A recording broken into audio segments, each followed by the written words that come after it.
weird that we are live. How's the audio?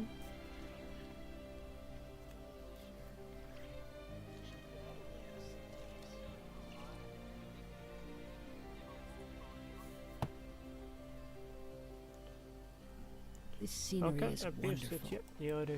Today we are doing. Let's see. Yep, Act 4. No, sorry, Act 4. This is Act 5. As far as I know, there is Act 5 and Act 6. So, hopefully, we'll manage to do both of them at the same time. So, before we start, let me just do something. As far as I know, the version story is about to take about 5.5 hours, 6, something like that. So yeah, hopefully, as I said, we'll do it fast, because sometimes I don't have all the time in the world.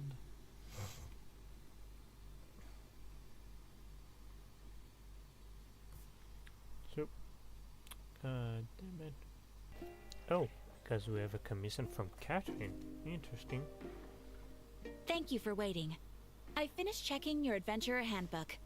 Here are your commission rewards. We have no other urgent commissions on the books at present. Thank you for all your hard work lately. Perhaps you two could consider taking a vacation.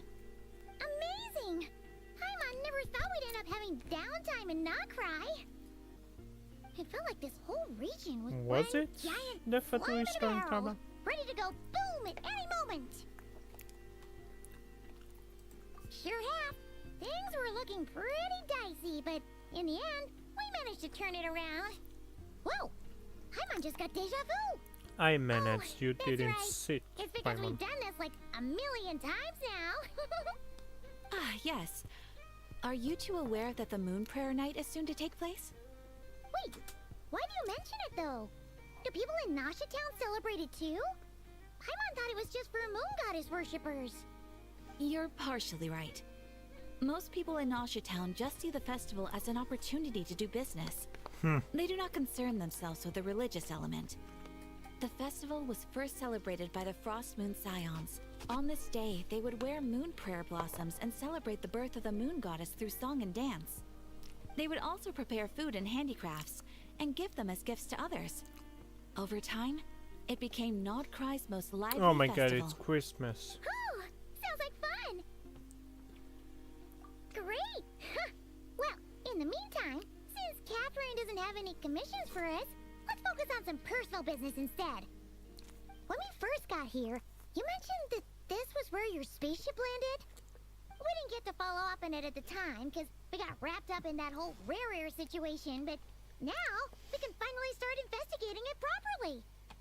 Well, there's a saying Paimon's heard around these parts, which goes, if you lift up a rock, you'll find something you weren't looking for. By that logic, you'll never find what you're looking for while you're searching, but the moment you stop looking, it'll jump right out at you.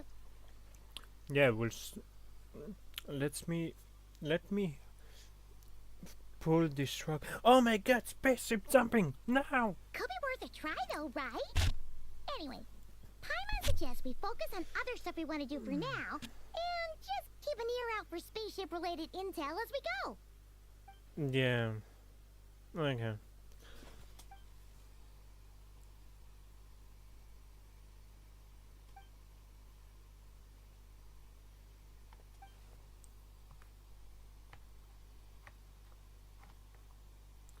I don't want to see him. What's wrong? He looks super serious all of a sudden. Huh? Oh, it is weird that he hasn't shown himself this whole time. What could he be up to? Burning another tree. True. Paimon would much rather deal with Marionette anyway. She Yeah. says the meanest things, but when it comes down to it, she doesn't seem like a bad person. Maybe it's the pressure of being a Fatuse? Especially as a Harbinger. Does she feel like she's gotta act tough to keep up appearances or something? But then, that's gotta sting. Losing face always hurts more for people who care a lot about their image. She's probably still furious about it. What? Relax, she's not even here. Huh? Yeah. What's the matter? With that, Where are Paimon. we again? Oh yeah, Columbina? Right, yeah. Let's go see Columbina. Meanwhile, in the Fatui camp, Paimon!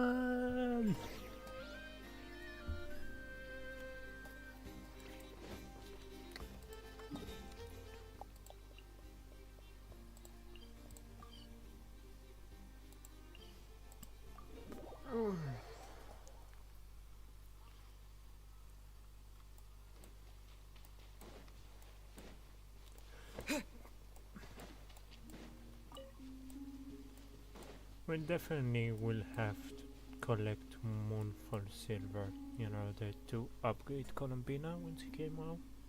When she comes out. Is she sleeping? Hey, she's sitting up. Is me sitting here a rare sight? No, we just thought you'd be resting. Perhaps I would have been, were it not for the sudden arrival of some unexpected guests. Not that I consider it a disturbance. After all, you are the only ones who are free to enter.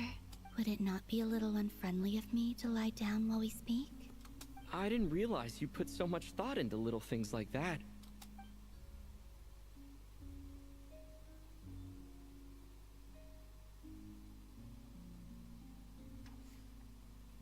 Only sometimes.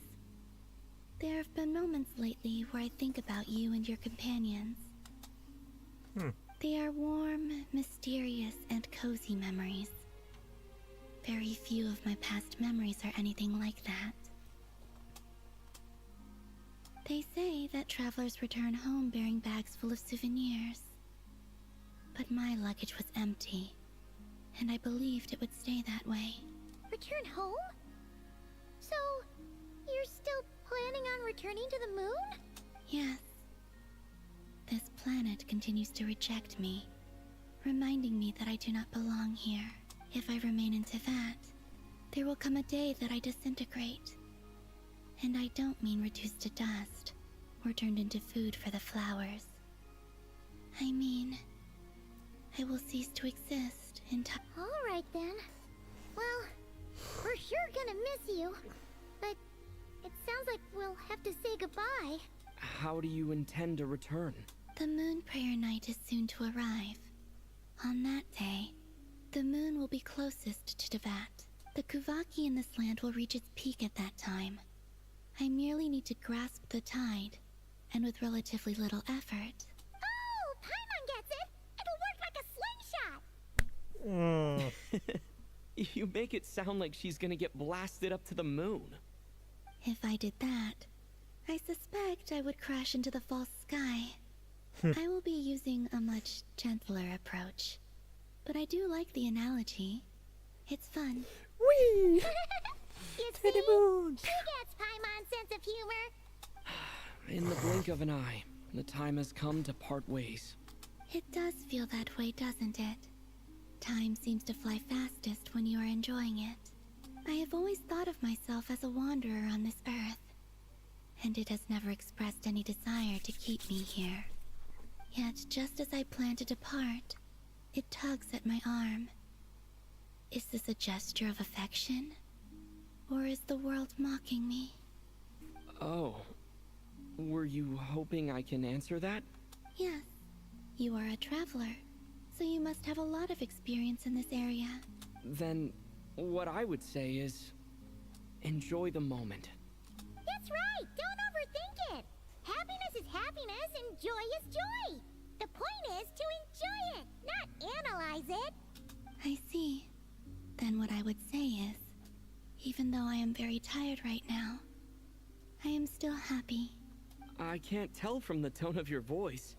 Oh, really? You don't think I sound happy?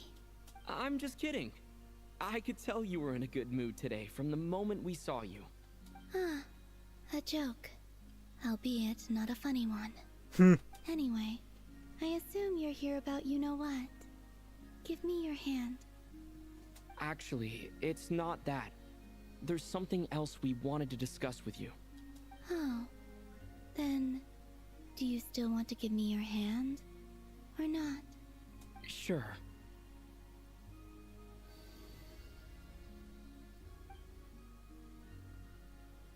Thank you. So, I've heard that in the Moon Prayer Nights of the past, people here would hold celebrations in the Moon Goddess's honor. Since you helped so much in our fight against the Rehir of Solnari, I think you deserve a farewell party before you return home. I haven't asked everyone else for their opinions on this yet, but I'd like to invite you to join the upcoming Moon Prayer Night. I've never joined a moon prayer night before. I'm not sure what I would even do. Oh, don't worry about that. We take care of everything. All you need to do is show up. Of course, there's no need to force it if you're not feeling strong enough. It's just, this kind of felt like a golden opportunity.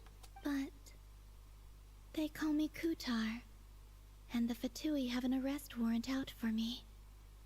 I shouldn't appear in public right now. I'll make it work. You have my word. Yeah, we got your back. Well, he does. Paimon's actually not too sure what he's planning. All right, if you're sure. I will not refuse your invitation. I suppose it wouldn't hurt to pack a few more sights from this world into my suitcase before finally learning what my homeland looks like. Oh, if you see Lauma, please tell her that my answer to the question she asked me is neither yes nor no. Rather, it is. There is no need. That was kind of cryptic, but sure. Guess it's between the two of you. We'll pass along the message. Bye for now.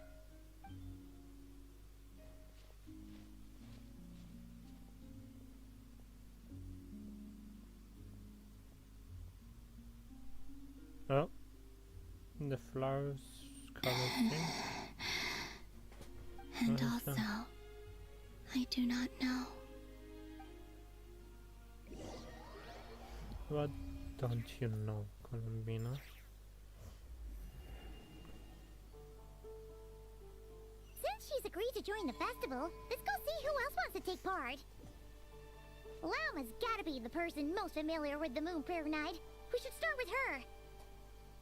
Also, what exactly is your plan to keep her safe? Not sure yet. I'll figure something out.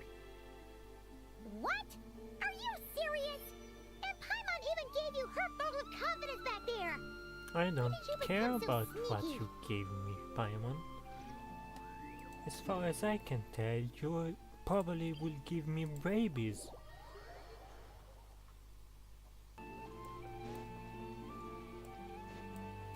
Let's see, Lama, where are you? What the?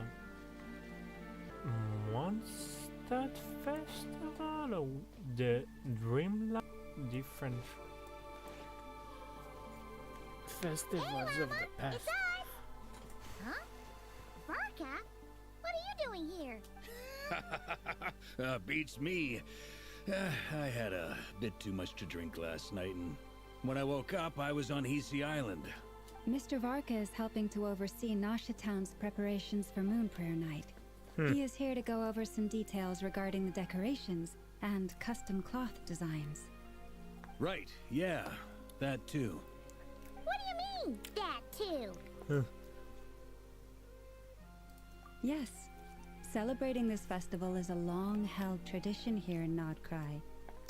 On this day, the crescent moon at the top branches of the verdant crest turns into a full moon, and the moon prayer blossoms bloom with a special radiance. Our people take these to be blessed omens. It's an especially welcome event coming off the back of all that nasty business with Rehir. Everyone got put through the ringer recently, and now they're looking to turn their fortunes around. The big shots in town all agree that a big, lively celebration is just what we need to rebuild people's faith in this place. No wonder Catherine said the people weren't so bothered about the religious element. That's right. It's become more of a local custom by this What point. is that? The celebrations have little No, to I do care with about whether that. the religious What is that? stories behind this event are true or not. Even the Frost Moon Scions are eagerly awaiting the coming of Moon Prayer Night, despite now knowing that their past beliefs were founded on a falsehood. Oh, That's yeah, fair. that. It's a bit like the lantern ride in Liyue.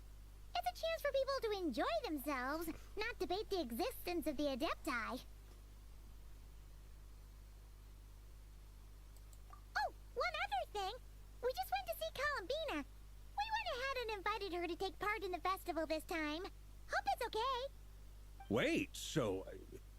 you mean she agreed to it? Huh. That's quite a surprise. Then I suppose that she intends to return to the moon on that day. Oh, yeah.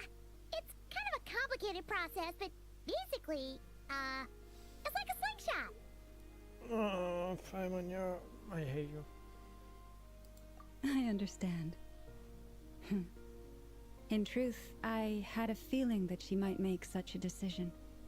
Well, if Kuthar has decided to participate in the festival, we should prepare accordingly. Yeah, exactly. She was saying how it could be risky for her to show her face in public. We were wondering if there was any way we could hide her. Unfortunately, the people who carved the statues did an excellent job of capturing her likeness. True. It will be very challenging to hide a goddess whose face everyone is so familiar with. Darn! We may have bitten off more than we can chew here. Nah, don't sweat the small stuff. We can handle that. Huh? Are you saying you have a plan? Not as such, no, but the most important thing with a festival is to keep the mood light and your spirits up. You can't go preparing for a festival with those long faces. You'll never convince anyone to enjoy themselves. The Mondstatter spirit is strong with this one. What is that? A As it Star Wars happens, reference? I agree with Mr. Varka. Let's start by making our appreciation for Kuthar the beating heart of the festive atmosphere. And who knows? Once we get the ball rolling, perhaps everything will just fall into place. Hey! Did you catch that? Llama said the thing! Or close enough at least. I'm looking forward to the Moon Prayer Night already. We have a festival in Mondstadt called Windbloom, and you can always tell which couples are celebrating it for their first time by the smiles on their faces. Big, beaming smiles like their whole face is glowing. And I have a feeling we'll get to see that same smile on the Moon Goddess's face at this festival. Not quite the same, surely. Anyway, I'll take care of business in the city, but I'll have to leave the decor up to you and the Frost Moon Scions. No one else can capture that traditional aesthetic quite like you guys. But lastly, there's the final key element that brings the festival to life. Companionship. Before you leave, let me show you something that we've been preparing. Mr. Varka had asked to see it already, so you may as well tag along. Also, I have some further questions about Kuthar's decision. About the cryptic answers he gave us? Oh, okay, that's quite cute. Oh, someone's right about those two. Huh! What's this? They sure look like they're having fun. I believe so. Kuhenki seem very skilled at playing drums like these, although I'm not sure where they learned it from. Maybe it's an innate talent? In their eyes, they're probably just playing with toys.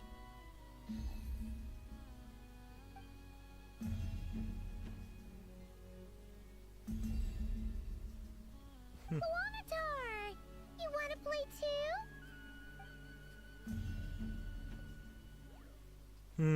Yeah.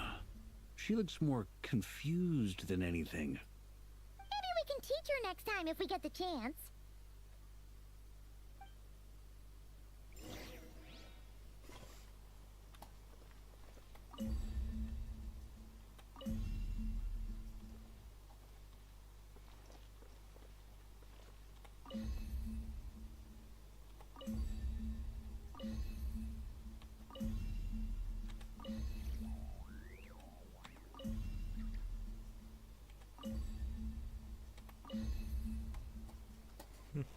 Time to go. What are these floaty things?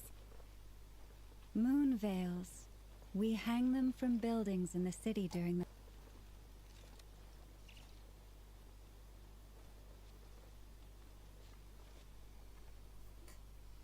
Everyone seems hard at work. They are preparing items for Moon Prayer Night. For instance, the sculpture being made over here. Mr. Varka and I were just finalizing the details of where it will be placed. Ah, there she is. I didn't know the finished article would be so large. Not to worry, though. All the necessary arrangements have been made. Just let me know once it's ready, and I'll get some people to ship it over. You have my thanks. And over here, we are preparing a very traditional confection. Okay. Oh, look at all these colors! It looks great! Can Paimon try one? Of course. I have a feeling you'll like it a lot. You bet! Sweets and treats are Paimon's favorite. If you included those in the Feast of the Moon, I bet Paimon would have joined the Frost Moon Scions by now. There will also be verdant crests like this present in Nasha Town during the festival. The timing of Moon Prayer Night is not completely set in advance. We make a rough estimate, then observe the changes in the verdant crests and moon prayer blossoms to guide us. As such, the wait itself is a fun feature of this particular festival.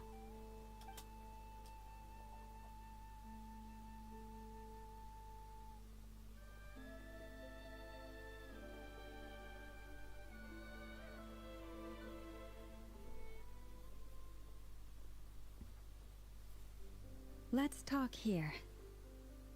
To tell the truth, I am very surprised to hear that Kuthar is willing to participate in the festival. I once asked her if she'd be willing to stay with the Frost Moon Scions. I could introduce her to everyone, and we could be a family to one another. She did not answer, but she has not appeared here since. I took this to mean her answer was no, but if that were the case, she would not have accepted this invitation. Ah, I see. Maybe she is right. Maybe the Frost Moon Scions of today no longer need a moon goddess. But my wish was not for her to come here and be worshipped as a deity. I simply wanted to offer her a place to stay. I'm sure she believes. But what really pains me about all this is that this is her birthplace. She ought to belong here, yet no one has been able to grant her shelter.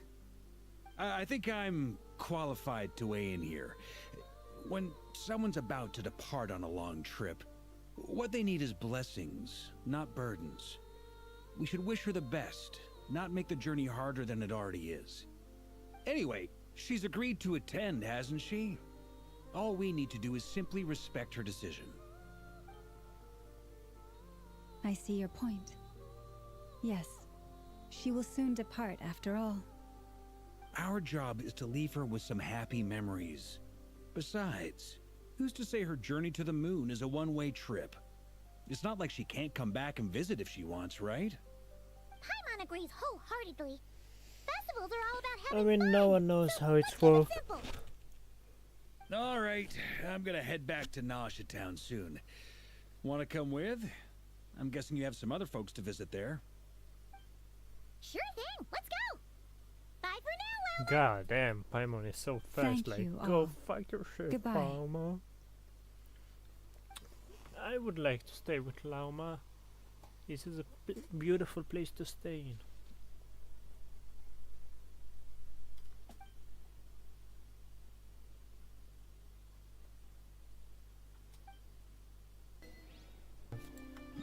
From Lauma.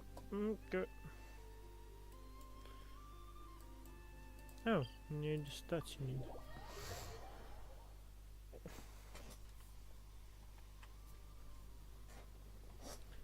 Oh, interesting. Huh? Hey, over there. It's Durin and Albedo with twins. What could they be chatting about? Your guess is as good as mine. Ah, Grand Master, and the Traveler and Paimon. Hello there. It's been a while. Perfect. We have some new volunteers for our investigation. Wait, let me guess. The righteous Lightkeepers are finally ready to hunt down the Abyssal Dragon? Haha. Yes, that too. Yeah, right. Oh, wait. Why does everyone keep saying that too? Well, to be precise, the facts match, but not the causality. Wait, so I guessed right? Half right. Don't act so impressed with yourself. Maybe I can explain. We ran into Mr. Flint's north of Nosha Town. Okay. At that time, we just noticed a few abyssal creatures out in the wild, but the strange thing was, I didn't detect any traces of abyssal energy on them at all. On closer inspection, we realized that they were not real monsters, but something akin to reflections in the water, or perhaps a mirage. Because of the festival? What do you mean? Like, you could see them but not touch them? Exactly. It was very peculiar. They roared and tried to attack us, but we could not make any physical contact with them. I think I've heard of things like that happening in Krai before, but I don't know much about it. Yes, it's a known phenomenon. Mirage-like illusions tend to appear in Krai in the run-up to Moonprayer Night. Yep. From a distance, they appear quite real. I myself thought that Misters Durin and Albedo were locked in battle with abyssal monsters when I first arrived. But after sharing intel and investigating a little further, we can confirm that these illusions are harmless. There is no great cause for concern. Okay. All the Mirage stories I've heard are either animals, rocks, or small houses. Abyssal monsters, though? That's a first. It's a first for me, too. So I'm planning to look into it further just to be on the safe side. I intend to inspect a few more locations. What about you two? Any plans? Alice contacted me a few days ago. She'd like me and Durin to assist her with an experiment. But we lost contact shortly after receiving the message. I'm sure that comes as no surprise to anyone familiar with her. We don't know when the wind will blow, yet when the wind blows, we will know. That, in a nutshell, describes how Alice operates. Yeah, that tracks. Okay. Well, I suggest we investigate this Mirage business in the meantime. It's piqued my curiosity, and I'm pretty sure I know someone who will already be 10 steps ahead of us. Never. Well said. Right? Whatever's happening in Krai, she always seems to be the first one to know. Let's go see what she knows. We can invite her and her staff to the festival while we're at it. To the cutting.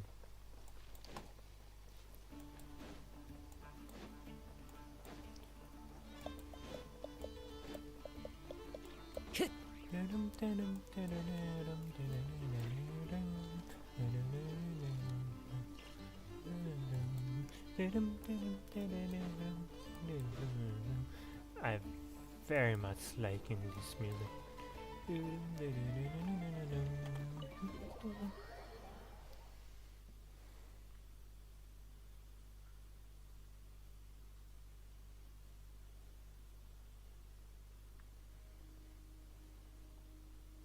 You're right, I have noticed.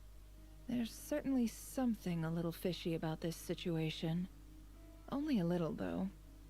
Records indicate that this phenomenon can occur in the days before and following Moonprayer Night. That said, it has always been a rare sight in the past. The odds of encountering these phantoms are similar to looking up in the night sky, happening to see a shooting star, and managing to make a wish before it disappears. But this time, either everyone's getting lucky, or they're appearing far more frequently than usual. Yehoda's out gathering intel as we speak. In the meantime, let me check off some points of interest.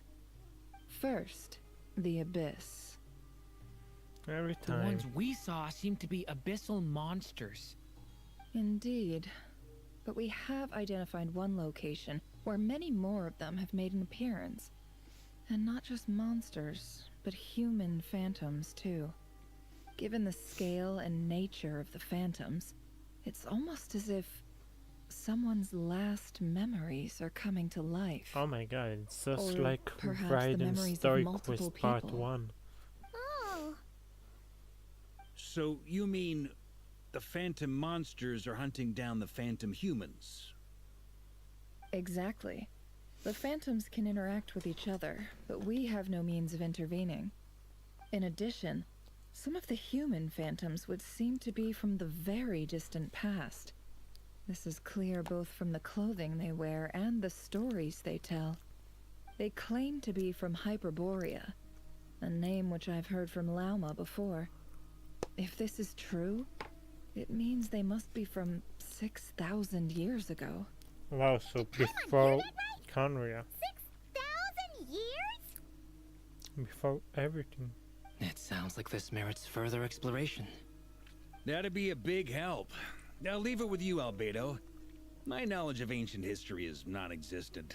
I used to doze off every time the pre-Knights of Favonius era came up in class. It's quite a miracle that you were able to understand these phantoms' speech, given how long ago they lived. I suppose you're right. But I'll leave the archaeologists to ruminate over that conundrum. As an intelligence broker, my sole interest is in the value of the information I gather, which, in this case, hopefully means earning myself some good favor with our dear Lady Moonchanter. So calculating. Whew, this intel broker logic always catches Paimon by surprise. Sounds to me like we could split the work up. I think the abyssal phenomenon is best left to Albedo, Flint's, and me. Agreed. It coincides with my duty as a lightkeeper. For my part, I'd like to understand the abyss better. Even a little knowledge would go a long way. This is certainly a rare opportunity to study the abyss. But even rarer, perhaps, is the chance to make contact with the ancients. The Curatorium will take the lead on investigating the Hyperboreans. We put in the work to learn what we know so far. It seems only fair that we get some quantity of exclusive intel. That just leaves our trusty team of 2 unassigned. Since you became an honorary knight, of course. This was part of my grand plan all along. Oh yeah, by the way, we managed to convince Columbina to come to the Moon Prayer Night celebrations. Would you and Yehoda like to join too? She agreed to that? Huh. Quite an achievement. Never underestimate the traveler, I guess. I guess he I'd knows be that happy to Slama join. can't do that. No point shutting myself inside when the streets are all decked out. I doubt any clients will be visiting during the festival in any case. And Yehoda loves a party, so I'm sure she'll jump at the opportunity. No, no, no, no, no, no, no, no, no, no. But Way to contradict me in front of... Wait, no, that's not what I have bad news, boss. So many people. All right, everyone inside. and she's running. This is gonna sound crazy, but hear me out. I saw one of those phantoms at Star Sand Shoal, and it was some sort of flying ship. Like a spaceship? That's gotta be the one you came to Tibet in. You said you saw the same thing through the moon marrow, right? Huh? You already know about it? Ugh, I thought I was gonna blow people's minds. Turns out I'm the last to find out. Wait, back up. You came here in a spaceship? Now my mind is blown. What's it like on the inside? Was it like flying through space? I want to know everything. Yep, exactly. Huge discovery. You're the best. Second best intel broker in the world. After your boss, of Yeah, course. be careful of saying Wow. that. Really? Well, I don't know if I'm all that, but... I guess that decides where we're heading next.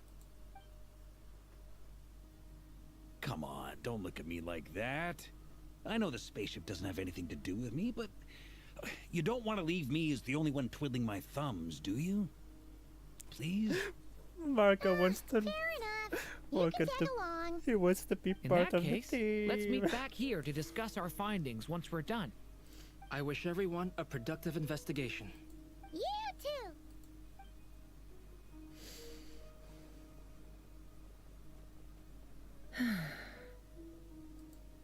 What's up, boss? Aren't we gonna head out? Tell me, Yehoda, when did the curatorium Knew start it. giving out Knew intel it. for free? Knew it. Oh, sorry,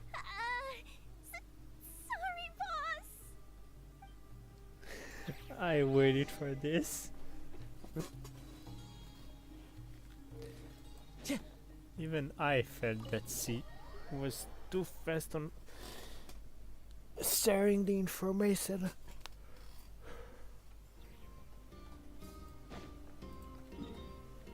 So it's here. Oh, really? Basically. This one.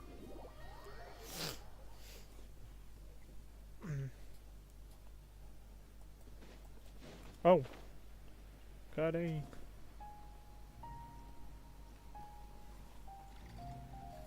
And animals as well.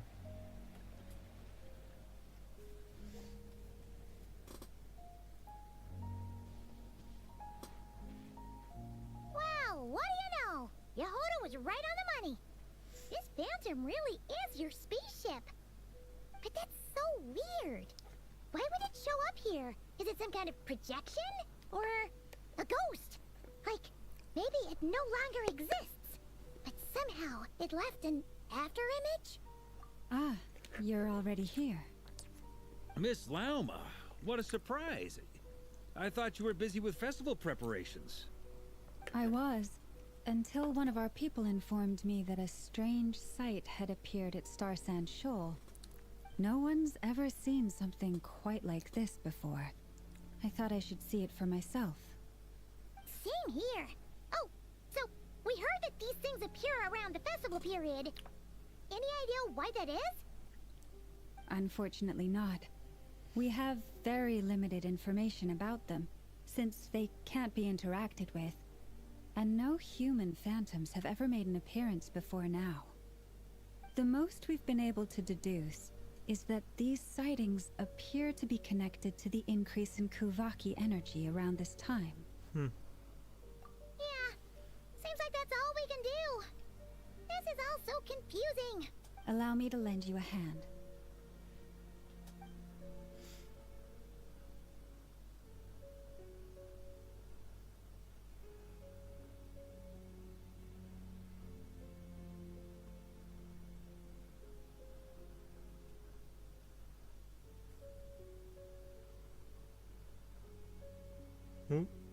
The deer. Everyone, our friend here should be able to provide us with some information. Is that a phantom Rhymehorn deer? I've heard about how the Frost Moon Scions live in harmony with the animals and can even communicate with them. That's coming in handy now, for sure. Okay. Yes, I understand. Then how about this?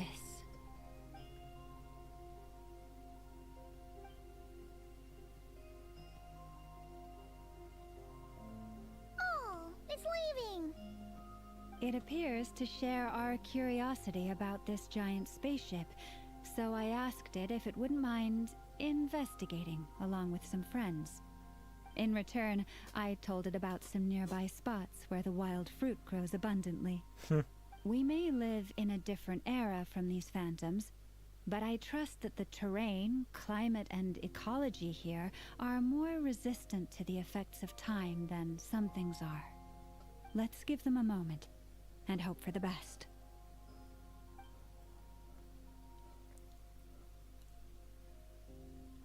All back together? Must have been a lot of fruit. Indeed. Now let me ask them some questions.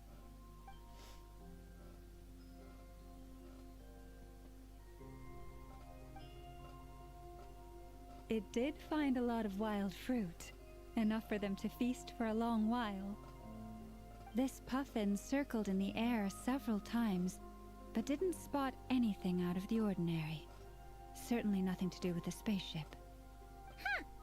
Well, it definitely makes sense to get a bird's eye view. Indeed. Other than that, I was also thinking that the world these phantoms see is also different from ours. Oh, I get what you mean.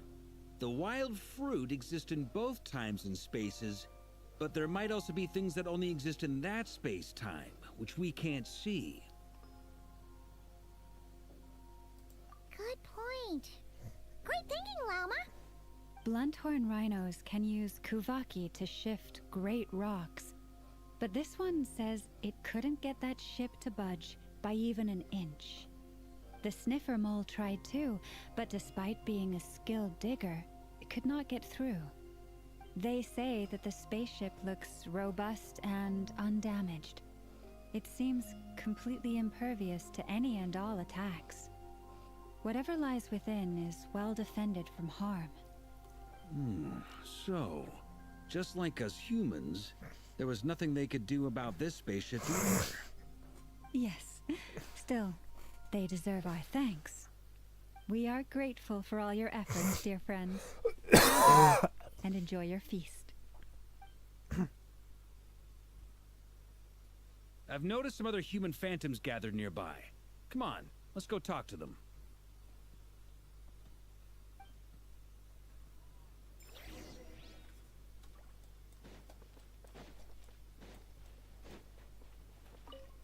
Let's see. What is this thing? I've never seen it move, and there's no way to get inside. Goodness knows. My grandpa says it's been sitting here at least since his grandpa was still alive. Oh. What about his grandpa? Did he say anything to your grandpa's grandpa about it? Huh? I don't know. In all likelihood, it was here back then too. Hard to imagine something this huge could move. Guess that means that as far as they're concerned, this ship's been around a long time.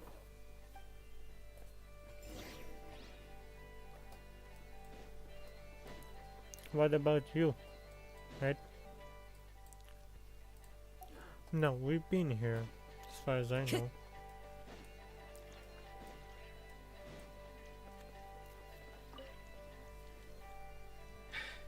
Come on, brothers. If we can get even a small chunk off of this thing, it's gotta be worth a fortune. Today is the day we strike it rich. Huh? You mean Paimon? Yes, brother, I shall join you. Let's make our fortune. What the fuck? We should go with them. What the? This thing is crazy tough.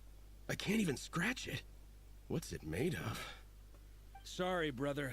Looks like we'll have to seek our fortunes elsewhere. Enjoying yourself? I was just seeing if I could Yes, influence this brother. phantom's perception by playing. But nope, no dice. Next. I'm sure we're Oh, all starting to okay. build up an idea of what's going on here now that we've spoken to some of the people. These phantoms are reenacting real historical events in Krai. It's almost like we're in some kind of interactive stage play. We Interactive can map. talk to the actors, but the plot is fixed, and we can't influence it. It makes sense. History is set in stone. The objective facts of the past cannot be changed. Paimon totally thought you were just goofing around earlier. But actually, It felt like you were that, doing but some no. serious investigating. Of course I was. Anyway, at this point, I think we're forced to conclude that although the Phantom spaceship is right there in front of us, we aren't going to learn much about it from these people.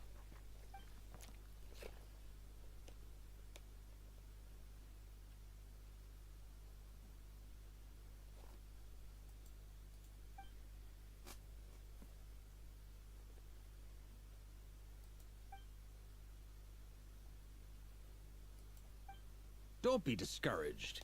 If nothing else, this is proof of the ship's existence. And think about it. So many people tried to hack their way inside, but no one could get the door open. It's made of very tough material. To me, that says that we'll either find the ship itself or the story behind it. It's just a matter of time. Huh. Every now and then, when Varka gets serious, he actually does seem like Grandmaster material for once. I wonder how the others are doing. Let's head back for now. Sounds good. Also, drinks are on me if Team Knights of Favonius is the first to finish. Wait, we have a team name now? Am I in Team Knights of Favonius as well? You're very welcome to join. We've even got a cathedral ready for you. God. Isn't that technically blasphemy? You wouldn't dare make a joke like that if Barbados was in earshot. Nah, I'm sure Barbados doesn't mind a little harmless blasphemy once in a while.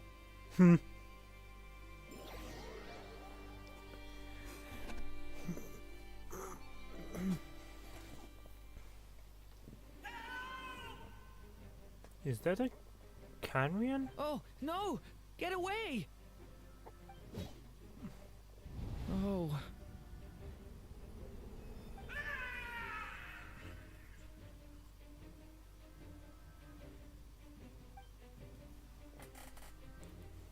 I know it's hard to stomach, Mr. Durin. But as I'm sure you've noticed, there is nothing we can do to intervene in that which unfolds before us. But we have to at least try. And try you have. But are you aware of how many unsuccessful attempts you've made now? I wasn't keeping count. I'm afraid this is the 39th failure so far. Or the 5th if we're only counting this particular victim. There are no indications that these phantoms may be altered in any way. You seem to have calmed down a little. I'll make us a fire. You should rest and have some water. Feeling any better now, Mr. Durin? May I ask a few questions? Be my guest. What exactly are we witnessing here? What happened to those people? My guess would be that we are seeing Krai during the Conrian Cataclysm. Yep. Would that be accurate? Conria. That is correct. As you know, once the Abyss senses even the tiniest crack, it floods in and spreads like wildfire. There was a time in the distant past when it permeated all of Krai, causing immeasurable harm. The people paid a terrible price to heal this land. Then 500 years ago, the whole of Teyvat suffered an abyssal disaster. Once more, Krai was dealt a devastating blow. I see. In the face of the abyssal onslaught, all were like grains of sand tossed around by a tidal wave. Be they human, fae, or god. The moment you witnessed is but one drop in a whole ocean of catastrophe. All right. I guess that answers my second question, too. I wanted to know why there's nothing I could do to help them, and that's because what we are seeing is history. That would be my guess as well. As I understand it, history and fate are not all that dissimilar. The latter may be unseen to us, but both are immutable. Yes. Fate was determined long, long ago. I still have a couple of other questions for you, Mr. Flint's. You mentioned more than one abyssal disaster that has struck this land in the past. How can you be sure that what we're seeing is from the Conrian incident? And also, how are you able to stay so calm when you're talking about these events? From everything I know about you, you're not cold or ruthless, and you're not indifferent to the suffering of others. Alas, I am forced to show my age.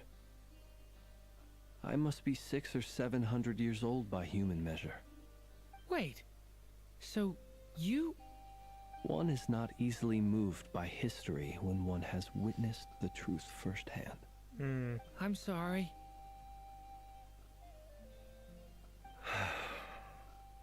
needn't apologize. Your passion is a good thing to have. Treasure it, because someday you may find it in terribly short supply. Now, at the risk of offending you, I have a question in return. Your curiosity toward the Abyss, is it born from hatred or because you sense its call? I only ask because so I know what a burden it can be to carry the Abyss with you. And I hear its power growling from somewhere within you. In my eyes, your mere existence is a miracle. What I will say is the Abyss is not the only issue that haunts me. Even before I became who I am today, the question dogged me constantly. Should I even exist at all? Rear, something became a little clearer to me. Sometimes it is the darkness within us that allows us to achieve the impossible. I certainly got the sense from your 39 attempts that you were trying to achieve the impossible. It sounds like you've resolved to see the truth for yourself. Absolutely. In that sense, he and I are quite similar. Then I wish you every success. I look forward to the day of your transcension. Well, if everyone's caught their breath, I suppose a secret. Yep, another teleport. So this is team 1 and 2. We have 3. Incredibly, our separate investigations led us all to the same conclusion. Hooray for consensus! Ancients? I mean, come on! But nope. All we got was useless snippets of conversation. And all this stuff about moons and hyperopia. What a load of baloney. Seems like people back then had a few screws loose.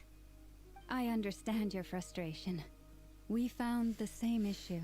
Each phantom only showed a very brief moment in time. There isn't much value to be found in these miscellaneous fragments of a civilization's history, no matter how glorious it may have been. If there's a silver lining, it's that these phantoms are harmless to the present reality. They shouldn't get in the way of the festivities. Paimon agrees. And not just because it's the first thing she understood in this whole conversation. You look disappointed, Nefer. Is something the matter? What do you think? We all worked our tails off, but the only one to gain anything from it was you, Lady Moonjanter. Well, please do share the Hyperborean records with me. I will gladly inscribe them in our people's documents. Oh, duh! Yeah! That was it! Hyperborea! Hyperborea. I'm serious. Only an expert in the Frostmoon Scions and their history can turn these records into valuable research material. The alternative is to let them gather dust on the Curatorium's storage shelves until the pages turn yellow. Nefer, you're wise enough to know that cooperating and sharing the profits is the best course of action here. Well, that goes without saying. Sure, let's do that. Huh? But didn't you say we aren't supposed to give out intel for free? Sorry. Shutting up. It's okay with Nefer doing it. Now is not a good time to push Nefer's buttons. Anyway, back to Moon Prayer Night. I'm thinking that we should prepare something a little special, aside from the usual decorations and so on. You mean a parting gift? Can't go wrong with food. Although, does food go bad on the moon? Perhaps a lantern would be a better choice. It might be dark up there. It could prove difficult to light a lantern on the moon. Magical stones might serve that purpose better. What about a clockwork mecha model from Fontaine? I've got a whole bunch at home. I use them for fighting practice in my free time. Really? None of these sound like things she would be even remotely interested in. But we don't interact with her enough to know what she likes. Yeah. It would really save us the guesswork if someone could find out what she's into. Ah. Wait, what the? Traveler? They're all looking at you. Great! Haha, problem solved. Now, I need to stop by Dory's. Gonna need her help sourcing a bunch of stuff for the festival. Ew. Then let's leave it there for now. We all have our own business to attend to.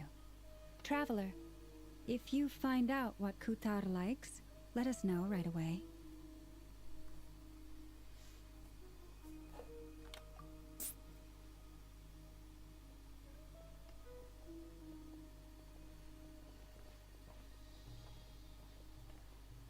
Is something the matter? I'm fine. It's just... I'm still feeling a little rattled after witnessing the horrors of the Abyss. But it's okay. This is something I have to work through. I'll be alright.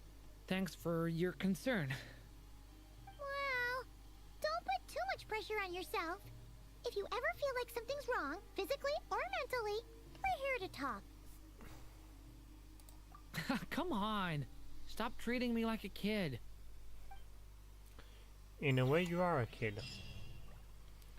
Oh, and this was part 1. Let's continue. Oh. Ooh. Could you do me a solid and try to smooth things over with Boss Neff?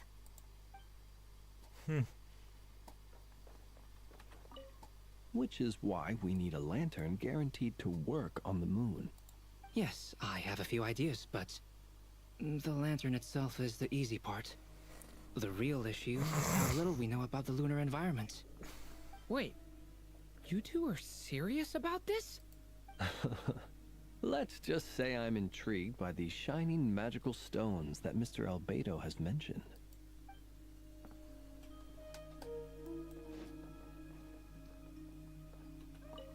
Miss Lauma, would you accompany me into town? I think it'd be best if you saw the Frost Moon Scion's decorations for yourself. Very well. Let's go. Where's Time to go.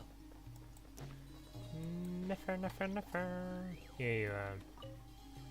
You should get going. It's important that we ascertain what Kutar likes. Secret recruiter.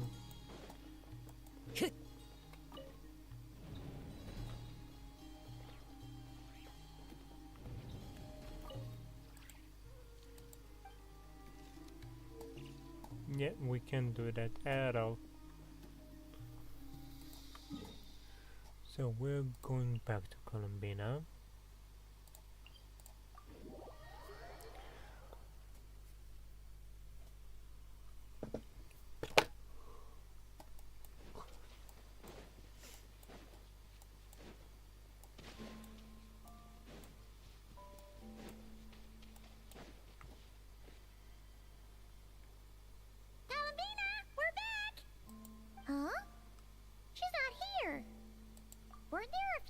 Hanky here last time too?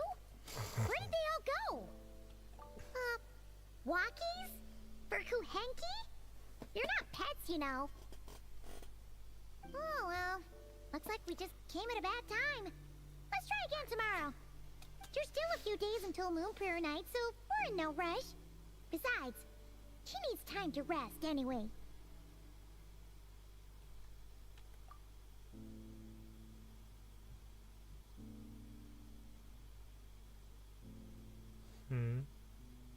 Kalamina! Are you back yet? Oh, how strange. Looks like she still isn't here. Right? It's not like her to spend so much time outside. Especially since she's worried about attracting unwanted attention. What about Luonatar? Luonatar, you there? Hey! Do you know where Kalambina went? Sorry, didn't understand. But if you know where she is, could you take us to her? Yeah, that's even stranger. What about him? Oh, that's not good news.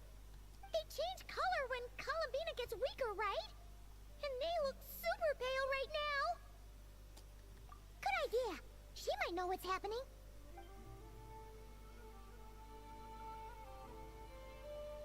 Llama! Ah, it's you. How is Kutar? Is she okay? No, she hasn't. I came here to check on her after I noticed the flowers had changed color. Based on past precedent, she must be very weak right now. Even getting up to walk would be a struggle. It seems unlikely that she wandered off outside. Not to mention that she doesn't do that at the best of times either. So yeah, this is super weird. No. Very few people are in the know about Kutar's whereabouts. And if anyone suspicious had visited, they'd have left some sort of evidence. Come on, let's go to Nasha Town. If anyone has seen her, someone there will know about it. It's not Krai's information hub after all. Makes sense. Let's go! Mm-hmm. Oh.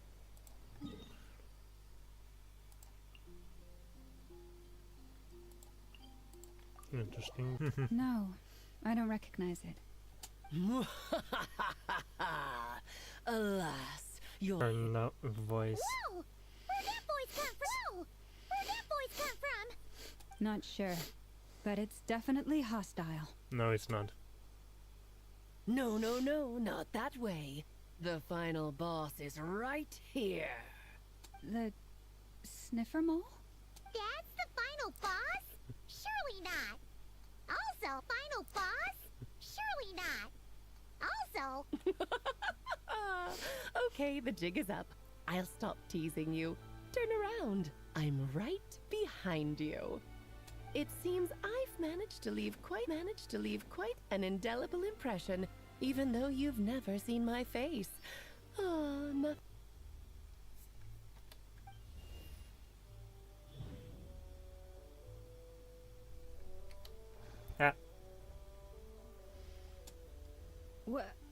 What is going on? I've heard that all the big shots in Teyvat have long, wordy titles that stun people speechless when they make their entrance. Unfortunately, none of them are affiliated with the Hexenzirkel, and we ourselves keep a very low profile. The notorious name-dropping doesn't quite work for us. Still, I, for one, think I'm really quite amazing. So that didn't stop me from coming up with a title anyway. Alice? It's really you this time? Not a lantern or a dodoco, but Alice in the flesh? Oh, that's right. You look like... You look so young. No. Oh, that's the first thing you thought. A little surprising, but that actually makes me very happy. Because that means that when Klee grows up, she'll be just as stunningly beautiful as her mother. So she's a friend of yours? Kind of. This is actually the first time we've seen her in person. I see. Madam Mage, that was, quite a powerful entrance, yeah. I certainly won't be forgetting it anytime soon. I will be laughing. It's okay, Llama, don't force it. Paimon will do the honors. This is Alice from the Hexenzirkel. She's a friend of ours. And of Arcus, too. That's right. She's a good person, just kinda... unpredictable. I am Lauma, Moon Chanter of the Frost Moon Scions. It is a pleasure to meet you. Oh, I know. Before you got here, I spent a good, 15 minutes getting up to speed on Nodkrai's present situation. In other words, I've read the whole in the last episode part, so skip the pleasantries. Fair enough. Well, Miss Alice, I can already tell that you have quite a unique personality. You'll get used She to it. has Doracos on the hair. So anyway, what are you doing in Nodkrai, Alice? Oh, I thought I told you already. This time, I'm the final boss. And what a formidable foe I shall be. Powerful, confident, decisive, and good luck finding my weak spot. You'll never succeed. Oh, this, I'm going to say the formula see. Oh, drat! My one weakness, and you found it in an instant. Fate has been dealt a devastating blow. Thus falls the great Dodo King. Why are you playing along with this nonsense? Because it's fun. For funsies, of course. Yep. What's wrong, Paimon? Are you disappointed in me? Am I a gigantic letdown? No, it's just you seem like a busy lady. And this is the one time you've shown up in person. Paimon figured it would be for something more high stakes than just goofing around. Listen, Circle. It concerns the 3 moons, Tevat's borders, and of course, the moon goddess you are currently searching for. Kind of. Why don't we discuss this over a pot of tea? My main reason for coming on this trip to do as well, namely, maintaining the stability of Tevat's borders. I'll skip over the complicated parts, but to sum it up, abyssal energies are all that lie beyond Tevat's border. We'd find ourselves in a real pickle if they ever made it through. And the phantoms you've been seeing are a sign that the border has been disturbed. Ah, no wonder they tend to show up around Moon Prayer Night. Is it because the real moon is now so close to us that its power can cross the border? In part, but only a negligible amount passes through. Just enough to influence the verdant crests and so on. And as you've noticed, there has been an unprecedented number of phantoms appearing this year. The influence of the moon Hi beyond the Alice, I border know you see cannot us through explain the this. fourth wall. No, there is another far greater factor at play. The trilunar syzygy. What is A that? trilunar syzygy. Why is that sounds familiar? Eons ago, before the heavenly principles came to Tevat, it was the then 3 moon goddesses who controlled the laws of this world. Oh, that's exactly it! The 3 goddesses split these powers amongst themselves, promising never to consolidate them into one singular body. This was meant to keep the world stable. But, fast forwarding to the present, the eternal moon's marrow is with you, while the iridescent moon's marrow, which should never have appeared in this world, has been retrieved. Add that to the presence of a moon goddess in the flesh and... the power of all 3 moons is gathered here in Krai. There hasn't been an event like this since the War of Funerary Flame. And it's having a noticeable effect on Tevat's borders. Because I wish to give my darling daughter a peaceful, sunny environment to grow up in. Is that a good enough reason? Yep. Kinda sounds like you're dodging the question, but it does make sense. Well, that's one reason anyway, and the most important one. The others are a little complicated to explain. For instance, cleaning up after dearest Miss R. Granddaughter. Albedo could tell you more about that if you're curious. But right now, I have a more important question to ask you. Why are you collecting the moon marrows? I see. Nicole told me about that legend once. Nicole? You mean meet Anne? Oh, so you remember. Yes, of course. That was a story about fate, her area of expertise. But back to the story of our dear moon goddess. I'm afraid her intended method of returning to the moon is unlikely to work anymore. What does that mean? Wait, no. It's my mind that's heavy. My arms and legs are as light as a feather. What's happening to me? I feel drowsy, like I've been asleep for too long. Is it daytime or nighttime? Is the moon out? I think I'll go for a walk. So Sidit went for a walk, but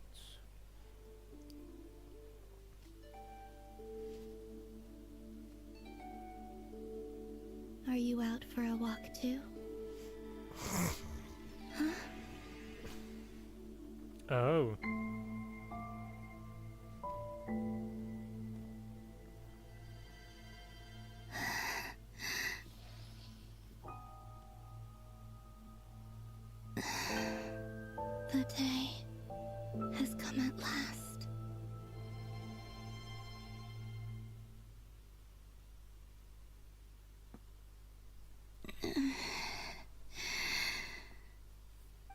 grown so weak that I can't even sustain my physical form. But Moon Prayer Night is nearly here. I was so close to returning home. Death is near. Is this how it ends for me? Will I return to the moon after I disappear? Or... I don't want it to end like this. So far, at least, I still exist. Even if not physically, I can still feel. But as my power wanes, I'm sure that too will fade. I suppose I might take one final look at this world. The world where I was born.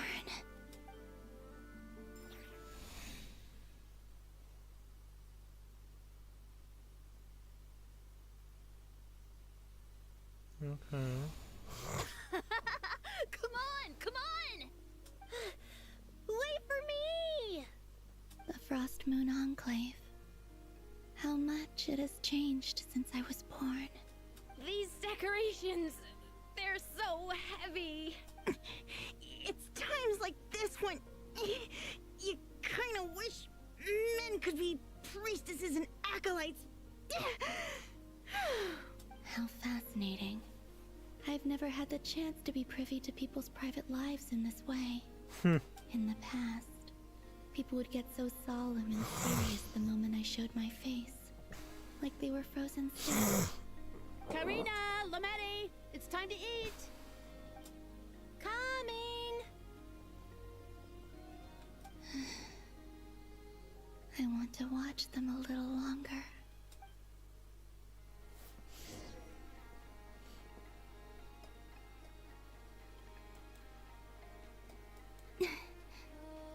So this is basically like this is her running animation and all of that I seen. Apparently we already have it in game.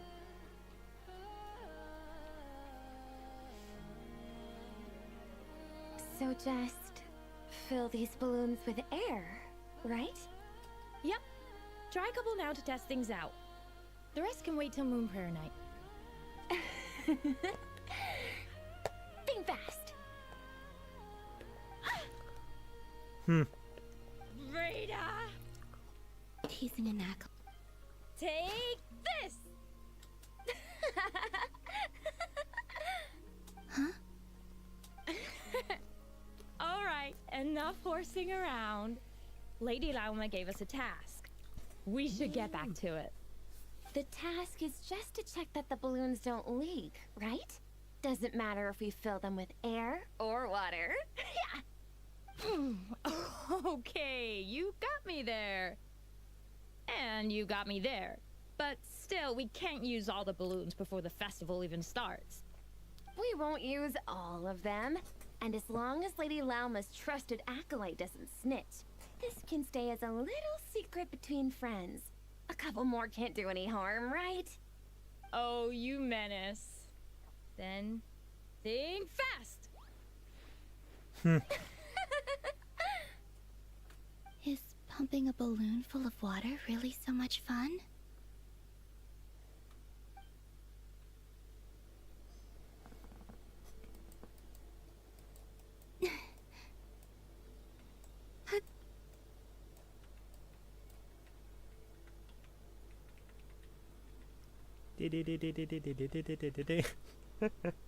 Sorry, I have to. Okay, let's continue.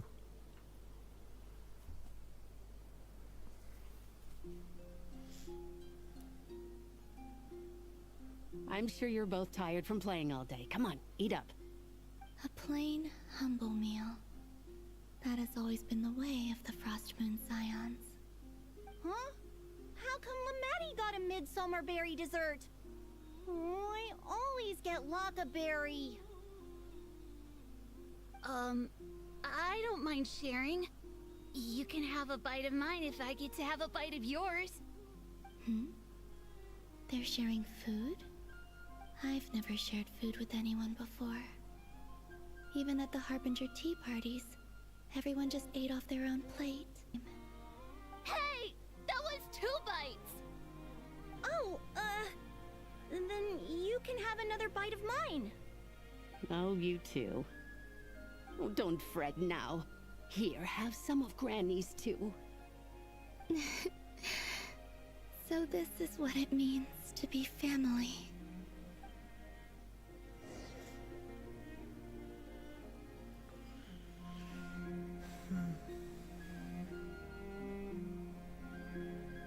I'm seeing so much that I'd never usually get to see.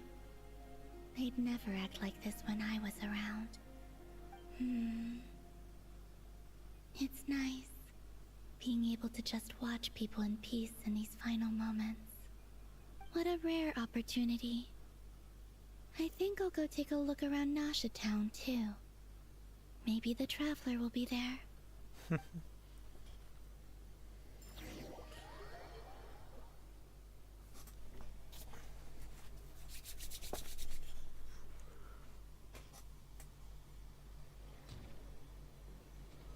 After the War of Funerary Flame, the Moon Goddesses were no longer recognized by Teyvat. They lost the whole foundation for their existence. That's why the Moon Goddess's strength is fading. She cannot withstand the world's rejection of her. To be more pedantic about it, the Moon Goddesses did something to offend the heavenly principles, and that's why they were ousted. Something of a recurring theme in Teyvat's history. Yeah. Anywho, the Moon Marrow energies were but a drop in the bucket for her, and that battle against the Ray Hair of Solnari only weakened her further. Fortunately, it happened close enough to Moon Prayer Night, when the Kuvaki concentration here is high. That's the only reason she managed to survive this long. What do you mean? Oh, what a headache. I thought this was all common knowledge. I guess I have some more explaining to do. Okay, buckle up, it's time for another lecture.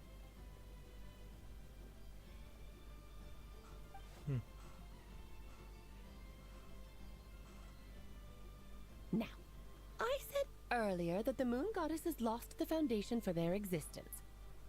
The reason for that has to do with the natural order. Basically, the rationale for their existence in Teyvat was lost. She's setting on a select. And she was worshipped as Kutar by the Frost Moon Scions. But these connections have now been severed, whether by her hand or yours. Wait, we did that to her? Oh, well, strictly speaking, yes. But let's not start pointing fingers, shall we? I'll only end up as the big bad villain, and that's not the kind of final boss I want to be.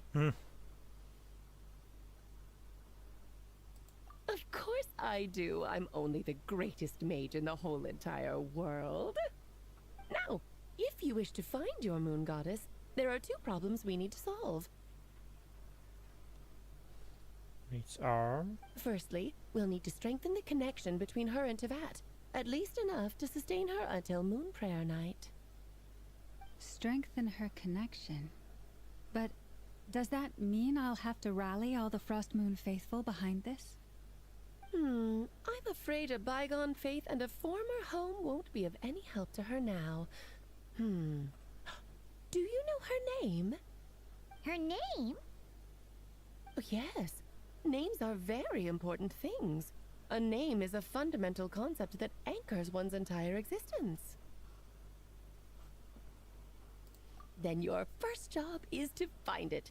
As a Moon Goddess, I'm sure she must have a name she identifies with.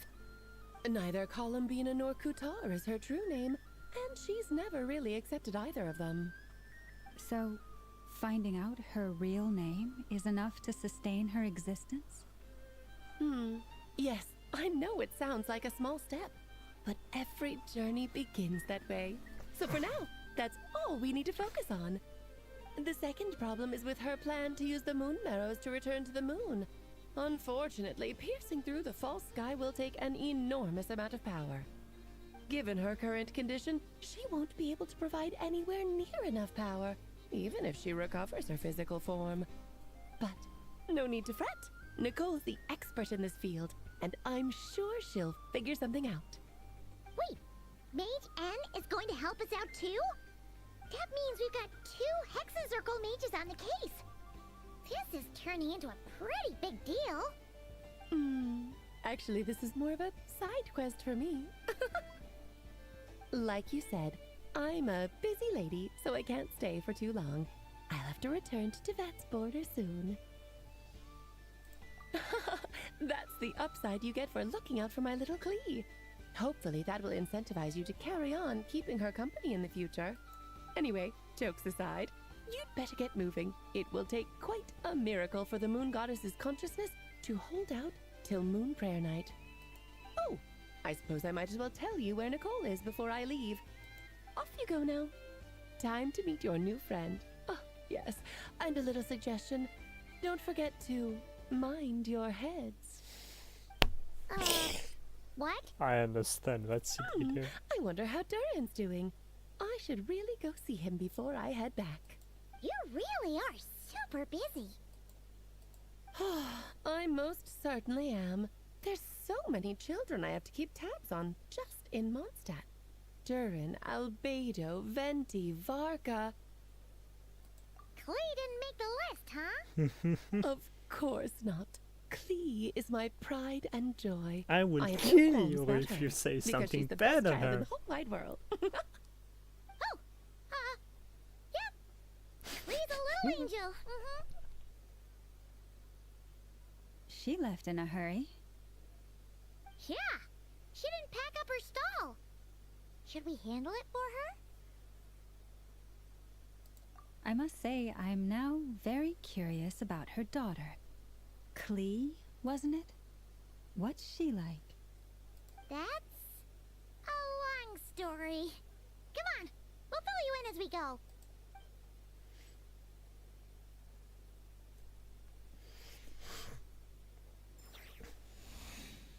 Oh. Back to Columbina's POV.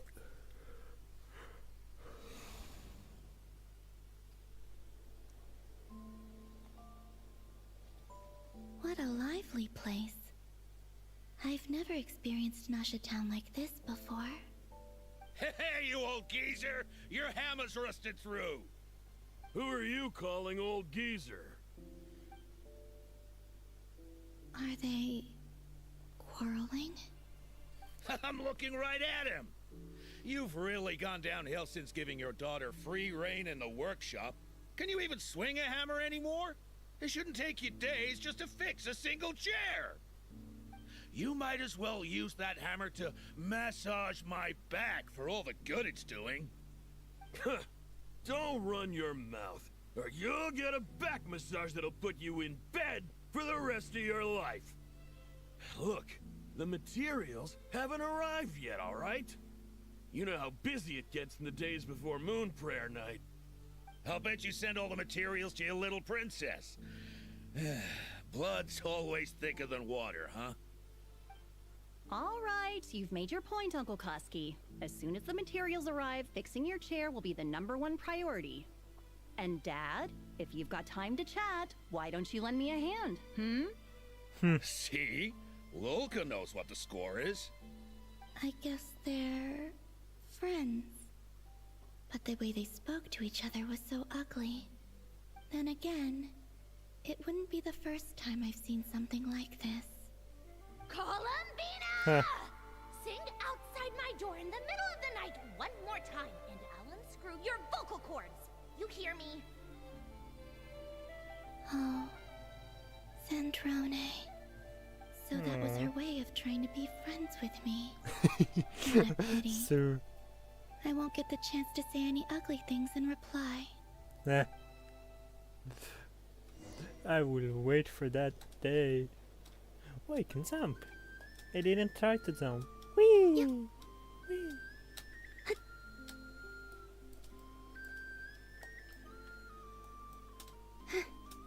Ooh.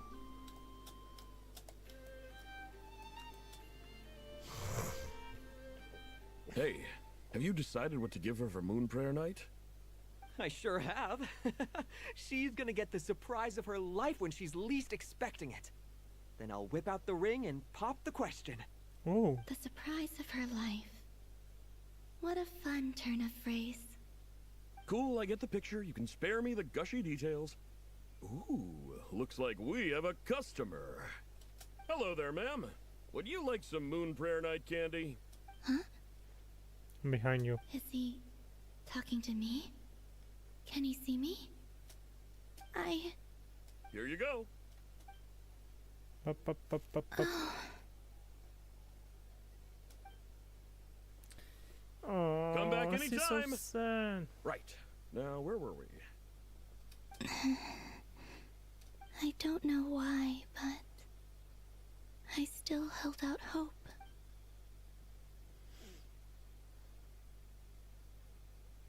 The most important thing right now is to find that mage. This name thing seems super important too, but where do we even start looking? I'd better go pay the Fatui a visit. Oh my god. Oh my god. You know? Yeah. Okay.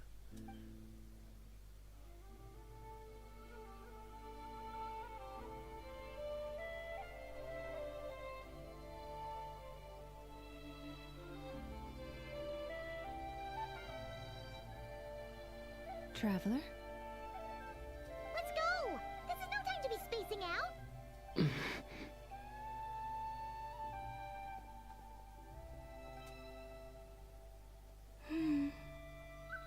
He's smiling.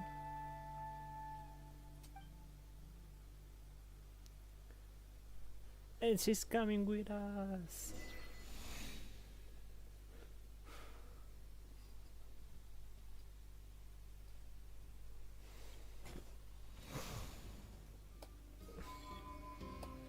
So of course we don't see it. Ooh, we're going to meet Nicole. Let's go, let's go, let's go, let's go.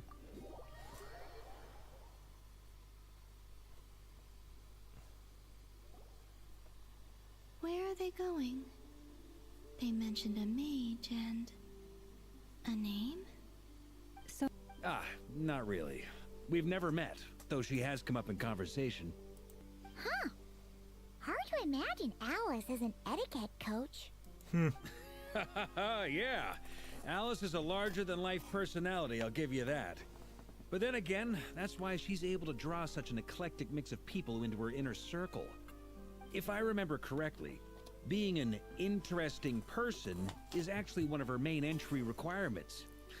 So, if you ever wanted to join the Hexen Circle, I'm sure you'd both be eligible to apply. Hey! Don't go around making promises on Alice's behalf! I wouldn't dare. I'm just trying to paint a picture of the Hexen Circle for you. Okay, sure. Anyway, since none of us have ever met Nicole, how are we supposed to find her? We can't just go up to every woman in sight and ask, "Hey, are you Nicole?" Maybe something she's wearing will give it away? Like a windbloom pinned to her chest or something. Wait a minute. Alice never said Nicole was from Mondstadt. Oh, true.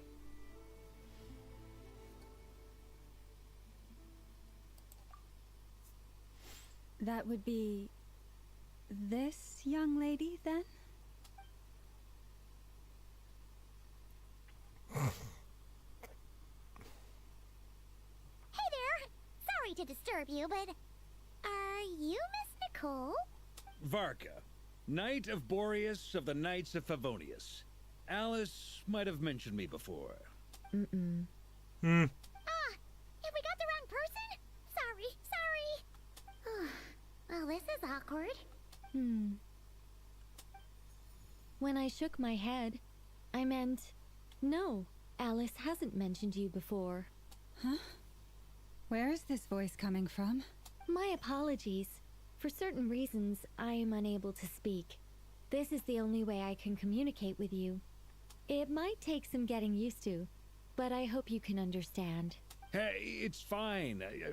I'm more shocked by the fact that Alice never speaks about me. No one cares about you, Varka. As for you two, we have crossed paths twice before, but it is nonetheless a pleasure to finally meet you. It's really you! Thanks for all your guidance in the past. You're quite welcome. This time, things are different. We have reached the unwritten pages of the story. You might say that we stand at the crossroads of fate. Now then, allow me to formally introduce myself. My name is... No, no, no! Stop! Alice! I can't believe it! I had a whole speech prepared. I'd agonized over every single word. She always picks the worst moments to ruin other people's plans. I'm so sorry about that. Alice took the liberty of devising some bespoke self-introduction magic for each member of the Hexen Circle. But I could have sworn I deleted all of the triggering conditions for it. How did it bypass everything? Oh gosh, this is so embarrassing. This is a very different side of Nicole than what we're used to. Is she not used Wait, to face-to-face isn't interactions? Nicole supposed to be Mona's Don't worry about teacher? it. You've seen No, that it's introduction magic M. once already, so it wasn't too much of a shock. M is... Please go on, Miss Nicole. We'd love to Or hear what you was it have Nicole? to Because Nicole is say, about or- fate. Well, communicate. But Huh? M is Are they astrology? talking to this lady? But... Will you all promise to forget that horrendously embarrassing introduction? Sorry? Embarrassing? When?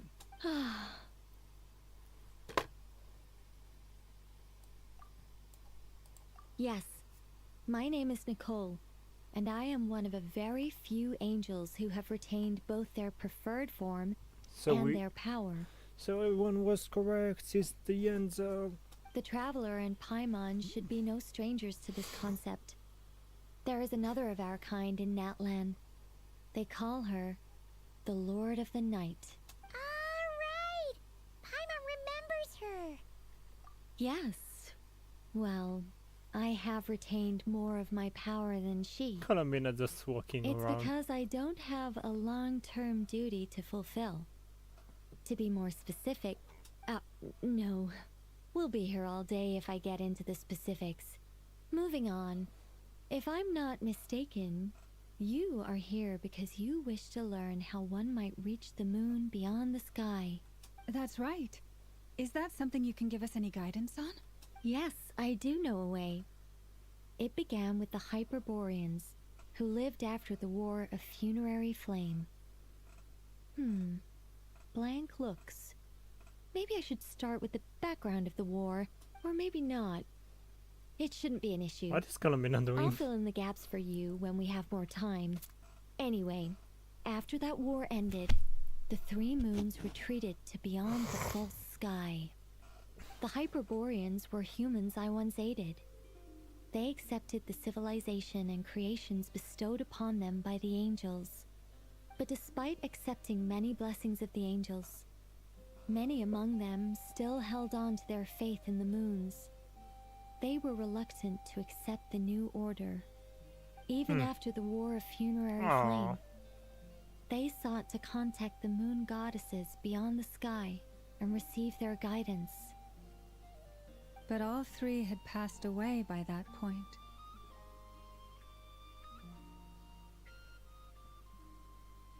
This mage has a unique method of communicating. Is she talking about the moons? Yes, but they did not know. And so, still they prayed for the moon goddess's mercy. After building titanic structures that consumed vast amounts of Kuvaki, at last they glimpsed the moons and heard their voices. But of course, they were gravely disappointed. For it was then that they realized the three moon goddesses were dead. Oh, that's such a sad story. It is. Humanity was in a very sorry state at that time. The angels who had once aided them were gone, and the War of Funerary Flames had left them homeless and destitute. Just a second, I gotta ask. How relevant is all this history to the task at hand? Well, I mean, it's... Okay, it seems we've drifted into irrelevant narrative waters. It's been a while since I've had the chance to speak inside someone's head. As soon as I got started, I lost control and the words just flowed out like a waterfall. What I'm trying to say is, Right. Oh my god, yes, it's that's blushing. it. The relevant part is the ritual created by the Hyperboreans. The fact that they bypassed the false sky and saw the true moons implies that they successfully built a connection between Tivat and the outside world. Which means, with enough Kuvaki and a sufficiently stable connection, it should be feasible to send one person over the border. Okay, so they built some kind of portal? What the? Oh, yes. A portal. Yes. Am I staying something live? wrong? Yep. You sound disappointed. I just didn't expect you to summarize it so well. It turns out I could have said all that in one word, if only I'd managed to think of it. No, please, it's fine. This is invaluable knowledge. I'll be sure to record and preserve everything in writing. Oh, really? Well, in that case, I suppose I could backtrack and add some more detail. I did gloss over a few things so far. Whoa, whoa, whoa, time out. Let's summarize what we've got first. The Hyperboreans were the last ones to use this method, right? So we somehow need to find whatever structure they built and make sure there's enough Kuvaki to power it up. Luckily, we have the moon marrow of both the eternal and iridescent moons, so we're all good for Kuvaki. Which means the key issue we need to focus on is finding the place. Am I right so far? Yes. Although, I expect the structure is long gone by now. That said, what if we could take advantage of the phantoms to travel back to a time when it still existed? Well, travel back isn't quite accurate. It's more like we'd be creating a handshake between 2 points in space-time. We wouldn't even have to pick a time when it still existed. It could just be a time when it still appeared in phantom form via projection, or we could project our own phantoms, fold them together, You look lost. Was that too hard to follow?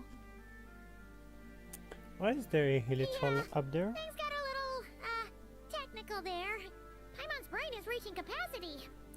Alright. Let me think about how to put this more simply. Where's Columbina gone? Okay, got it. Over the next few days, I'll search for phantoms that we can use. Once I find one that meets the criteria, I'll let you know and we'll regroup. By completing certain rituals, specific individuals will be able to enter the phantom and make it to the Hyperborean structure. If everything checks out and it looks feasible, we'll just need to wait for Moon Prayer Night, and we can send the Moon Goddess back home. I'm really skimping on the detail here. Is this making any sense at all?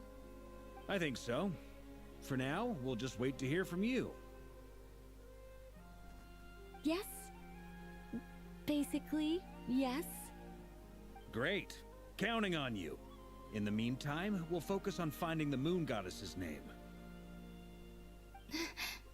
My name?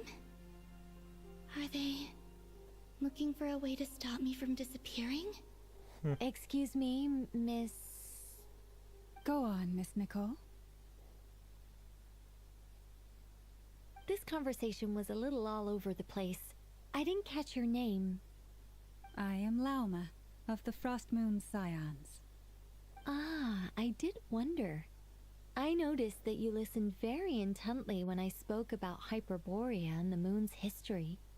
If you'd be interested, I'd love to visit you this evening and go through it again in greater detail. Also, if you were serious about making a record, it would be too risky to simply write down the raw details as is. I would suggest some tweaks. Maybe rewrite the stories as fairy tales or fables, perhaps even prayers. Anyway, we can cross that bridge when we come to it. So, see you later then? Oh, and no need to prepare anything. Just a cup of tea will do. See ya! She seems friendly. It's just... It's so nice to find someone who's actually willing to listen. Oh my god. I've been dying for a chance to finally go through all. We are still here. Now Paimon gets why Alice told us to mind our heads. What did I tell you? A lot of quirky people in Alice's orbit. Now then, the next order of business is, where do we start looking for the moon goddess's name? Maybe the rest of what Nicole has to say might give us some clues. Once I've heard her out, I'll summarize the salient points and share them with you all. I'm also inclined to review our other documents. Yes, our faith was first established by our Hyperborean ancestors, but many of the more factually accurate records are from after Kuthar's birth. Sounds like we're gonna follow Columbina's journey through Teyvat, huh? In that case, we'll start by heading to the Frostmoon Enclave. Sounds like a plan. Take this with you. I'll see about getting in touch with the Fatui. It'll probably just be Arlecchino and Sandroni again. They're the only ones who would want to help. Thank you, Mr. Varka. Don't mention it. Honestly, I'm more comfortable dealing with the Fatui than prying into the details of a young lady's childhood. Catch you later. I should follow them, just in case there's some way that I can help.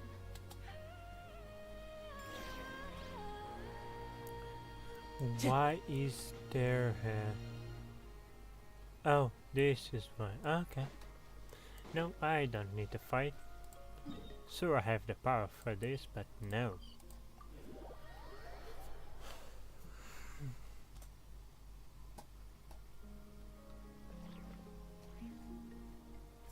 A while ago, I took the time to organize all documents in our possession that pertain to Kuthar. What you see here is the material I consider reliable. You're saying there's unreliable material too? Yes. Most of the information we have was transmitted through an oral tradition. Inevitably, some of her stories were mythologized and deified over the years through countless retellings. That's why I organized them into reliable and unreliable.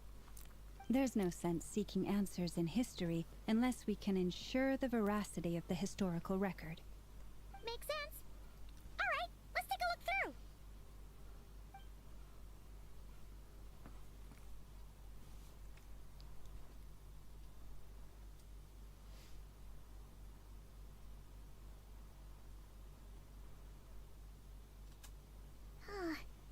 Almost all these records refer to Kutar instead of Columbina. Although neither of those is her real name. Paimon's not sure what point she's trying to make. What we can gather from these records is that the Frostmoon Scions worshipped her as a god, placing impossible expectations upon her. I cannot fault them for their earnest faith, but for all their devotion, worshipping her day in, day out changed nothing. I imagine that none of it resonated with Columbina. It wouldn't surprise me if, even back then, she had already begun to reject the name Kuthar and everything it represented. Understandable Lama why. speaks the truth. When I heard them call upon Kutar with hope and expectation in their voices, they may as well have been calling upon somebody else.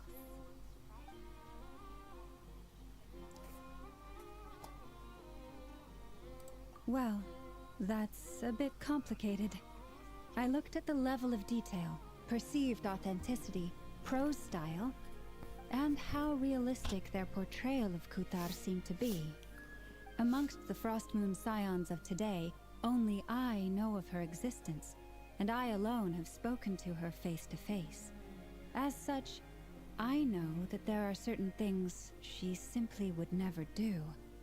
That being said, I have sensed some changes in her lately. Changes? Me? Seems like this is getting us nowhere. For what it's worth, why don't we check the unreliable sources too? Sure. Give me a moment.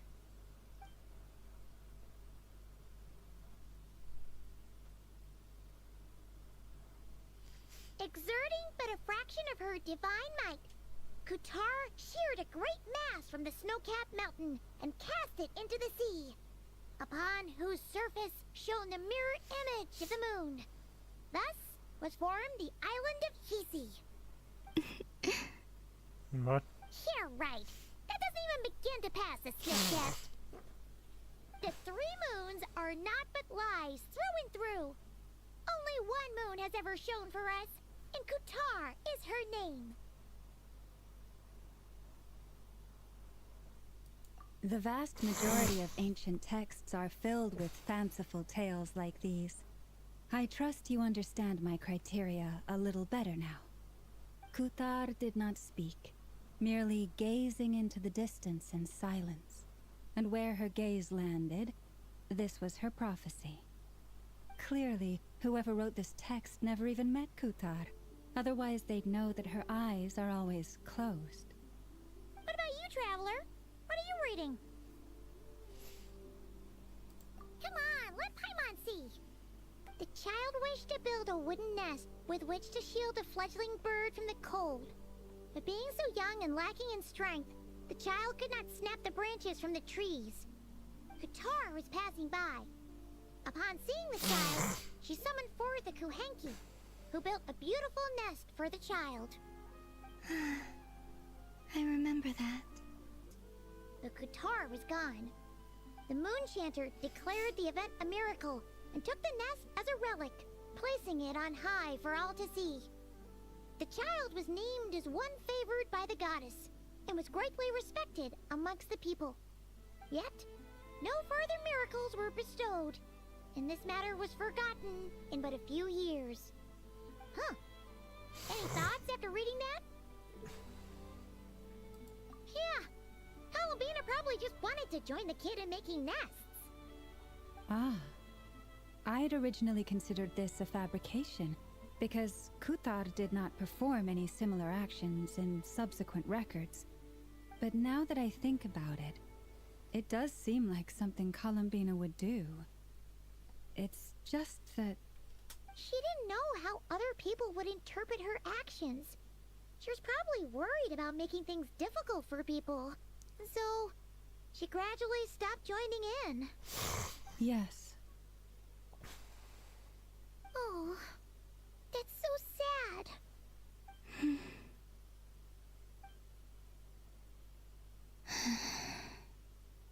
And now, I can make no such gestures of warmth, even if I want to.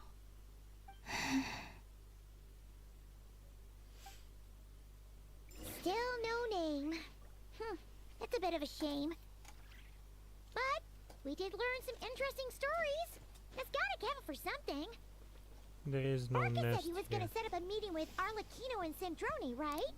Let's go back to Nasha Town and see how he's doing. Llama is not here. No, okay.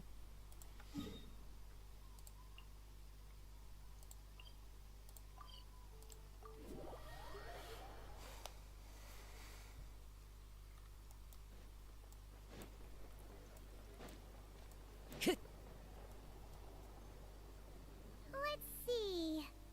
There's Varka. Yeah, this is pretty much the same place we bumped into each other last time. I convinced them to stick around a little longer. We were all waiting on people, so I figured having a little company would help pass the time. Ah, so you've been waiting for us?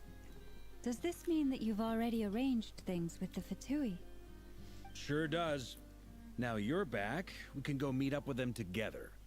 How'd your investigation of the Frost Moon Enclave go? Well, we didn't find out Columbina's true name. But apart from that, it went pretty well. Aha, just as well that I didn't tag along then. I'm sure our moon goddess wouldn't want every man and his dog knowing all about her private life. Still, desperate times, desperate measures, I guess. Someone had to do it.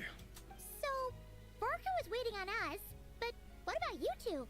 Are you waiting for Alice? Oh, no. We already met with her. We discussed that experiment I mentioned to you last time. Oh, and she also handed me this communication device.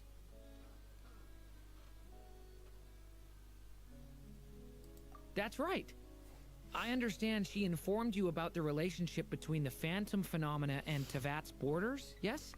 She wants me to help her with some more experiments on that front. She said that she'll contact me through this device with more information. Ah, I see. Following instructions and making observations. Pretty common research method. Takes me right back to Albedo's lab. Wait, then who exactly are you meeting? Someone you know. Albedo's met him too. But I don't think Miss Lauma or the Grand Master have been introduced. I think I know who it Introductions are is. overrated. Yes! Especially in cases like this. Yes! It's you! So, it's not like the academia has prohibitions against going abroad. Also, I applied for leave. I've been writing to Hat Guy since obtaining a human form. I've already brought him up to speed on everything that's been going on in Krai. Hat Guy? Eh. Turns out, I actually have heard that name before. Oh? Then why did you react the same way I did? I only knew the name, not the fella. But since we're all here, let's do some introductions for what it's worth. I'm Varka, Grand Master of the Knights of Favonius. Lauma, Moon Chanter of the Frost Moon Scions. And I'm a Driosh from the Vahumana Darshan of the Sumeru Academia. Hat Guy. Good to see you again, Mr. Guy. Mr. I Guy? believe we last saw each other on the boat right here. Mind you, the only reason I came here is because there's someone I want to look into. Who's that? The Doctor, also known as Dottore, second of the Fatui Harbingers. From the tone of your voice, it sounds like there's bad blood between you. I was reviewing our archives and noticed that a lot of information about him was missing. Left a bad taste in my mouth. That's all there is to it. Dottore, or Zondique, as he was then known, once studied at the Academia, but he got kicked out before he could graduate.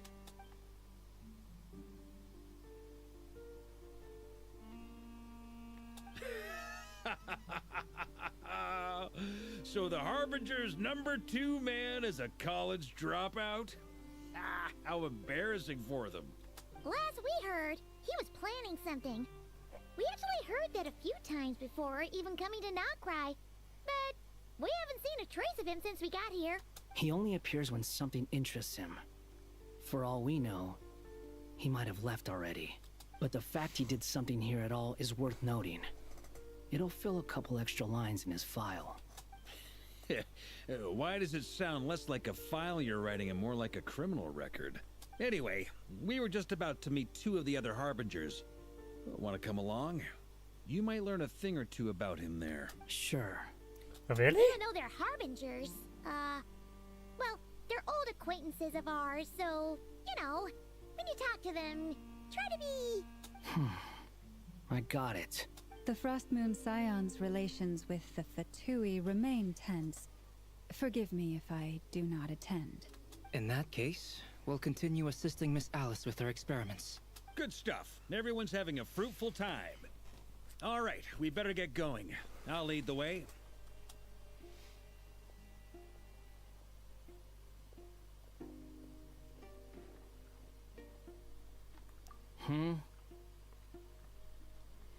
Well, yeah, that's obviously part of it. But I'm not the only one who has a score to settle with him. Neither you, nor Lesser Lord Kusanali, nor I want to see him meddling with things again. What's the hurry? Don't worry. Pigeons always know which way home is.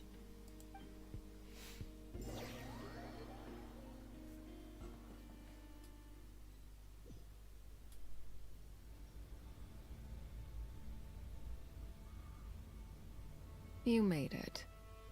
Who is this? A scholar from Sumeru. They call him Hat Guy. He's an old friend of the Travelers.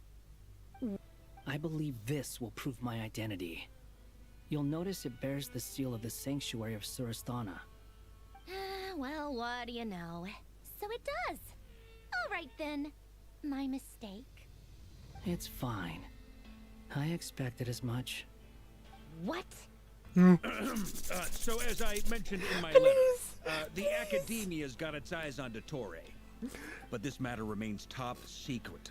Apart from those assisting in the investigation, the fewer people who know, the better. If anyone asks, I'm here in Krai to pursue my personal academic interests. Gotta say, Varka, you did pretty well to keep all this under wraps for so long. Sounds like you got in touch with the Academia about this way back. you flatter me. Where do I even start? Remember that time we fought Rerir at Star Sand Shoal? He sure let me have it then, didn't he? I'll bet Dottore had that all sketched out, with me as his convenient little pawn. He could not care less about us if he tried, but hey! The feeling's mutual. Does Dottore really strike you as the sort who values his relationships with his colleagues? No. Which is why I always keep my guard up whenever he starts. On top of which, I consider you trustworthy people. Now, back on topic. In the wake of the Rapier of Solnari episode, Sandrone and I grew suspicious about Dottore's complete inaction. He never lets anyone in on his plans. The more he cares about something, the more secretive he gets. Indeed. Perhaps he believes that by keeping a low profile, he can avoid trouble. But that trick isn't going to work on his Marrows. Only an idiot would believe he doesn't have something more planned. With this in mind, I returned to Snezhnaya and relayed my thoughts to Her Majesty the Tsaritsa, entreating her to have him recalled. That's pretty direct. Did the Tsaritsa agree? Yes. I made it abundantly clear that the Fatui's business in Krai is almost concluded, and we do not need 3 harbingers in this territory. Her Majesty concurred. Accordingly, Dottore has returned at her orders. I imagine he is continuing with experiments, which no one besides he would ever have any interest in. Common sense might mean nothing to him, but he's not stupid. He knows that no good can come from opposing the Tsaritsa. Smarts alone won't get him all the way. He needs the Rooster's resources and Regrator's Mora, both of which the Tsaritsa can strip from him by waggling a finger.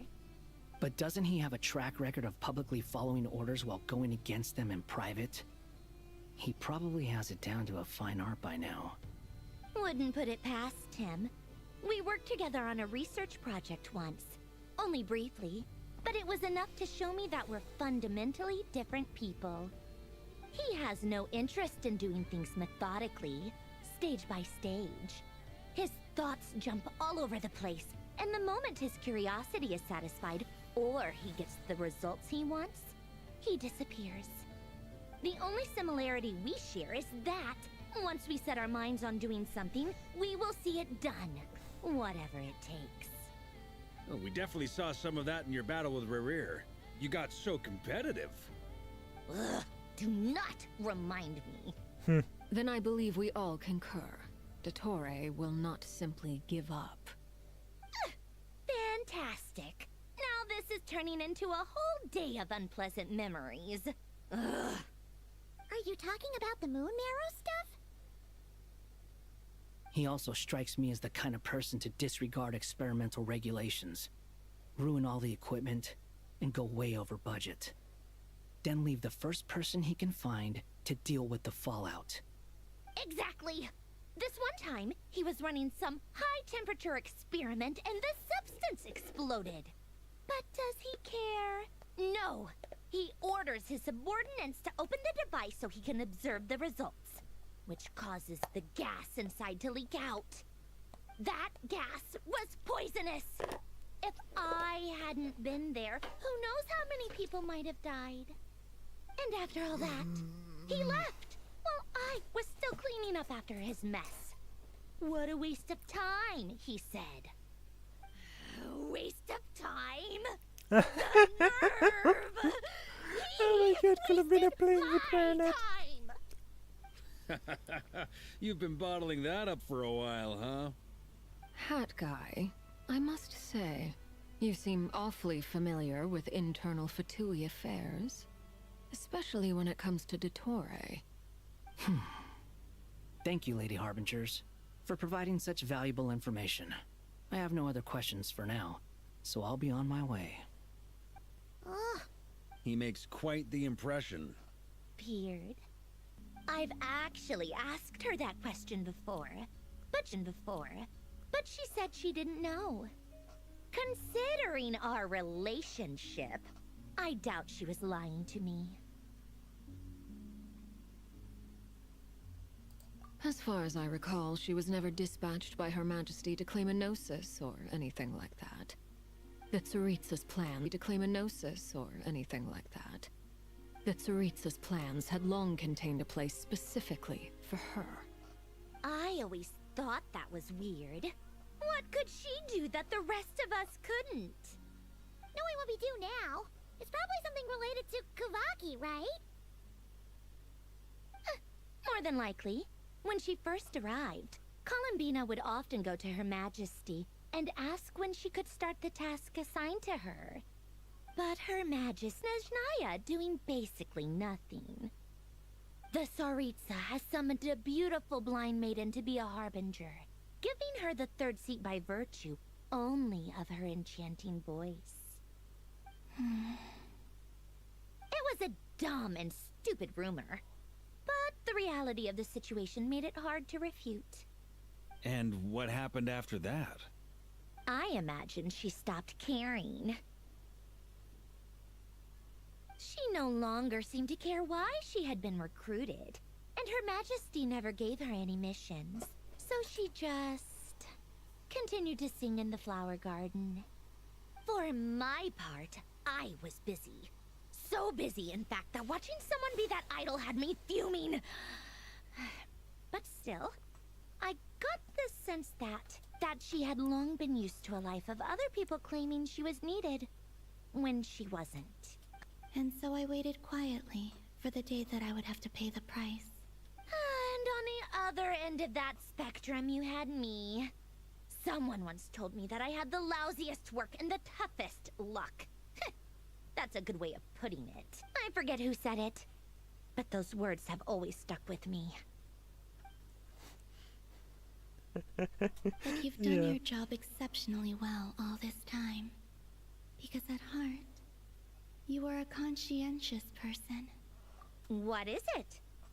Something come to mind?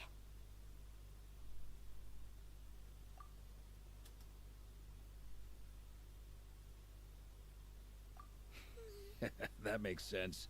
Nothing screams you are needed like your name shouted from across the town. Well, good luck with it. But if you ask me, Columbina is still the most shoutable name. I'm just so used to it now. After all the arguments we've had, I can't be bothered trying to remember another name for her. Nor I. Sandrone. Harlequino.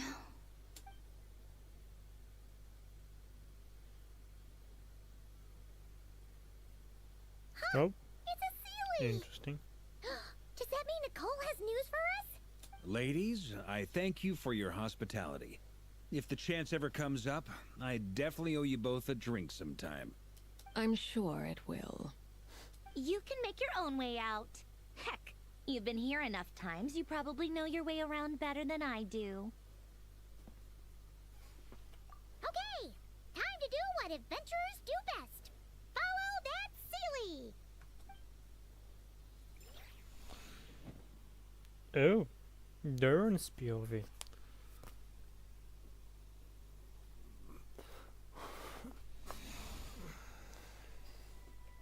Here you are.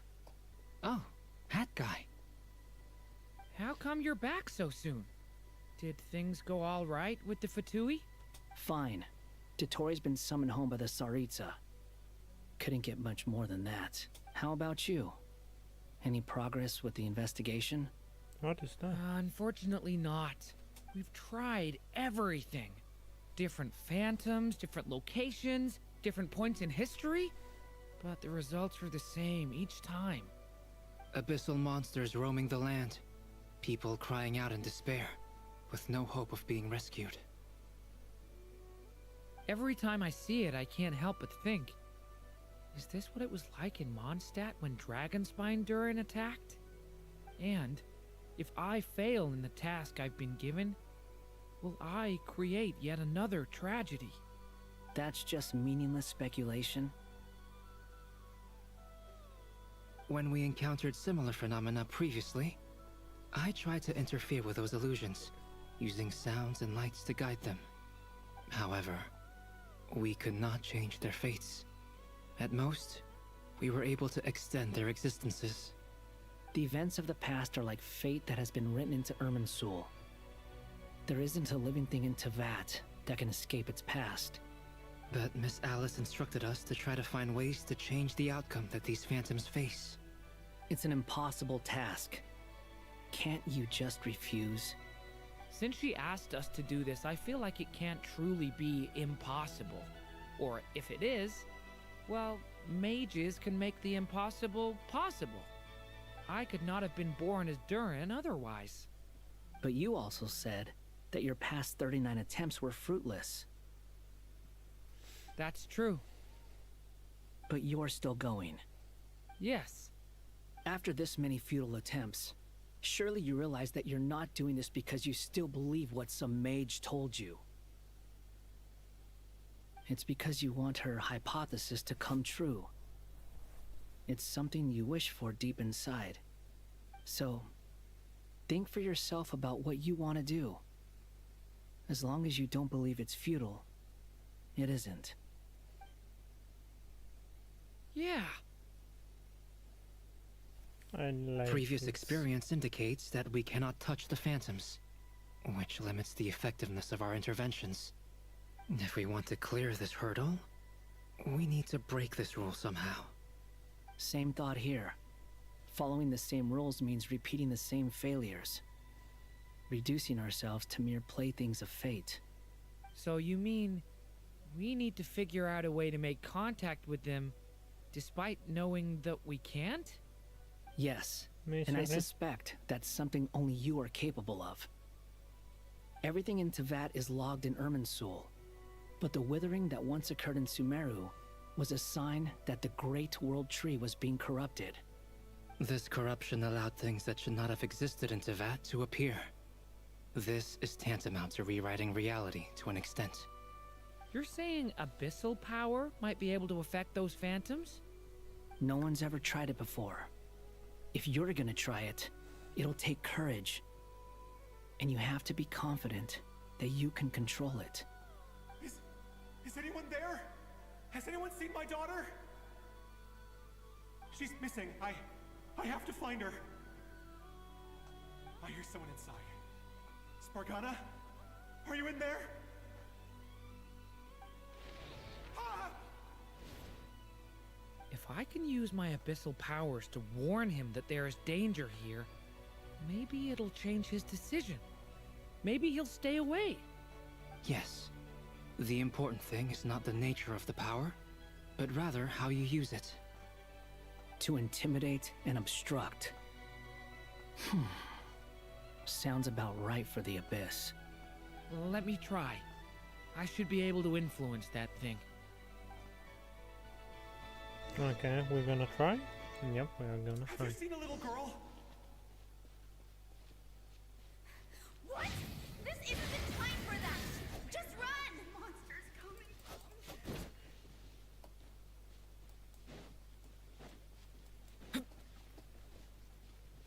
I hear someone inside. Spargana? Are you in there?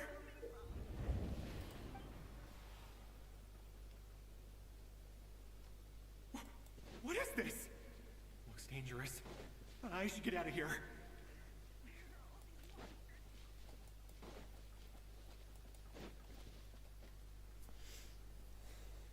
He really left. Huh, we did it! Don't celebrate too soon. Follow him. See what he does next.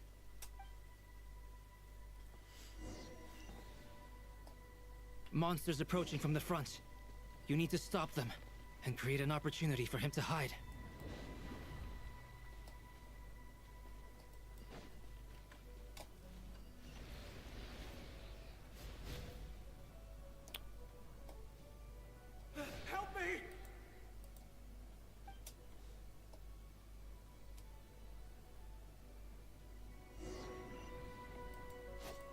Monsters approach.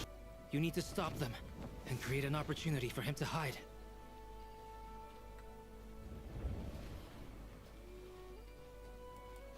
No! There's monsters ahead!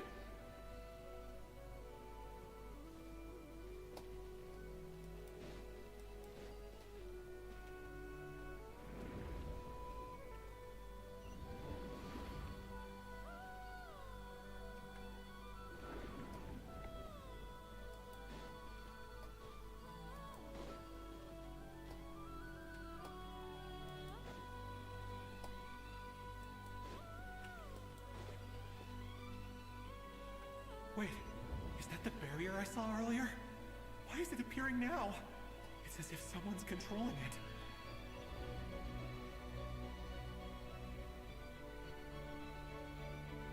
The monsters are gone. Is it safe?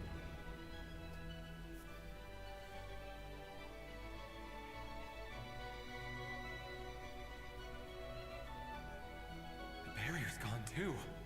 How odd. Anyway, I guess I'll keep going. Quickly, let's keep up.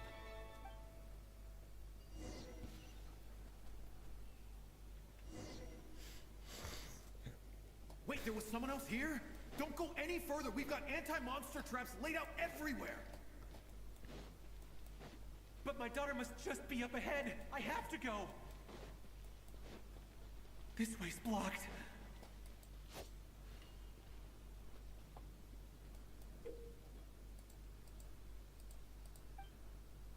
We might be able to use the explosives over there, but we need to take care not to hurt him.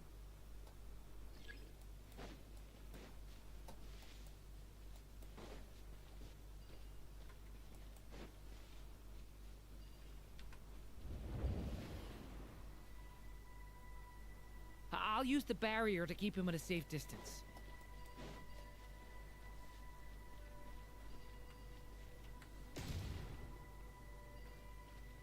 This barrier seems to be helping me somehow. Okay. Hey, hey, wake up! Oh, no good. Gotta keep moving ahead.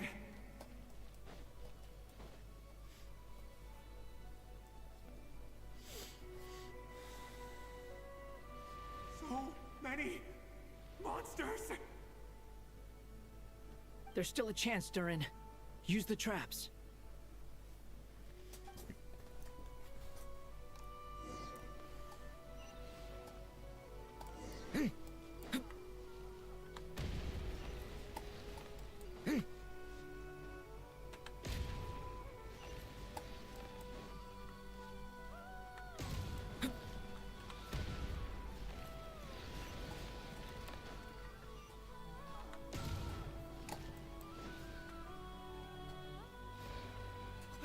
Wait, how?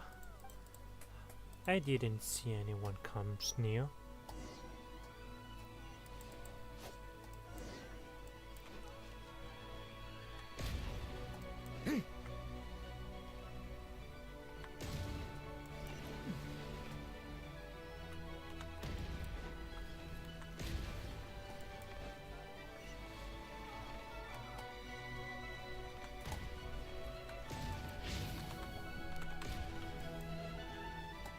Okay.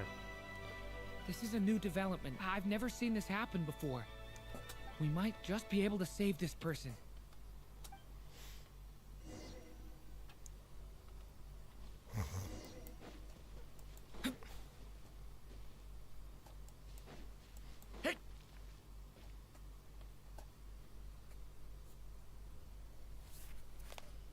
Hello there.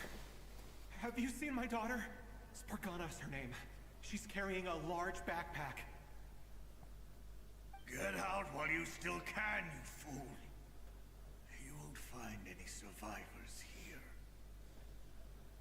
But I can't just leave her here. She must be so scared right now. Sorry. Wish I could help, but I haven't seen her. You'll just have to keep looking. Okay, thank you. If I do find her, I'll get her to shelter and come back for you. Don't bother. I've got nowhere left to go.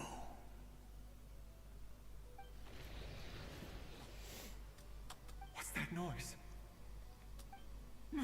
Monster! No, if he goes inside, he'll be walking into a trap. Let's try this once more. This time, we have to stop him.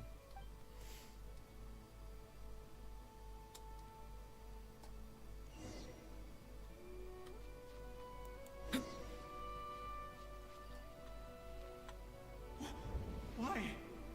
How will I know where Spargana's gone like this? You know what? I'll trust this strange barrier. It's gotten me this far after all.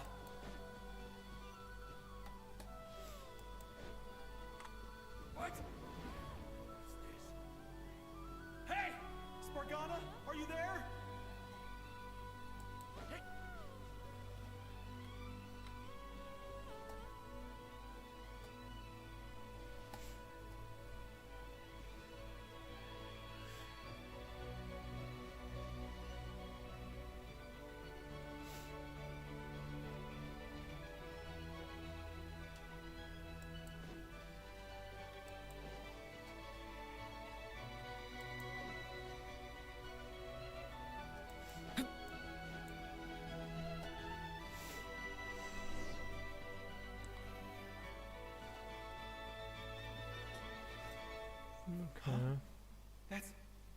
That looks like one of my daughter's books.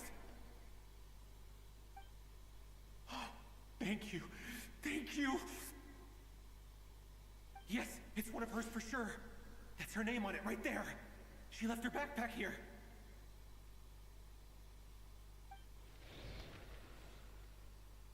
Durin, just like last time. Use the explosives.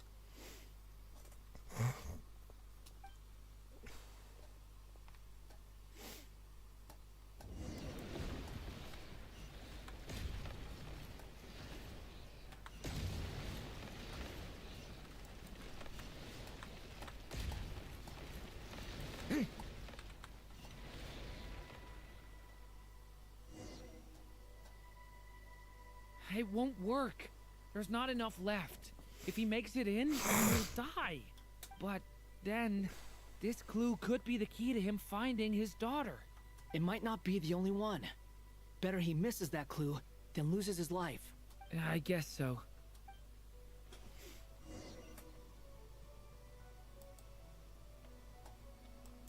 Stop him, Durin.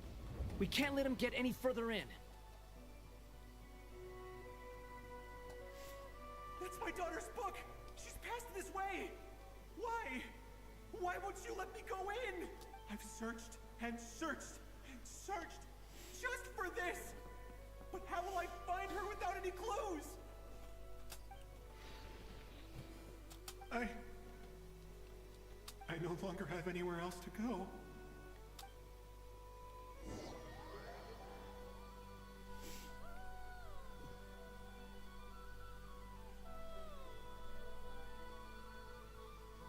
I'm sorry.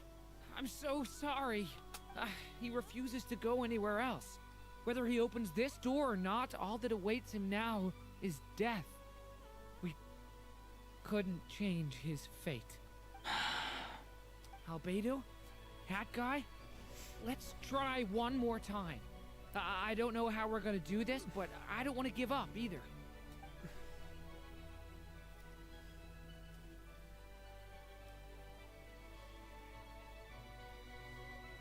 Why am I here? What's going on? All these scenes running through my head. Where are they from? Huh? What's going on? His reactions have changed. How many times have I...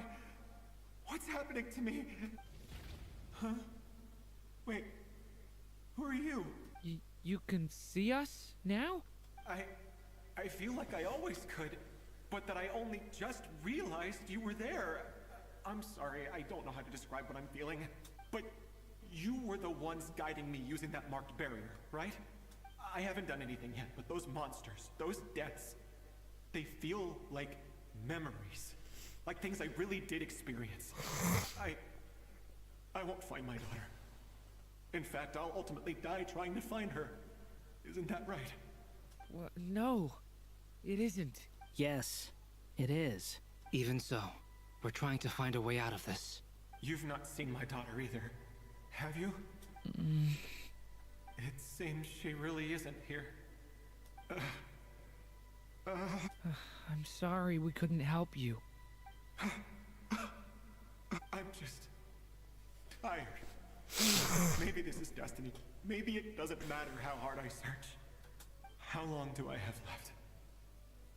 Experience says 15 to 20 minutes. 15 to 20. Thank you for all your help. Let's rest a while. You look exhausted too. Now's not the time for you to start pitying us. It's not pity. I'm just realizing that I've only got 10 or so minutes left. You know?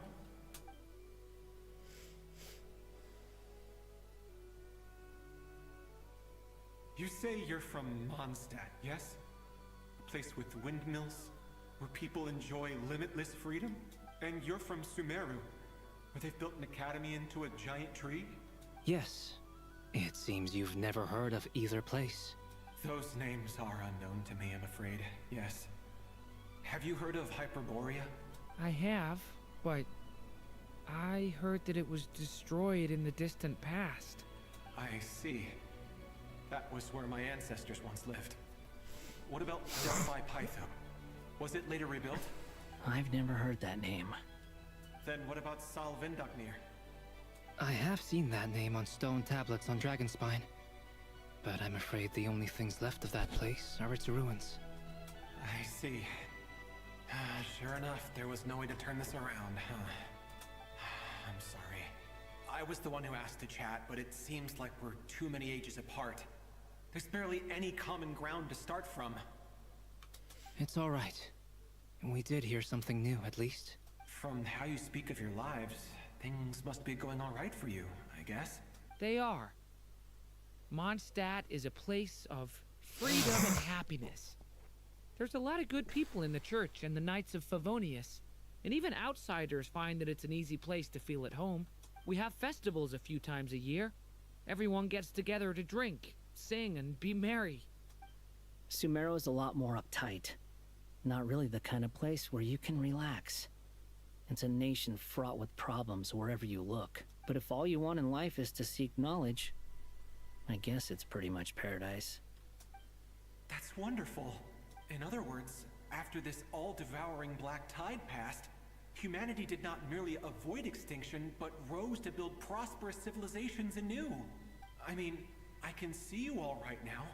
That must mean the future isn't a total mess, right? That's true. Well, time's almost up. Let's part ways, I think. Might be best if you don't waste too much time on me.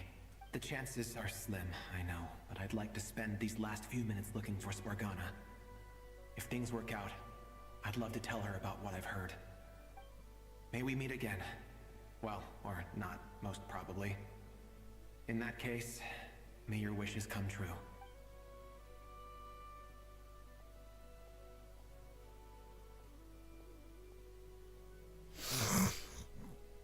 He's gone. In a few minutes, he will meet the end that was his to begin with. The ending of this tale did not change, but I believe that we've just made the most progress we have yet. May your wishes come true. If only it were so simple. Hat Guy, could I ask you a question? You've never talked about your past. It seems complicated, and it weighs heavily on you too. Would you be willing to tell Dad goodbye with a smile, right? I know about Albedo's past. Our experiences are very similar, and he created me. As for you, you're my first friend, and you've witnessed every step I've taken. But by comparison, I know nothing about you. Either way, I mean, we're still best friends. But if I knew more about you, I might understand your thoughts a bit better. I've told you about myself. I'm a student at the academia. And what did you do before that? Prepared for the entrance exam. All right. If you really don't want to talk about it, I won't press you any further. I was a puppet built from the branches of a white tree, using technology left behind by the Conrian schools of mechanical engineering. A white tree? You mean an Irminsul tree? Yes. A branch of Irminsul that was once connected to the main tree. So you had a human creator too? Yeah.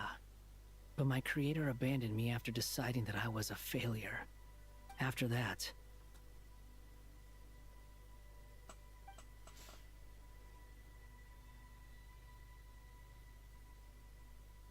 Durin.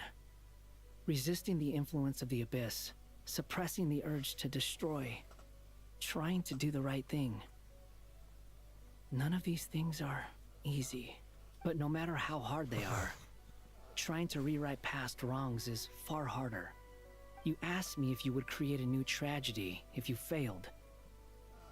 I told you there was no point speculating about that, but the real answer is, yes, you absolutely will. That guy. But at least you've got people here to help steer you away from the wrong path. So, just keep aiming towards the light. I will. I promise. Alright, break time's over. Hello? Durin speaking. Hello, friends, it's me! What have you been up to, I'm detecting some unmistakable fluctuations here at the border. The amplitude isn't particularly high, but they're completely different signals from the ones before, and the scale is comparable to those I've detected previously. Alice, we were unable to save that person.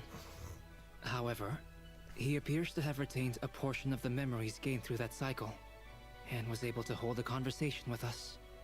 I see. Well, that is rather odd indeed. It definitely merits further attention. Could I trouble you to keep trying the same approach? I need to gather some more data. Counting on you. I should probably have Nicole come and check this out as well. Oh! Okay. We finished Act 5. And it took us about... what is it? 2.5 hours as far as I There see. you are. Oh. I was worried you might stop to collect treasure chests opened by the Seelie along the way. It would have taken you so much longer to get here. Yeah, 2.5. Another conversation I cannot hear. I am delighted to see that you understand what takes priority, and that your adventurer's instinct has not swayed your resolve. Really, I must applaud you for it. You should know. Paimon's head. Okay, I'll try and keep it short. My senses are telling me that this is where we shall find the entrance to the ruins. Oh, cool! Well, what are we waiting for? Let's open it up and see! Patience. This was a sanctuary of great importance to the Hyperboreans. A special process is required to open the gate. Oh! Like the place that housed the Eternal Moon's marrow?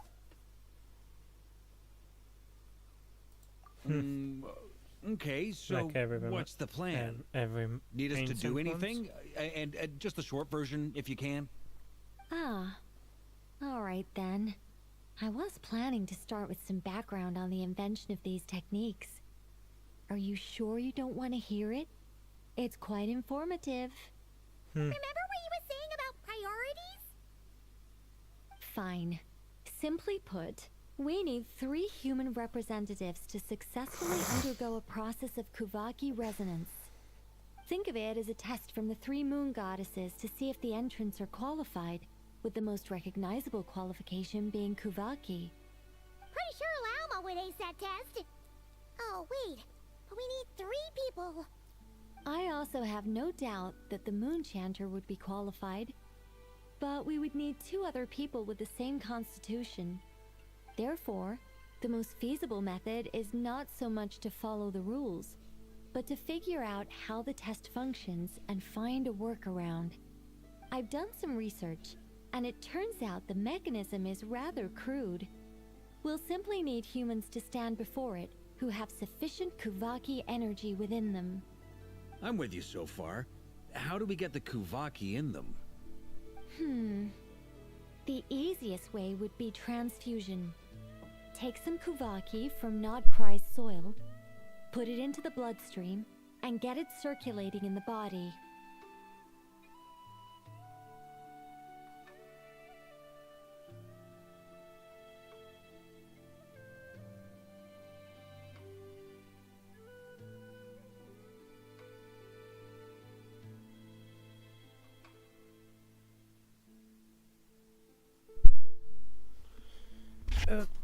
So we're going to cheat on the test?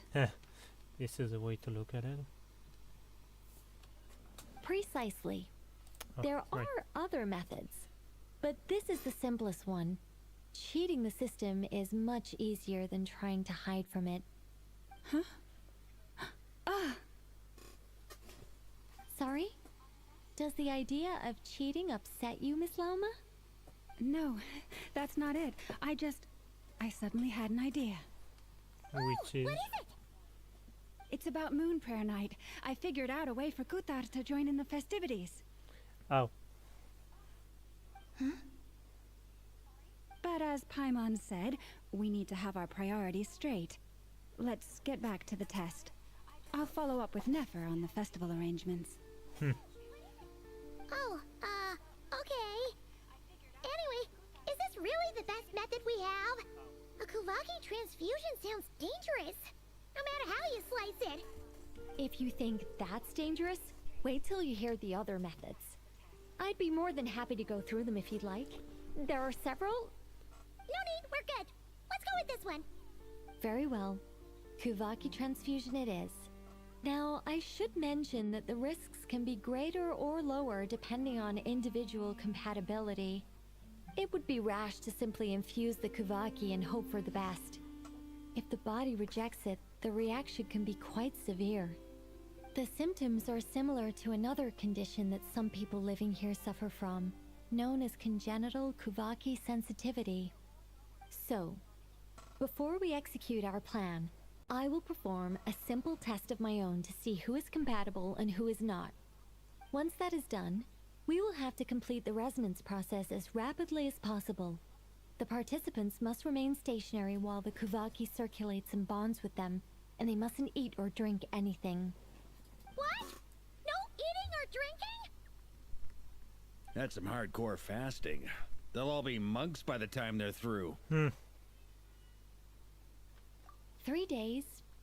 Oh, that's so long!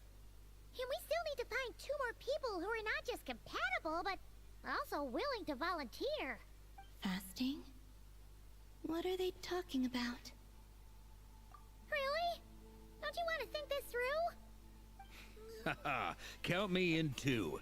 3 days without food? I can handle that. Miss Nicole has made it clear that this is the easiest way. The way I see it, there's nothing else to discuss. It's time to step up. Yeah, you're right. In that case, Paimon volunteers to be captain of logistics. She'll keep the fires lit and grab some spare clothes to keep you comfortable. Then we'll start with you first, traveler. Please step forward.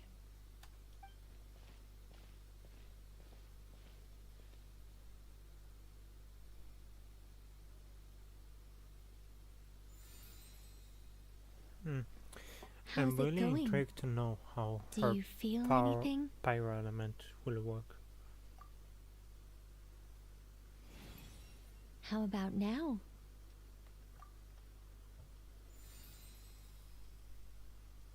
And now?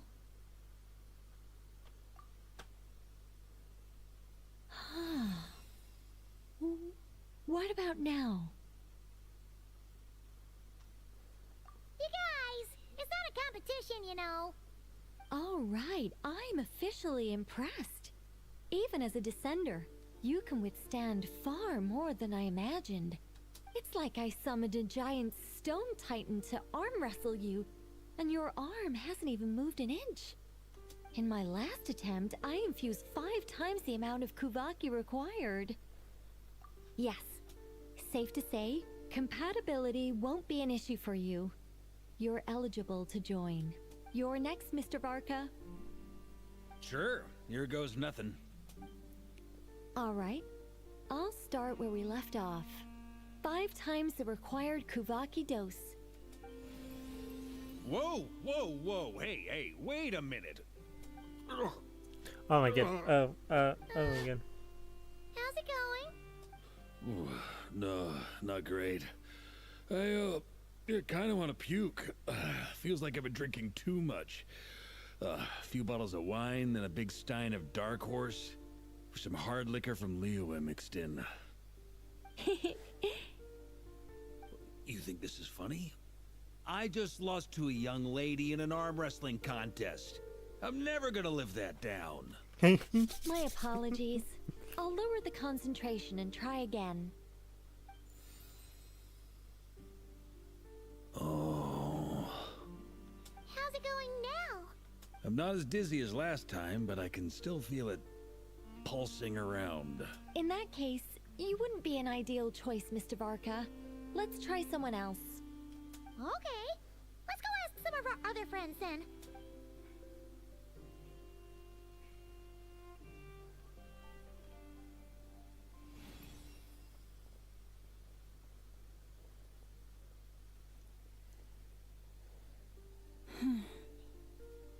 No surprises here, Miss Moonchanter. You're perfectly compatible. You may join.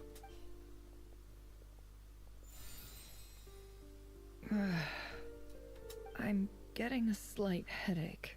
Shame. You were so close. Whoa! I'm itching all over! Allergic reaction. We can't have that. Huh? Well, are you gonna start a what? The Hexenzirkel is an organization that cares for and protects children. We will not have them do dangerous things. Not even tests.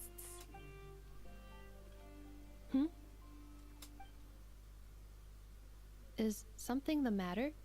You're not exactly... The candidates have to be human. I guess that rules me out too. Huh. Everyone except the Moonchanter got beaten. Guess I don't need to feel so bad after all. I mean, looks like this isn't gonna be as easy as we thought. Perhaps I could ask for volunteers among the Frost Moon Scions. I'll see about talking to some trusted Lightkeeper colleagues.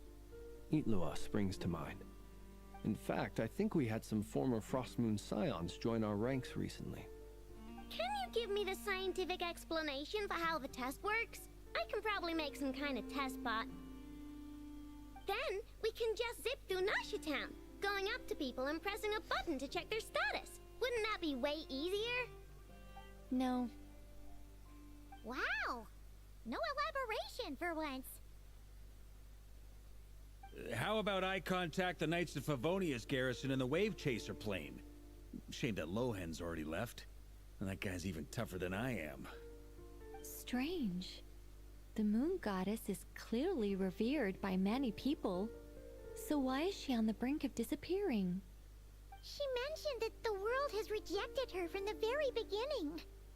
And when we fought the Reikir of Solnari, it seemed like she exhausted her power for our sake. Also, I'm not sure revered is the right word for how people feel about her. Gratitude, certainly. For my part, anyway. It's basic reciprocity.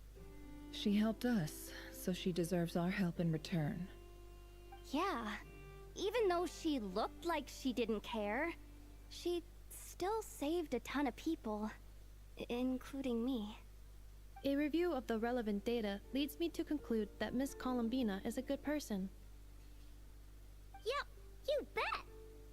They really think so? I'm super surprised that Columbina isn't her actual name, though. I think it really suits her. It's light and graceful and...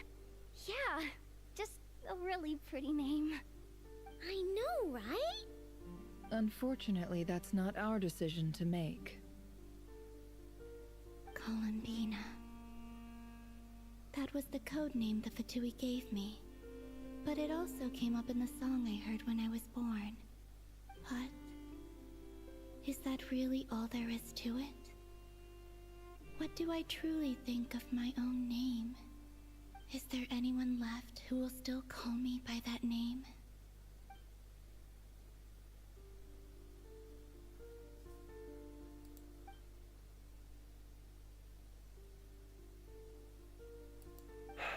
Moon Prayer Night is getting closer by the day.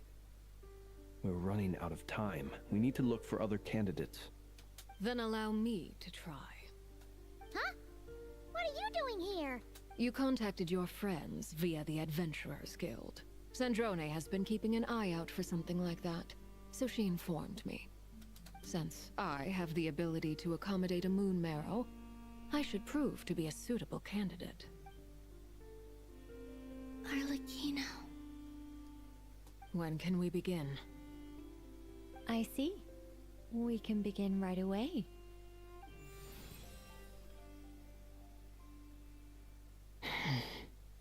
How was it? Did you feel any discomfort? Not at all. Then it seems we shan't need to look for additional candidates after all. Great! Cool. Alright, like Paimon said, the rest of us can take turns making sure the three of them stay warm and comfy. Then, my job is to take care of the caretakers. I will ensure everyone receives food and accommodation. I'm ready as well.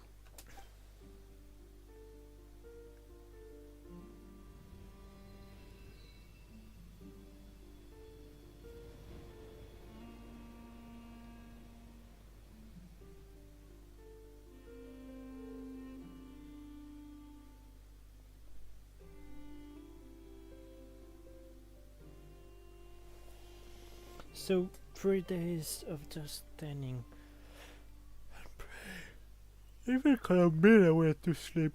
I want to sleep. The game makes fun of me.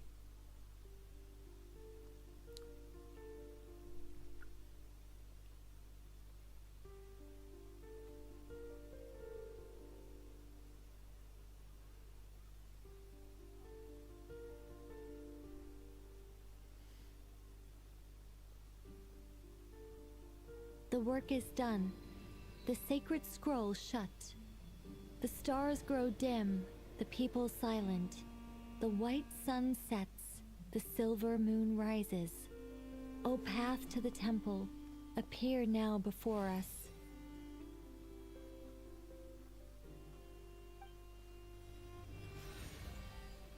Wow! It really opened! So that's what all this is about.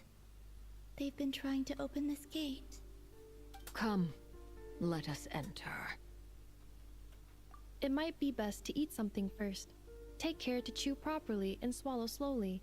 It will give your body time to readjust to the digestion process. They will head in soon. They will need to enter this gate.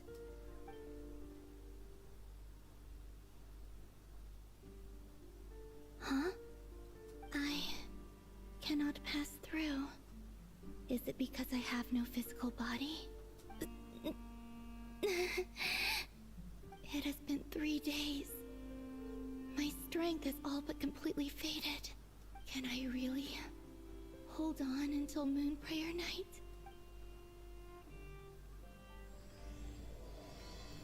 Act 6. We are here.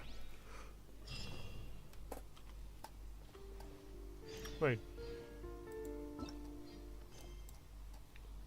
Is this second part of this act, or this is the beginning?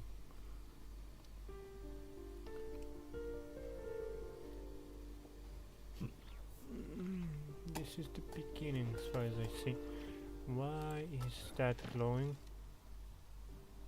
Oh, because we finished Act 5.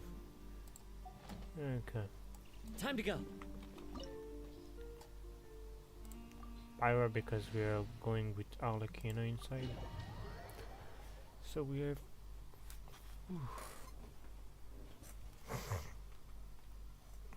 Oh no.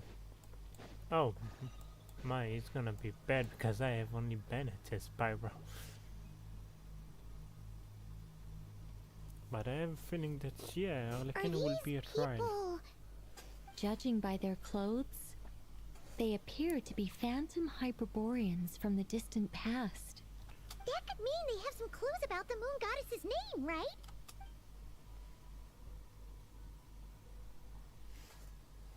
Hey there!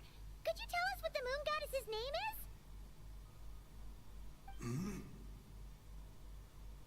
Sorry. That's probably a weird question, huh? How do we explain this? The moons are long gone, and their goddesses are dead. Their names no longer mean anything. When a new moon goddess is born, we will surely know her name. We have used every last resource at our disposal. All that remains is to wait, patiently and quietly.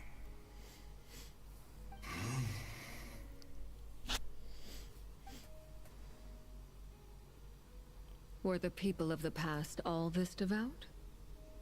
It looks like this phantom doesn't intend to converse with us any further. Surely the new moon goddess he speaks of must be Columbina. Alas, Kuthar's birth came long after the age in which he lived. But, maybe if we find a phantom from a more recent age, they might know Columbina's real name. True. Keep an eye out. We should be able to tell which era they're from by the clothes they wear. Yeah, you've been pretty talkative this whole time. What changed? Oh, nothing. I'm fine. You all make good points. When the Hyperboreans speak of moon goddesses, they mean the three from truly ancient times. I can't imagine they would know anything about our current moon goddess. There once was a time when the moon goddesses blessed them greatly and protected them from harm. So, when the war between the gods and dragons plunged the world into chaos, it seems they looked once more to the moons for help, praying for a new goddess to be born. Yeah, that checks out. Let's continue on. Who knows what else we may discover?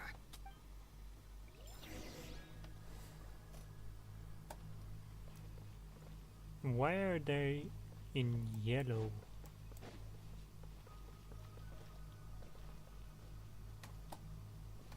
Kind of weird. There's a door blocking this path.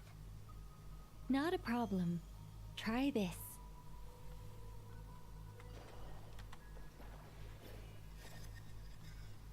Whoa! How did that door suddenly collapse? This device was maintaining the door's integrity. Remove the core, and the device stops working. So if we turn it, the door will just...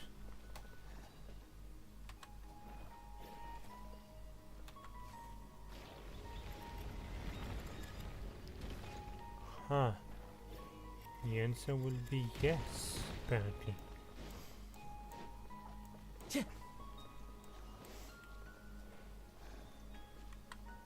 Is this our destination?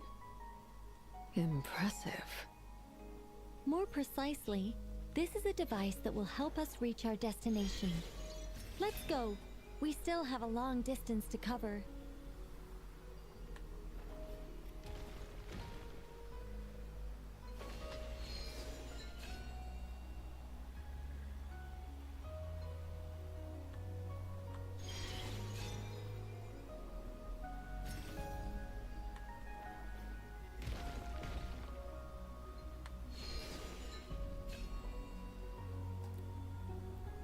The music is beautiful.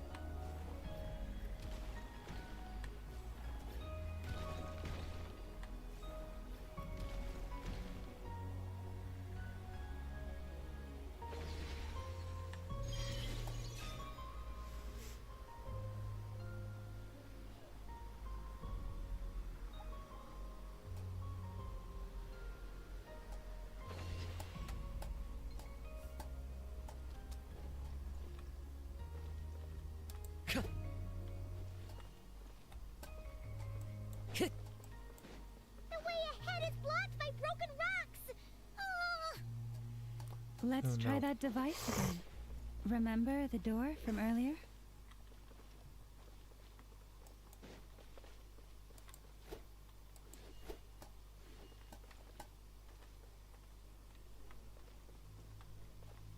Sure.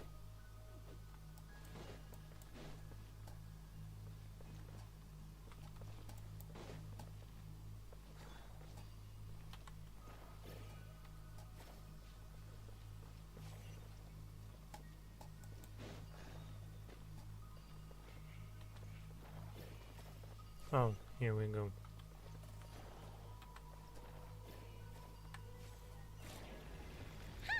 So it works in reverse, too!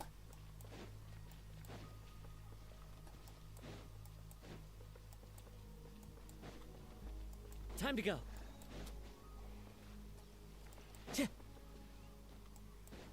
The humans we see are all phantoms, but the monsters are real. What a fascinating place. There'll be plenty of time to admire it later.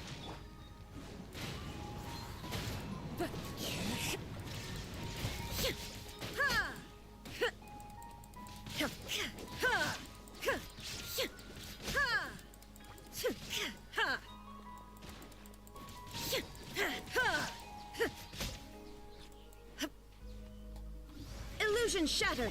Fallen leaves, adorn my night into the wind! Yoo-hoo!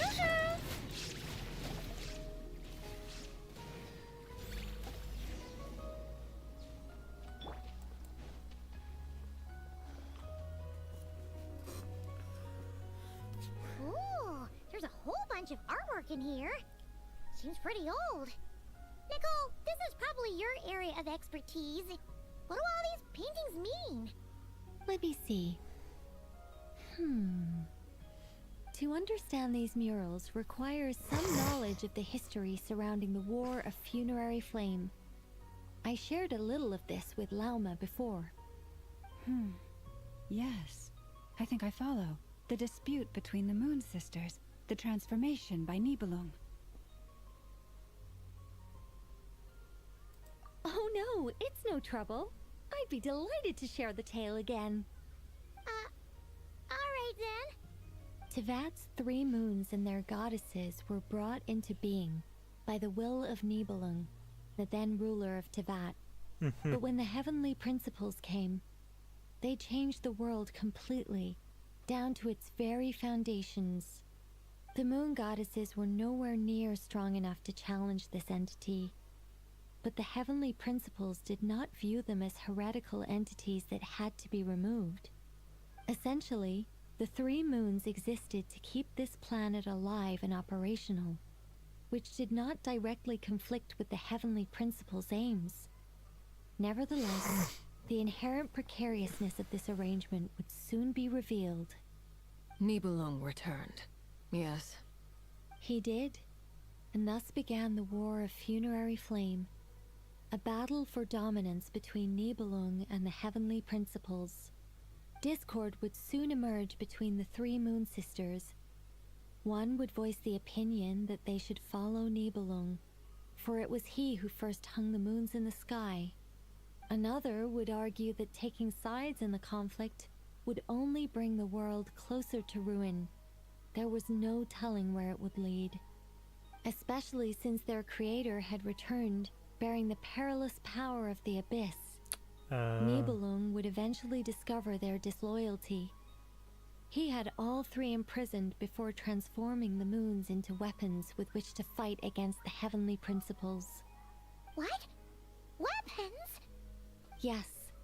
The very moons that had once defended the planet became instruments of death and destruction, striking terror into the hearts of all living things. And although the heavenly principles and the 3 Moon Sisters had once been at peace, it now seemed that the moons posed an unacceptable threat to Tevat. It is possible that the heavenly principles did not know of the goddess's imprisonment. If so, the weaponization of the moons would surely have been viewed as an intentional breach of the peace agreement. Regardless of who knew what, when, the heavenly principles shattered 2 moons and flung the other beyond the skies. Whether the goddesses managed to escape Nibelung's captivity after his fall, nobody knows. But this much is certain. From that day on, the moons no longer belonged to Tevat. The rejections slowly drained their power until eventually they passed away. So that's the full story. You say the moons ceased belonging to Tevat from then on.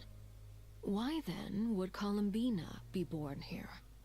That is perhaps due to the lingering connection between the Frost Moon, which was not shattered, and this world.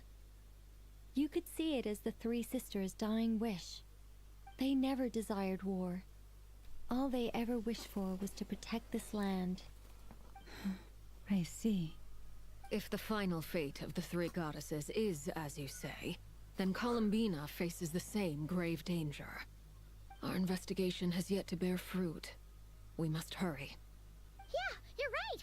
Let's keep going. Let's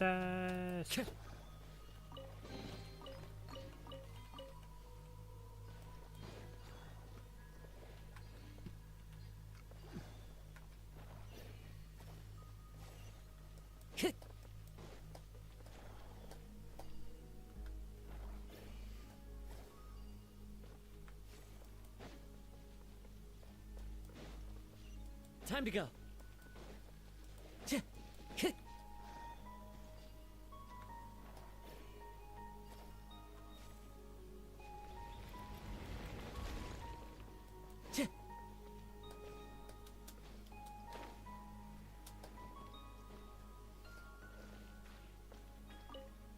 Should we trust him to keep his promise? We have to. There's nothing else we can do.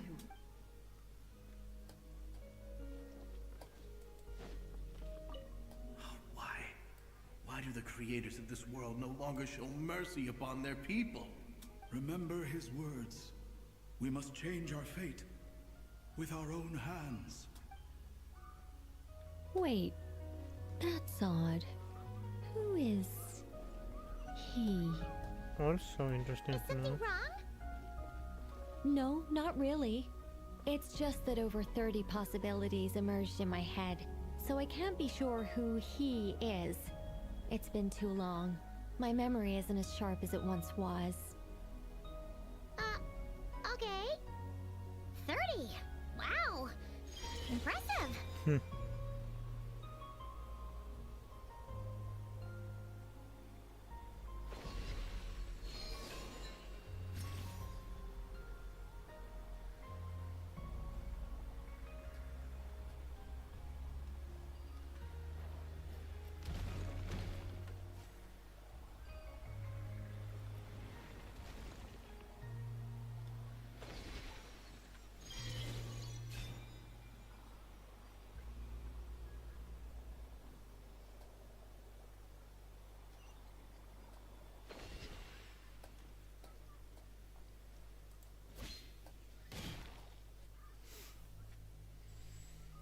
Okay. We're finally here. Guessing we'll need to activate this thing? Indeed. I was a little worried about that at first, but as we got closer, I sensed that the Kuvaki within it flows unimpeded. It should be functioning normally. The only issue is how to activate it. It's looking a little worse for wear. What about the cores from some of the other devices we've seen? Can we repair it using... In all likelihood, yes. I imagine that would have been the Hyperborean's backup plan. Let's look for some cores.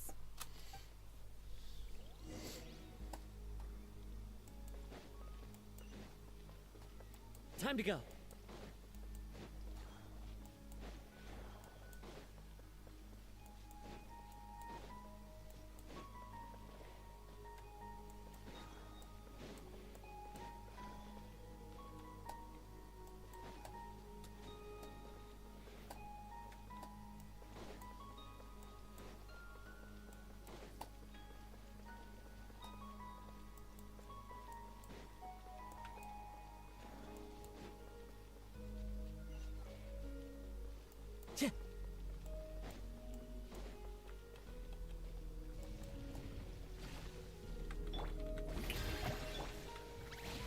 The wind knows me.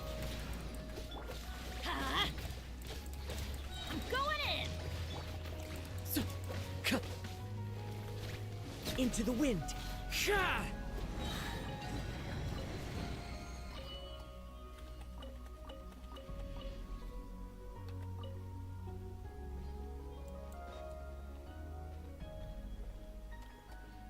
Time to go.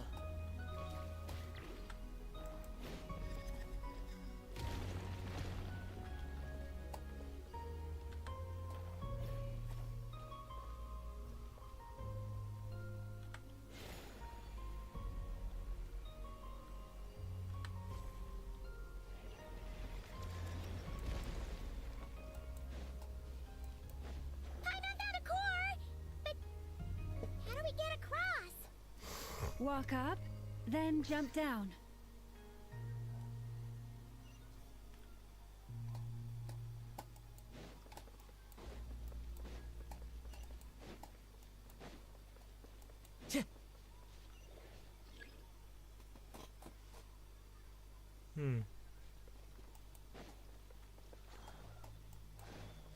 Time to go.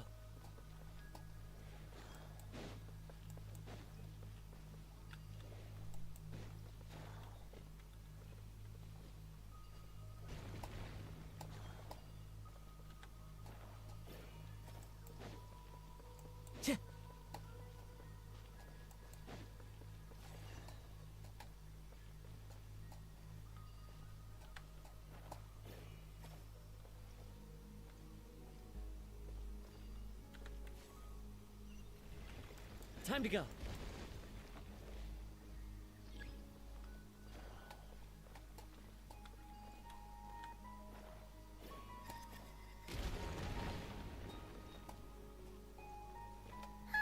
That should be enough cores.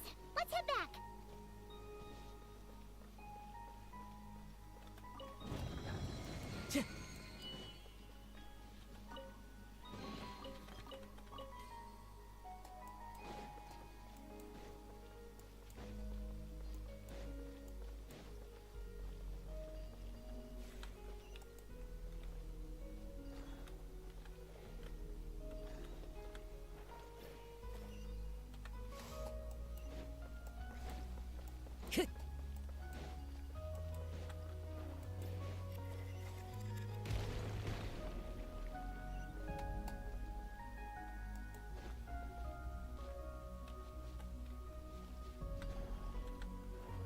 The melody is just amazing. Time to go.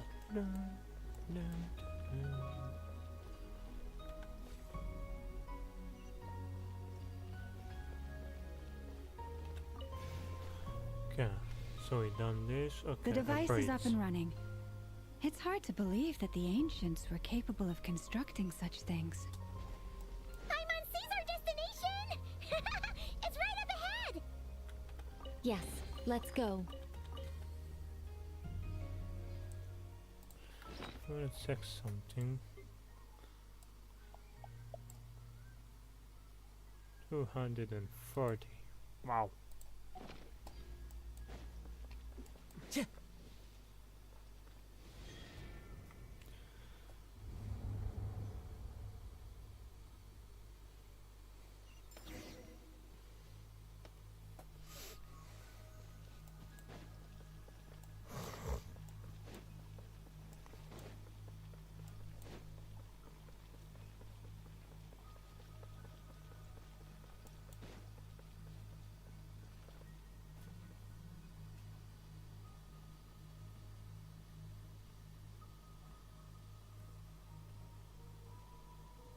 This is where the people of Hyperborea communicated with the moons. We need only place the moon marrow upon this platform on Moon Prayer Night, and we shall be able to open a portal to the moon and send our moon goddess back home. The assumption being, of course, that we can find her first. That's right. You want to know if it's safe there, don't you?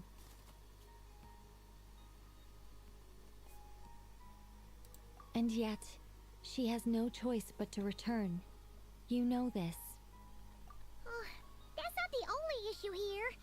This is the end of the line, right? We've explored everything we can. And despite looking at historical artwork and talking to people from Hyperborean times, learning Columbina's name. If it's not too much trouble, could you tell me exactly what Alice said to you about finding her name? Oh, sure. What she said was... Then your first job is to find it. As a moon goddess, I'm sure she must have a name she identifies with. Neither Columbina nor Kutar is her true name, and she's never really accepted either of them. Is it not also possible that she has never had a true name? Not at any point in history? That would be a hard pill to swallow. But at this point, we may have to accept that that is the truth. No one knows how she came into being, and she certainly doesn't have parents in any sense that we're aware of. Perhaps she was never granted a name at all. But does that mean there's no way to get Columbina back? She's just gonna disappear and there's nothing we can do about it? Huh? Wait, why all this pessimism? Was it the way I phrased this question?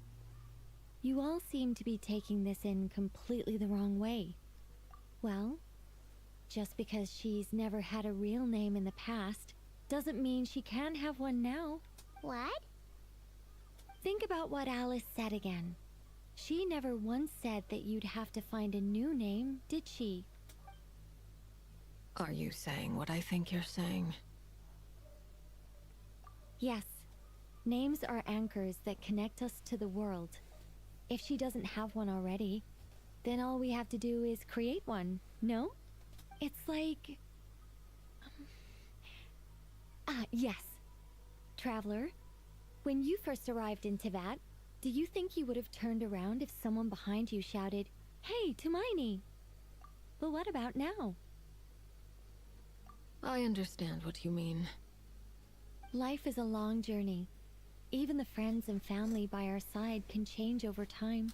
When people call you by different names, what matters isn't so much the words themselves, but what they symbolize.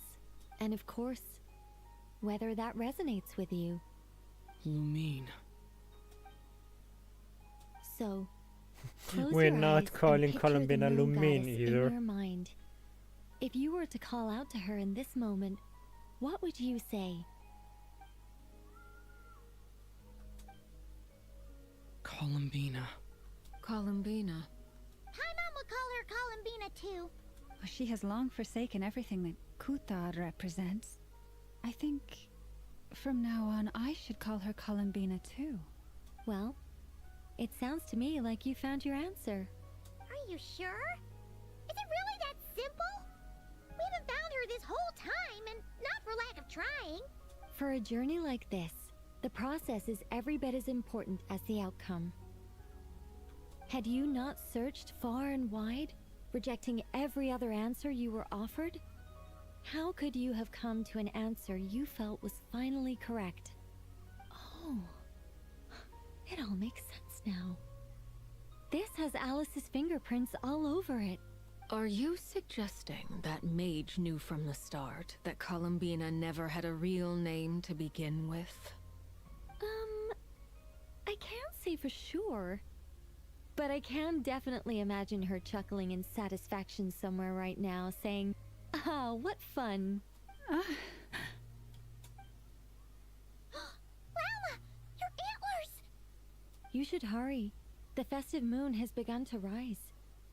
Do not worry, for when you called the name Columbina just now, I could sense that the power within was enough to summon back the moon goddess. The power within what? The name? Yes. So, the thing is... What's wrong now? This is so annoying. I really, really want to explain how that... But... Deep breaths, Nicole. Deep breaths. You're an angel. A sober, sensible, solemn angel who has her priorities straight. Okay then. Sorry for asking. Clearly a bad call on Paimon's part. Anyway, you all need to hurry. Last thing, remember how it felt when you called out that name. Then it is agreed. By the name Columbina, we shall find her. Then we'll throw her the best Moon Prayer Night party ever! And at last, we will send her home. She is home, you idiot.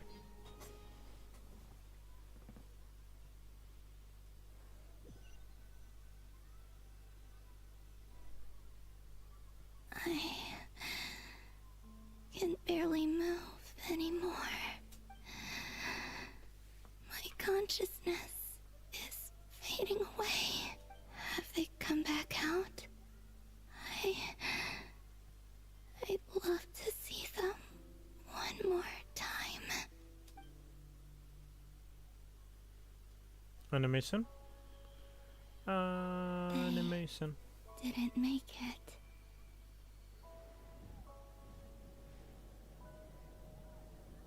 Could you tell me your name? My name is... Columbina!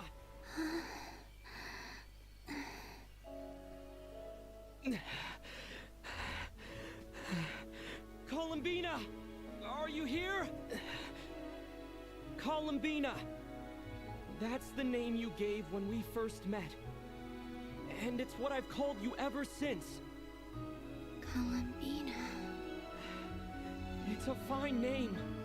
I have many fond memories of Columbina, and so do all of your friends.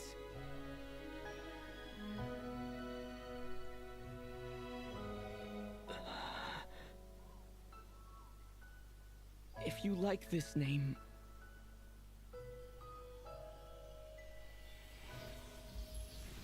Eh?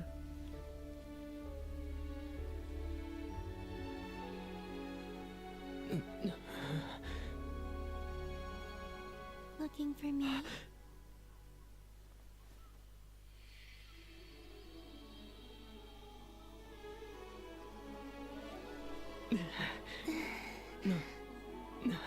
I like it.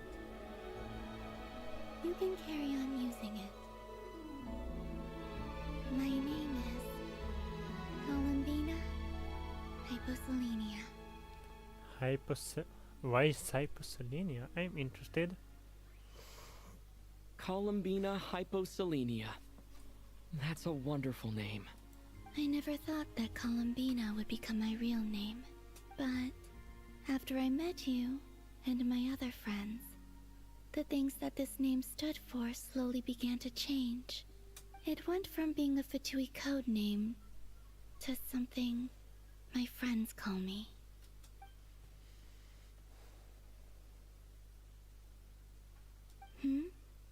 What is it? Why aren't you saying anything? I'm just so happy for you. Thank you. So, where's everyone else? We can go and meet them very soon. Everyone went to different places to try calling your name. Great. I'd like to thank them as well.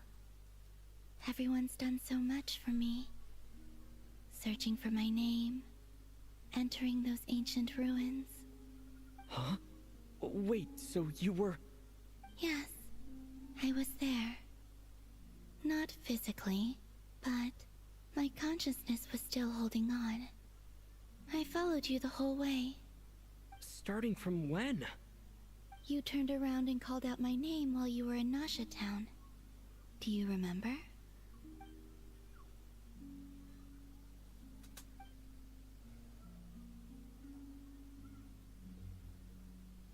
Let's go.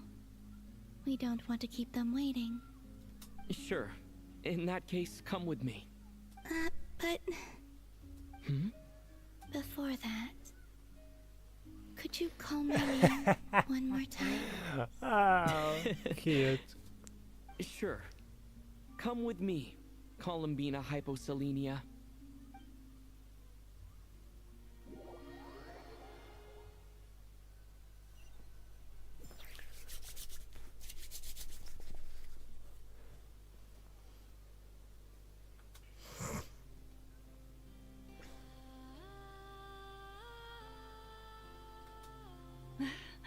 Columbina.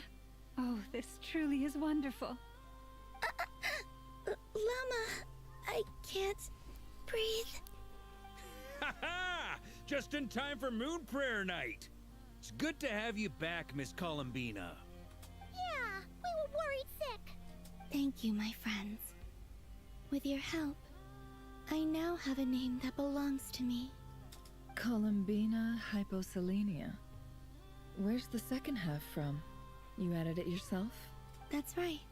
It means... Born beneath the moon. Yes. And by extension, it can also mean born beneath this world. A fine name.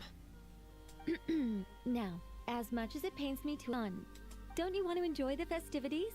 There's so much to see and do. And some of the ambient lighting and entertainments were sponsored by the kind souls in the Hexen Circle. Nicole? Why have you turned into Dodoko? So you're Miss Nicole. Thank you for helping us, and for helping me find my name. It's nice to finally hear your voice. You're quite welcome. Guiding lost people to hidden treasure is what we Seelie do. And if you ask me, spiritual treasures are far more precious than material ones. Chests are all well and good, but this was what it's all about. So satisfying. Anyway, I had to go help Alice. It seems like she ran into some trouble. That's why I couldn't be here in person. But don't worry, we're with you in spirit. We'll be celebrating right along with you. Keep an eye out for the Hexen Circle's festive stalls in Nasha Town. I think you'll like what we came up with. Alice said she even managed to rope B in this time. Ooh. The Frost Moon Scions have also prepared various attractions. I believe Aino, Nefer, and their crew are setting things up as we speak. On that note, Nefer, about that request I made. It's all in hand. Yehoda is on site to ensure that everything goes off without a hitch.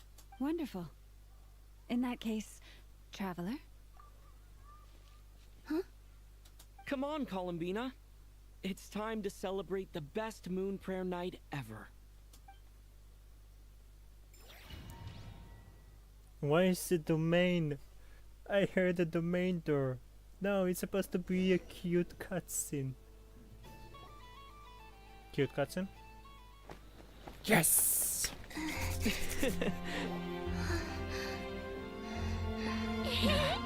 my gosh. Hey, young lady. Would you like some Moon Prayer Night candy? Happy Moon Prayer Night. Oh my god, it's the guy from earlier. I almost forgot to say. Welcome home, Moon Goddess.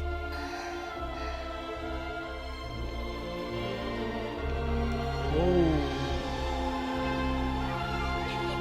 I hope these things will stay here. Welcome home, Moon Goddess. Welcome home, Moon Goddess. Welcome home, Moon Goddess. Turning Nasha Town into her home is a festive gift. A rather brilliant idea. Perhaps this is what Krai, Columbina's home, should have been like all along.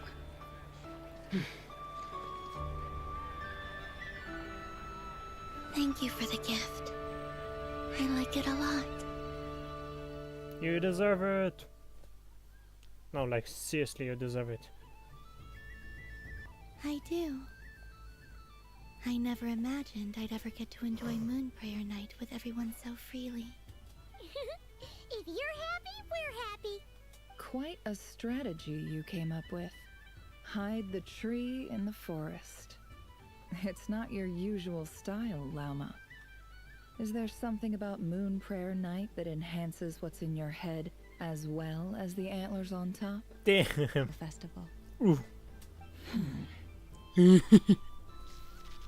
Oh. I see it now. This bickering is actually a sign of a strong relationship. True. Huh? Yes. What's everyone doing here? Oh, Miss Columbina, you're back. Yes, I'm fine now. Thanks for your concern. How's your progress with Alice's assignment? Very well indeed. I've never heard her sound so excited. Not like this. This time, her excitement seems more serious. Seems like she's had a major breakthrough. She said she'll contact us once she knows more. In the meantime, we're free to relax and have some fun. Enjoy the time off while it lasts. I have a feeling that our next task won't be so simple. Great! Next Archon quest will be 8 hours long. It's I one should of go. them. I still have a few things to attend to at the Frost Moon Scion's stall. And I think I'll take a look around. With any luck, this once-in-a-year festival will come with once-in-a-year opportunities. Hold up a second. Where's Varka?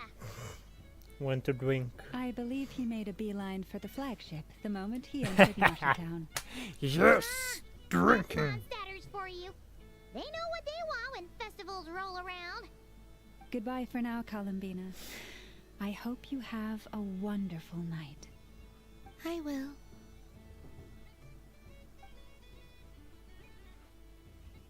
Well, in that case, don't just stand there.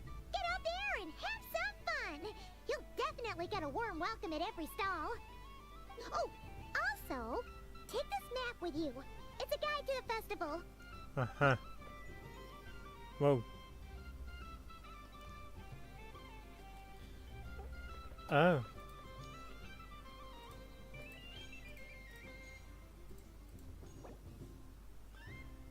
Oh. So this I hope I can do later. For now, let's finish the quest. A whole bunch of cute animals to celebrate too. Over there is the Hexacircle section. Alice seemed more excited than anyone about this festival, so she insisted on making it a grand affair. Oh, and then there's the Nashitown local specialties, including... Actually, forget that. Better if you go check them out for yourself. Thank you. It looks like a lot of fun. You're not coming with me? We'll be around.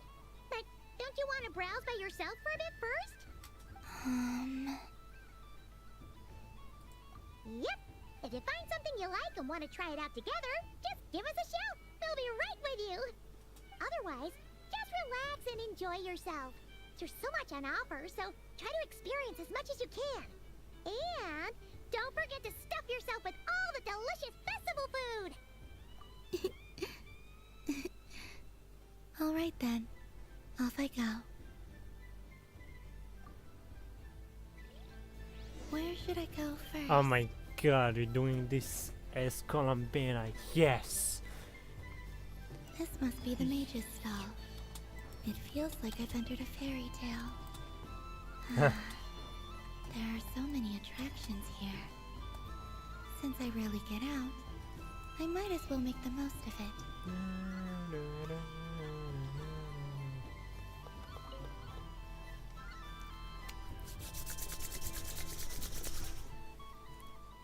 I wouldn't say it's unfair, exactly.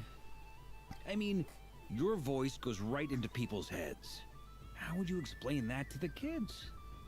You can't just explain it away as magic. Is something the matter? Oh my god, Miss Columbina! No, nothing you need to worry yourself about. Ah, impeccable timing. Stick around for a second, Miss Columbina. I need your input on something. This self-proclaimed Knight of Justice has yet to give me a satisfactory answer. I, for one, would like to hear your verdict on the matter. Hey, now, I left the flagship just to help you out, Miss Nicole. What's going on? So Alice and I are both using long-range remote control spells that work on similar principles, allowing us to attend this festive fair in Dodeco form. Sorry, let me backtrack a little. While similar, there are some key differences. Alice, being a great mage, wanted her Dodeco to reflect something of her own charm and mystique. So she adjusted the way its tail moves when it spins around. An entirely gratuitous move, in my opinion.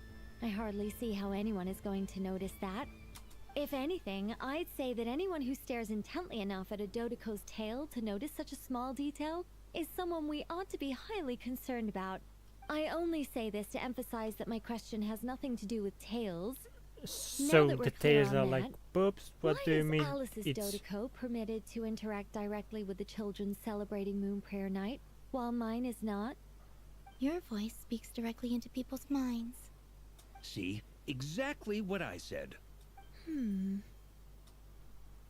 Miss Nicole? I can't stand it. I know that probably makes me sound like a whiny child acting out in front of their parents. And it's a little embarrassing now that I think about it. But hey, I've said it now, I can't take it back. That would be even more embarrassing. Also, don't go reading too much into that analogy. It was off the top of my head. I'm actually an awful lot older than either of you. Miss Nicole, are you saying that you'd like someone to play the game you've prepared? I'm not so invested in that. It's just something cobbled together using items I borrowed from Alice. She probably didn't even make them herself. The point is, I want to know everyone's thoughts after they receive their prizes. But as you've said, I can't just ask. I've been biting my lip for so long, and I've had no one to vent my frustrations on. I thought this was going to be a nice, straightforward festival where I'd get the chance to guide people to treasure. Well, can I play? I can't guarantee that I'll win a prize, but... You will? I'd like to try. Then what are we waiting for? Let the game begin! It's like they forgot I was ever here. You're a side character. Oh no. Every time I hear a domain door, I'm afraid. Oh, this one! I actually remember seeing this. I actually really want J and F. Oh, okay. Okay, look at that.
Okay. I don't think it was bad. But this was fun!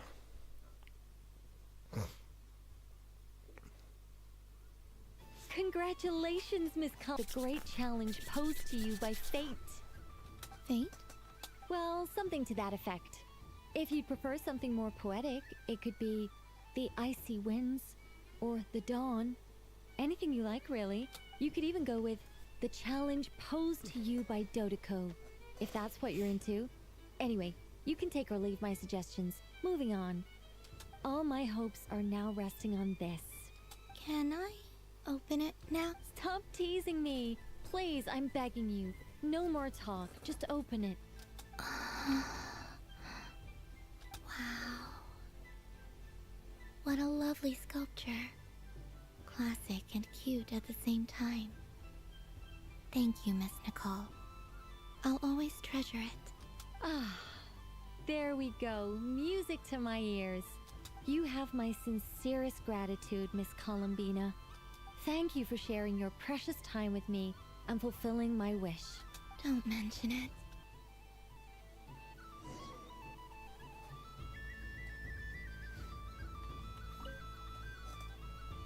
A soft and furry creature that bounces and jumps. Welcome home, Moon Goddess. Huh? This one talks too. Allow me to introduce myself. I am a Dodoco from a distant archipelago. The most mischievous of all my Dodo brothers and Dodo sisters. When the going got tough, I powered through, and when I met obstacles, I boomed them away. That sounds like a lot of fun. Doesn't it just? Oh, but then the trouble started. Recently, I found a lovely beach, the same beautiful jelly color as my hometown, and so I dove in to have me into a Dodoco kebab. I made it back to shore by the skin of my teeth, but my tail was sorely hurt. Couldn't you just boom them away? Oh, I wanted to, believe me. But I've heard that you, Moon Goddess, can understand animal speech.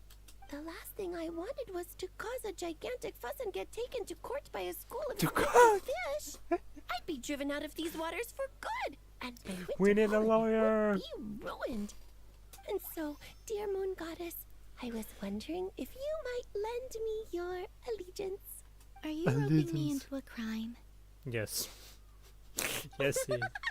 Oh, let's call it a once-in-a-lifetime carefree adventure. Does that sound better? I read it better as battery. All the festival goers tonight are dressed up as the Moon Goddess. But there's nothing to say that the Moon Goddess can't disguise herself as a Dodoco, is there? Besides, this is your home. You should be free to be whoever you wish. I'm afraid I'm not well acquainted with Dodocos, Madam Mage. Oh, that's quite all right. We Dodocos are innocent, happy creatures with a free-spirited nature. Many, like myself, are mischievous troublemakers. Others are lazy souls who like nothing better than to lie down on a nice rock and take a nap. In our eyes, every creature who yearns for happiness and freedom is a Dodoco. But perhaps in yours, we Dodoco are a fluffier and more mischievous breed of Kuhenki. Kuhenki nearby. Yes, that is a much easier image to follow. Oh, wonderful! Then let's play! Grab onto my tail and follow me into the sea! Time to settle some scores with the bad guys!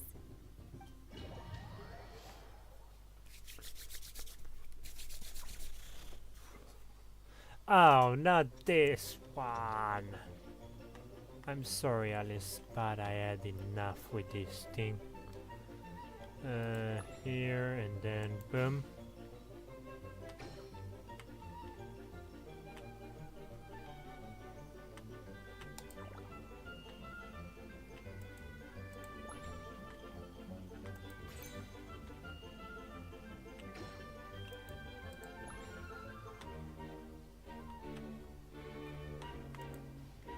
Ah, damn it.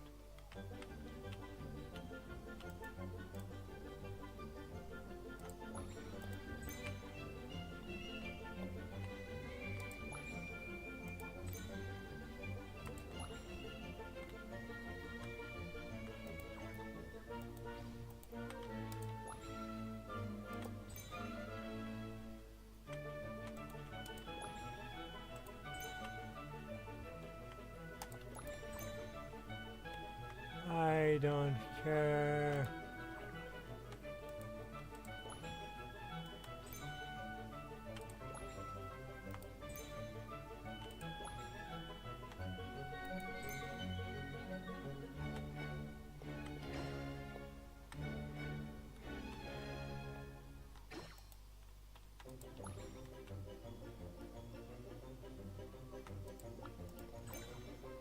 How? Oh, because I placed one accidentally. Okay.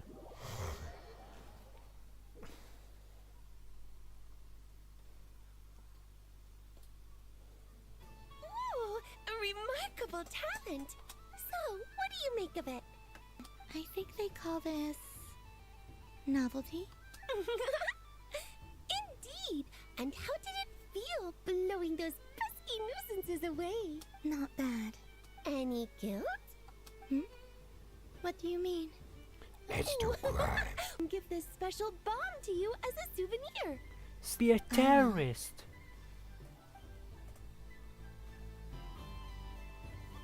Welcome home, Moon Goddess. Oh, you're the genuine article. Alice was right. This moon prayer night was worth watching after all. Another one that talks. Greetings. Pleased to make your acquaintance. I am the Hexenzirkel member they call B. Okay, so B, not M. Trismegistus. Columbina Hyposelenia. Pleased to meet you too. Hyposelenia. A fine name indeed. Now then, Miss Columbina, do you wish to hear a mage's divination? From the perspective of the one seeking answers, perhaps. As you look to your journey ahead, if you seek to understand the unknown, resolve your doubts, and soothe the confusion in your heart, divination could be for you. The unknowns on my journey. Of course, if one wishes to peer into fate, then hydromancy is the more precise option. But that is a complex affair, and to relegate that majestic art to the status of a festive amusement would seem somewhat uncouth. Besides, it is sometimes better to not know fate with great certainty. Hence, I shall use the suitably festive Luna Arcana to tell your fortune instead. It is more popular with the youth in any case. Lunar Arcana. Indeed. Unlike hydromancy, this will only display possibilities and trends. Early into the future is detrimental to both body and soul. I'd like to give it a try. Of course you may. Come then, take a seat, Miss Columbina. Before we begin, are there any specific questions you would like to ask? Let's stick to general possibilities and trends, like you suggested. Ah, very well. Then I shall use the basic Lunar Arcana deck. Now, try to relax. Cast your mind upon the things you have experienced and the things you are soon to experience. I will shuffle the deck. Would you like to cut the cards yourself? You do it. No problem. Now then, to make things easier for the seeker, that is to say, you, I shall decipher the cards from your perspective.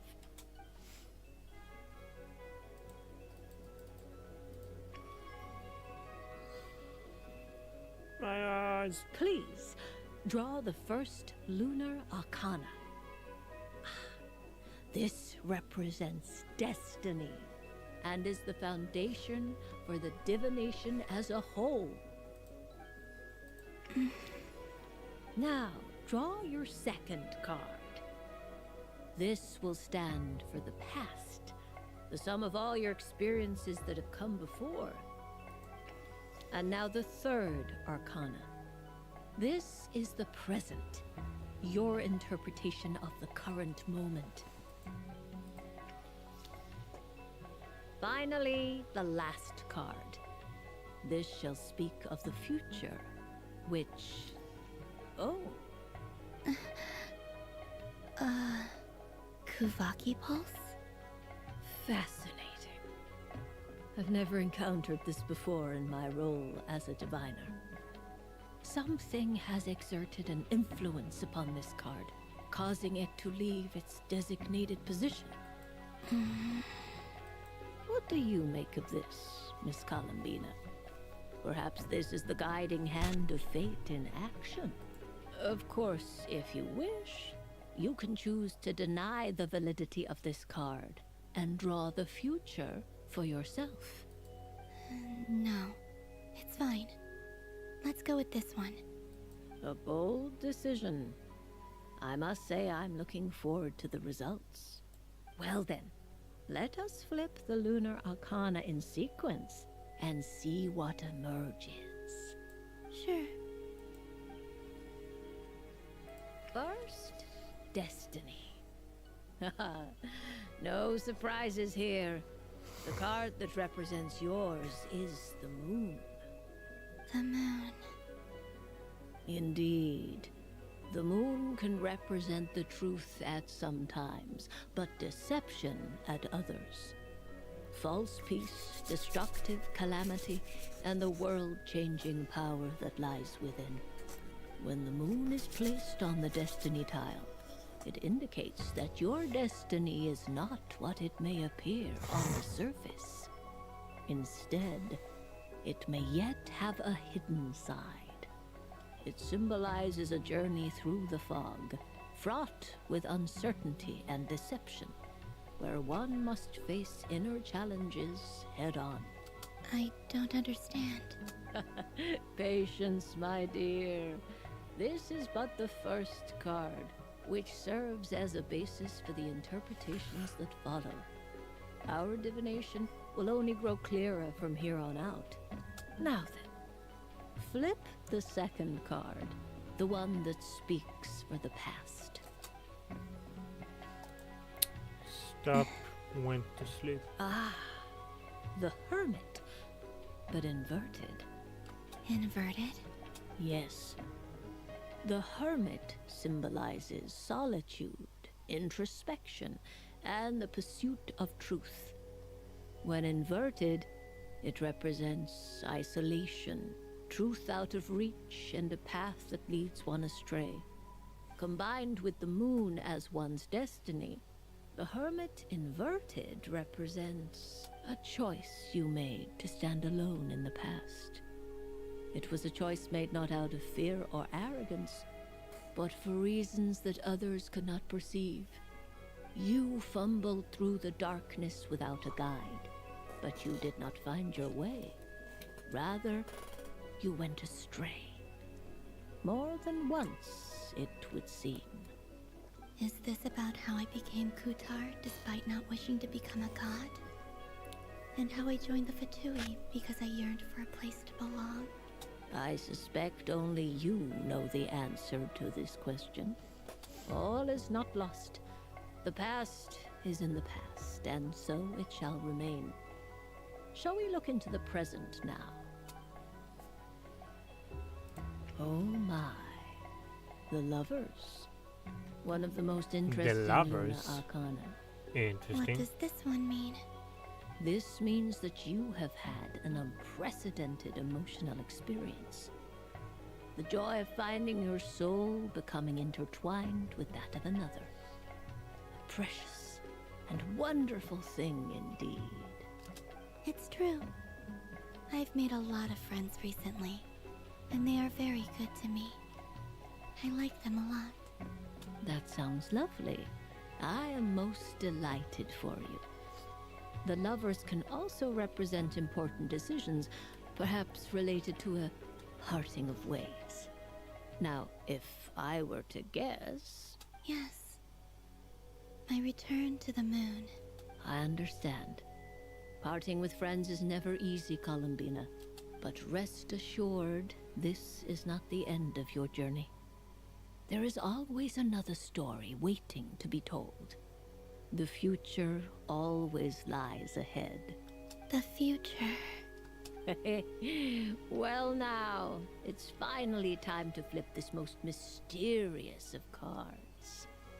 Why did it appear? And what does it wish to tell you? I'm ready. Very well.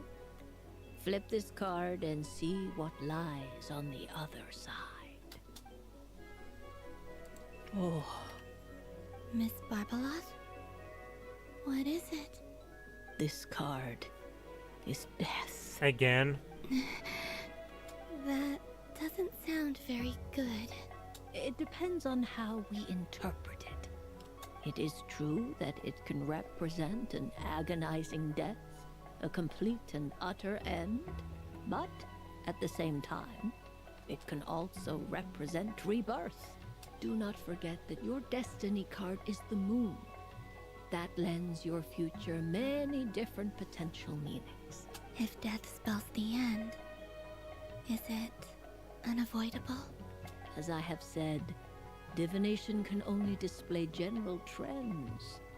It is a rough guide, but it does not show predetermined outcomes. Allow me to summarize it for you. In the past, You may have lost your way, but now you have gained new connections and new strength. You now face an important decision, one that may bring about a great change in what is yet to be. This change might, in turn, be the end of all things, or their beginning. But remember, everything is subject to change because of the moon present in your destiny. You must see the truth clearly and face your innermost thoughts. The truth. My innermost thoughts. Thank you, Miss Barbaloth. Don't mention it. Some people dislike divinations, for fear of glimpsing an ending to their story that they wish was not so. But I can see that you're different. The result of this divination will not sway your decision. This is a rare quality, and one that diviners always hope to see in the seeker. We are here merely to guide, not to exert undue influence. I understand. Go then and illuminate your future, Miss Columbina. The moonlight that shines from you now is most captivating.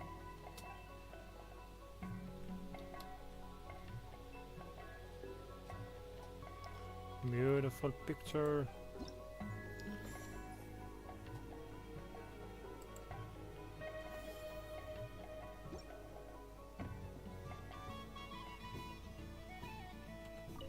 The death card made a most enigmatic appearance. The moon for which Miss Columbina is bound, I fear. Fretting is of no avail. I will have a chat with Alice about it sometime.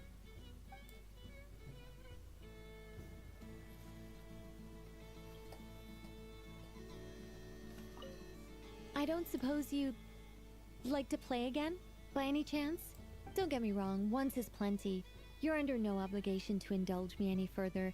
And besides, I don't have any other prizes for you. Alright then, happy Moon Prayer Night. Up for another round of fish blast? Oh, I mean of bye-bye bad fishies!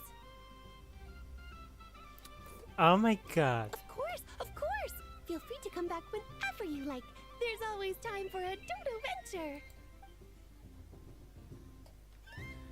God damn honey. Ha 2 3 6. Okay, I have only 6. Okay, that's fine. It'd be rude to just leave without saying anything. But at the same time, I don't want to barge into their lively conversation just to announce that I'm leaving. I guess I'll just wait a little longer. Huh? Albedo? This sketch is for you, Grandmaster. Oh, a gift for me. Thanks. Let's see what you've done for me. The North Wind left in the lurch.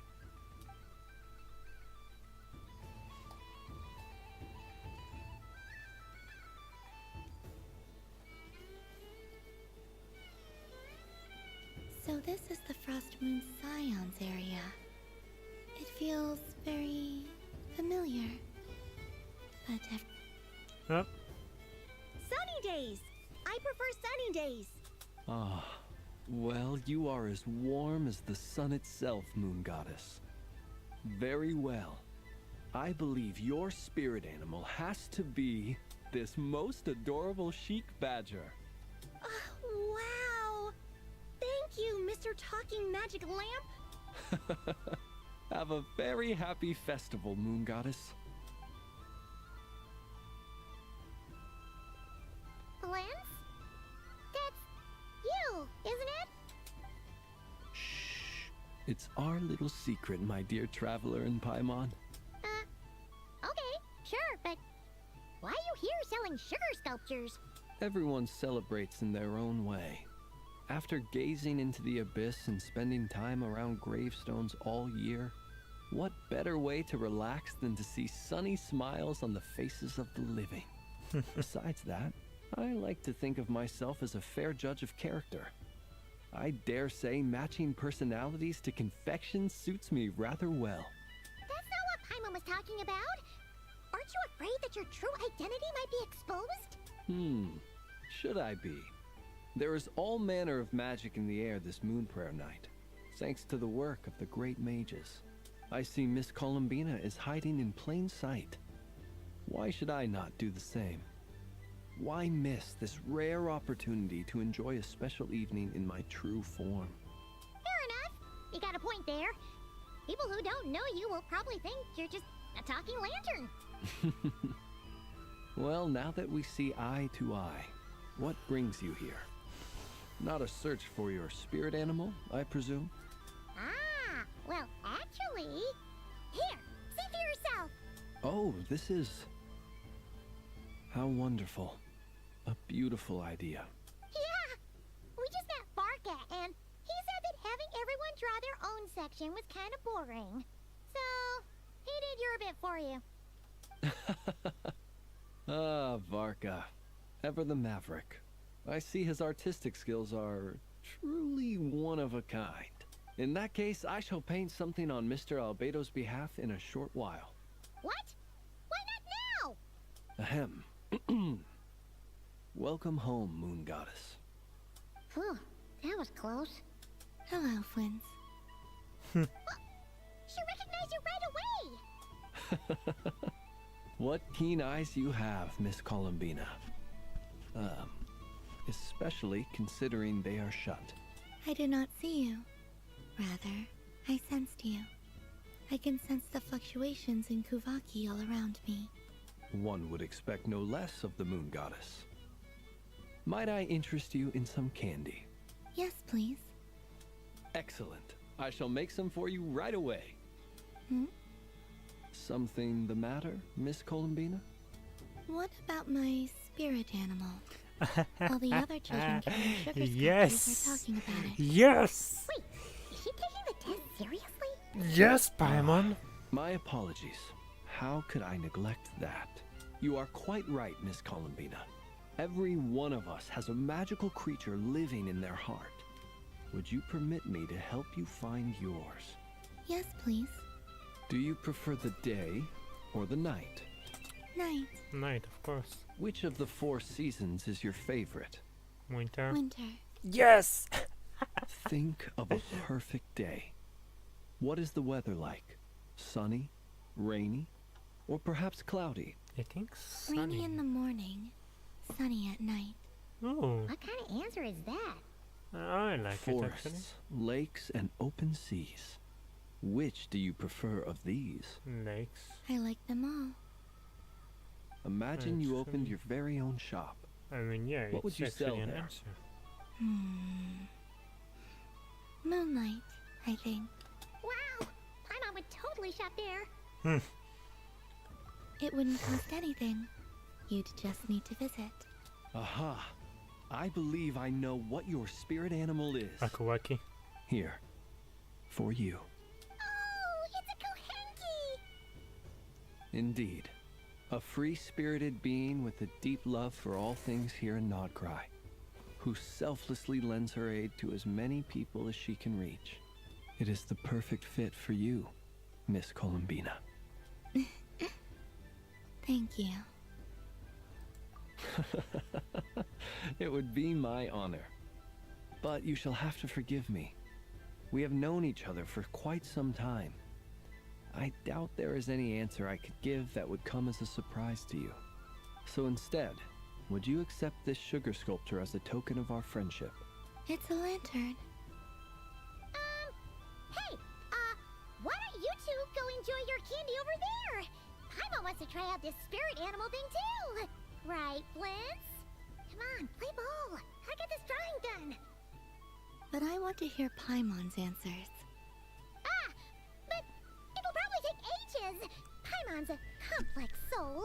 And we don't want your candy to melt while you wait, huh? Oh. Okay then.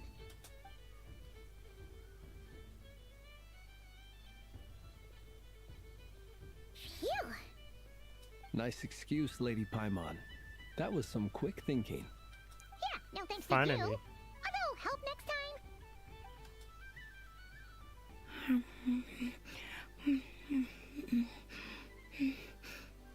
It's sweet. Is that Laka berry? I wonder what flavor the traveler got. This way, this way! It's the candy-selling lantern! I'm coming! Of course. Traveler, maybe we can share? Yes. I found out recently that people share their food sometimes, so I'd like to try it.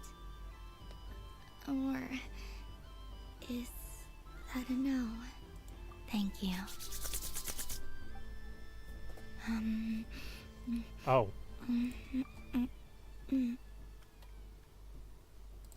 Another beautiful picture. Yours is a little more sour than mine. Here, you try it. Amazing. My sugar sculpture has shrunk, yet my heart is filled with feelings of sweetness. I will remember this feeling. Sure.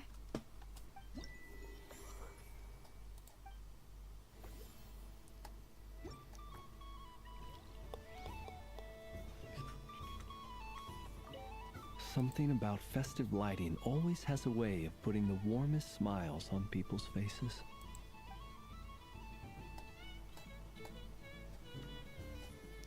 What do you mean take a balloon? Oh my... Yeah, why not? Miss Laliki! A kitten's been following you all this time. Oh, so it has. Hello there, little kitty. May the moon light your path. Did Lady Llama send you? Or was there something you needed? You'd like some moon prayer candies? No? I believe it wants that box. The one with the moon prayer candies in it. Oh, I see. Here, kitty. Come on. Here you go. Thank you, Lady Mr. Cantor, did you see that young lady dressed as the moon goddess? When did she leave? Sorry, no, I was looking at, I was watching the... Yeah, cat. where were you looking? I see. The resemblance was uncanny. She seemed like the true Lady Kutar, the one who guides souls.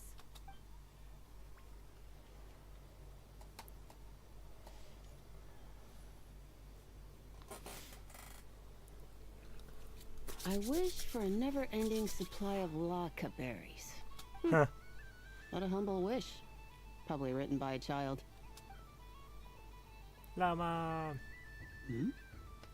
Is that Llama the moon chanter?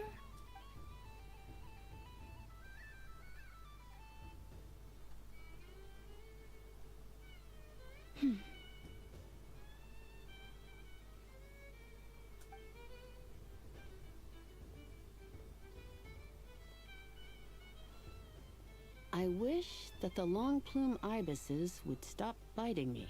Oh dear, poor Llama. Same. All right, I'll write that one down for you. Oh, okay. Okay, oh my god. While I everyone fell else for is that. celebrating Moon Prayer Night, you're as busy as ever.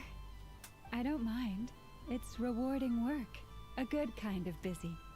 My antlers are at their heaviest tonight, and the Kuvaki waves are especially strong. But as I help these dear friends hang their wishes up, I feel a great peace within myself that is hard to describe. You see, they are all such beautiful wishes, and they are ones that we can fulfill by our own strength. Do you blame me, Llama? I want to hear your honest answer. It is by the help of so many people that I can return to the moon. But I feel as though I've hardly done anything in return. You've done plenty, Columbina. I say this in earnest, both as someone who knows your history, and also as a friend who has seen what you've been through. What about as a moon chanter? I feel proud to honor our moon goddess's wish. And I'm sure any moon chanter in history would have felt the same way. Thank you for your kind words, Lama. But... Since you asked for my honesty, I won't lie to you. My feelings are mixed right now. Besides pride, I also feel... I suppose it's a reluctance to let go. Once you return to the moon, we will be far apart and separated by a false sky. I'm sure those of us left behind will gaze up at that sky, yearning for the moon once in a while, just as you used to do. I will miss you, Lama. I will miss you all. I hope to stay in touch. I will try and find some way to send messages down from the moon. Perhaps you could use Kuvaki. I've heard Yehoda say that signals can be sent using long and short waves, or strong and weak lights. That sounds a little complicated. What if we forget what the signals mean? And then We the could ship prepare will a go code down. book beforehand, but... You're right. It wouldn't really suit you. Still, whatever happens, I believe that you will find your own unique way of communicating with us. And now that I think about that, my heart feels lighter. Because you trust in me? Yes. I have faith in you, and in the power of truth. In my experience, the truth tends to be difficult. But that's what makes it stand out from what is false. So I'm confident that your thoughts and your love will shine through the curtain of lies. We will know it when we see it. Thank you. Now, could you help me hang up my wish? Is this? I wish that all who dwell in this moonlit world can find a place to belong. And I wish that I shall one day see my friends again. It's 2 wishes. I hope that's not too greedy of me. Not at all. And I think you speak for us all with the second one.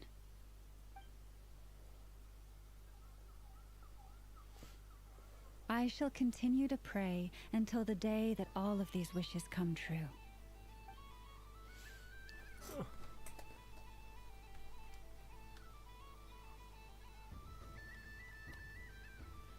Beautiful picture.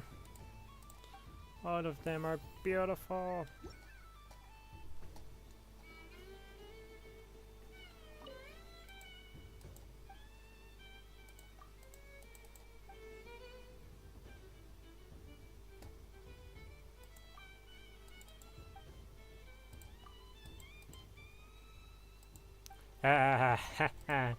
Interesting.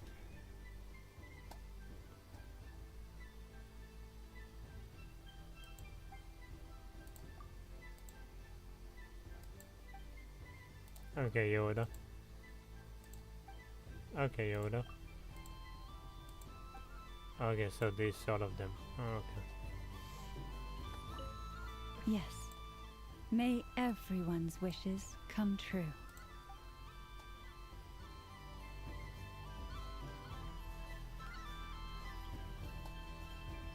What's this?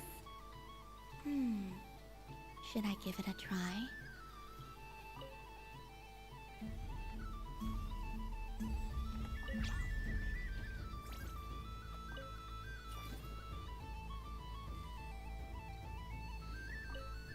Interesting.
Welcome home, Moon Goddess. Would you like to try on some animal-themed headwear? I always hear Llama saying how heavy her antlers are. I wonder how it feels. Let me give it a try. Oh my! It really suits you. Oh, it is. It's a little itchy.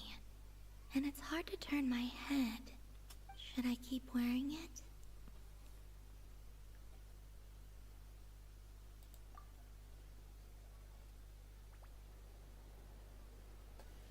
Oh my god.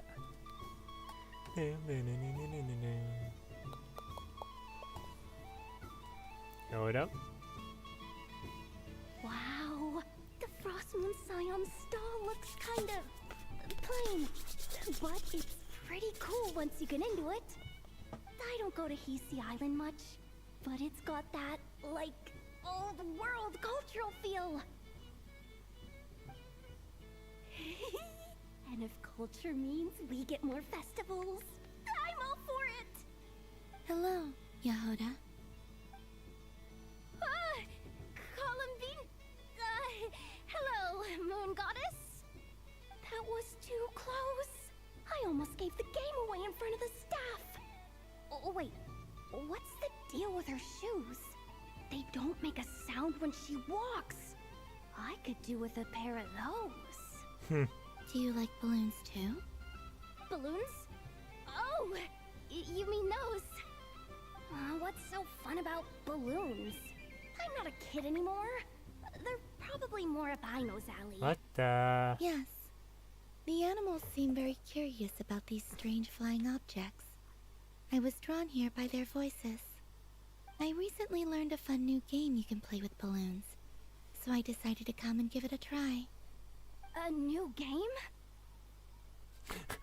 the wizard, yes, go help him. Hello.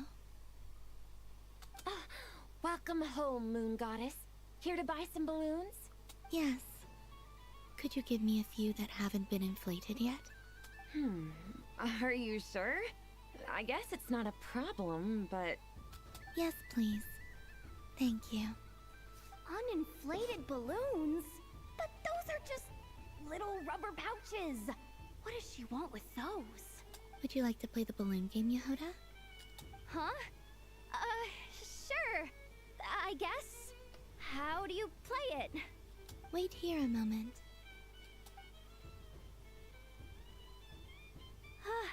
Oh. This is so weird. What have I got myself into now? I thought I saw Columbina nearby. Uh-oh! That's the fourth Harbinger!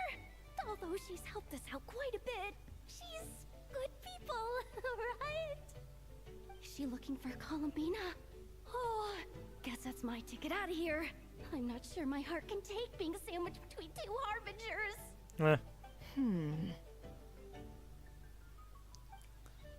Which stall is she checking out? Oh, it's that other Frost Moon Scion's one. Try on the headgear, see what it's like having antlers or animal ears for a day. Oh, I wouldn't be caught dead wearing that stuff.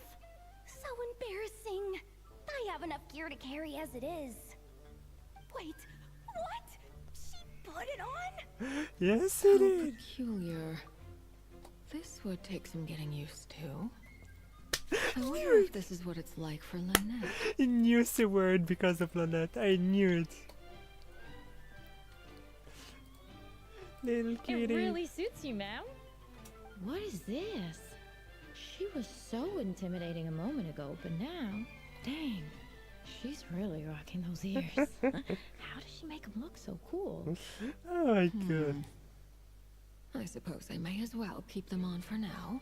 Yes. All part of the festive experience. She's coming this way. How do you do, Miss Yehoda? Oh, jeez. Don't talk to me while wearing that thing. Where am I supposed to look? Directly at her. Hey there. I'm looking for Columbina. Have you seen her? She just... Huh?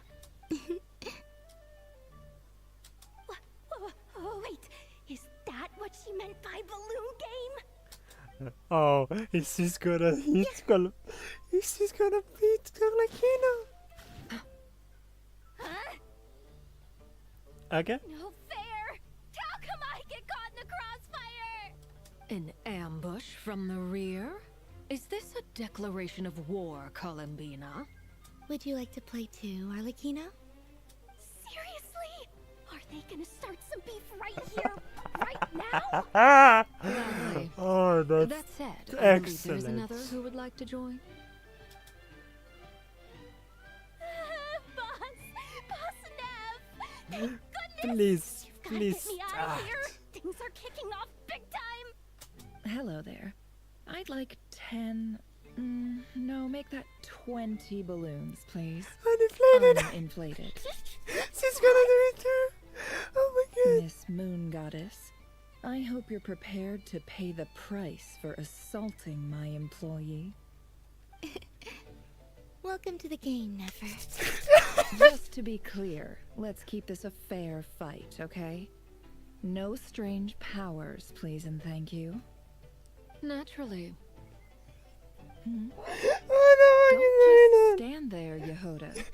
Aren't you going to team up with me? Huh? no. Do I have to? Of Oh, course. that's wonderful. Don't forget, the Curatorium has a reputation to uphold. I knew something like this was gonna happen. How many are you trying?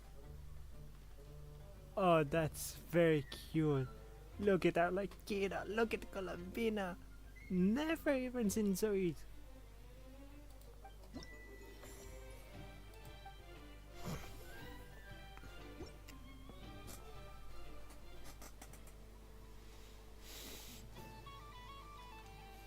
Arlecchino stayed here. I've seen Linny and the other children play this game before. It would seem that it's not a bad way to relax, once in a while. Thank you, Father, for being part of the game.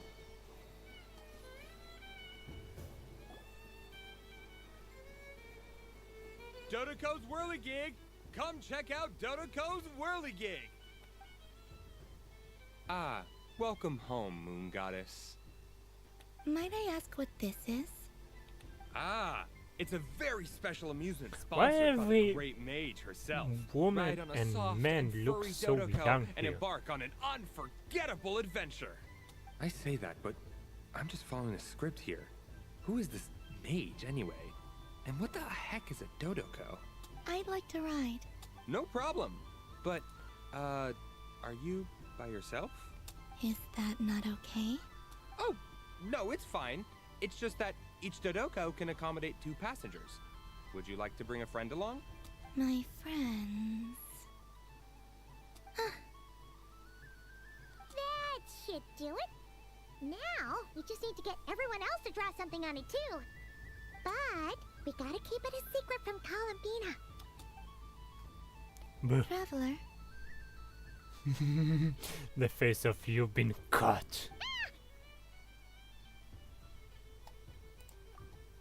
I want to go on that ride. Will you join me?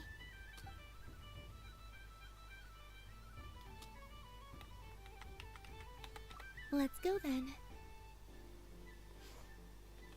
Don't worry. Paimon will do the rounds. You go have fun.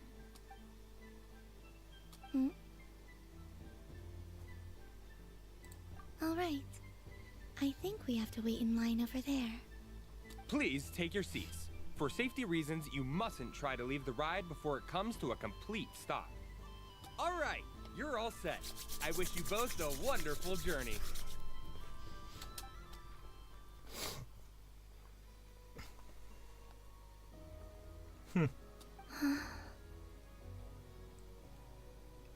This is weird. This is a date bad. simulator. What the fuck It is reminds this? me of riding a moon lane. Sometimes, the Kuhenki circle around me like this, playing their beautiful melodies. Yeah. I'm going to miss them.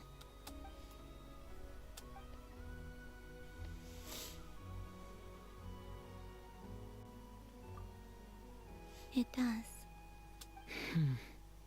I've felt scared in the past, too.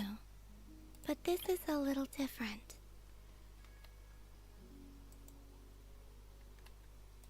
You know something? I got to see a lot of fascinating things during my disappearance. I saw how the Frost Moon Scions act around their families. So different than how they used to act in my presence. And I also saw how they interact with their friends. It made me curious at first. Why do people act so sincere when they're worshipping gods, but save their truest, warmest feelings for each other? Slowly, I came to realize that it's because they trust one another. They know, deep down, that they'll be accepted for who they are. All of it. The good and the bad. I know. I knew it the moment you started calling out my name. What I fear now is the end. I fear losing all this the very night I have gained it.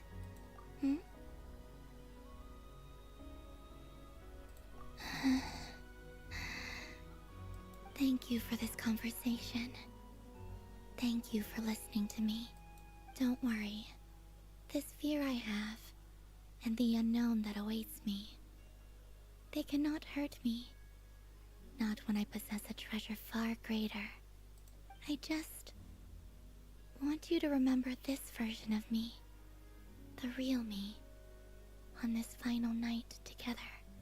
Dear passengers, Dodoko's awesome adventure has come to a close. Please leave in an orderly fashion, and we look forward to seeing you again in the future. Don't want the journey to end, huh? Don't worry, you two.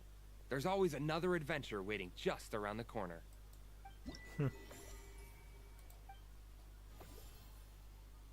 Farmer. Dodoko's Whirligig. Come ride on a soft and furry Dodoko and embark on an unforgettable adventure.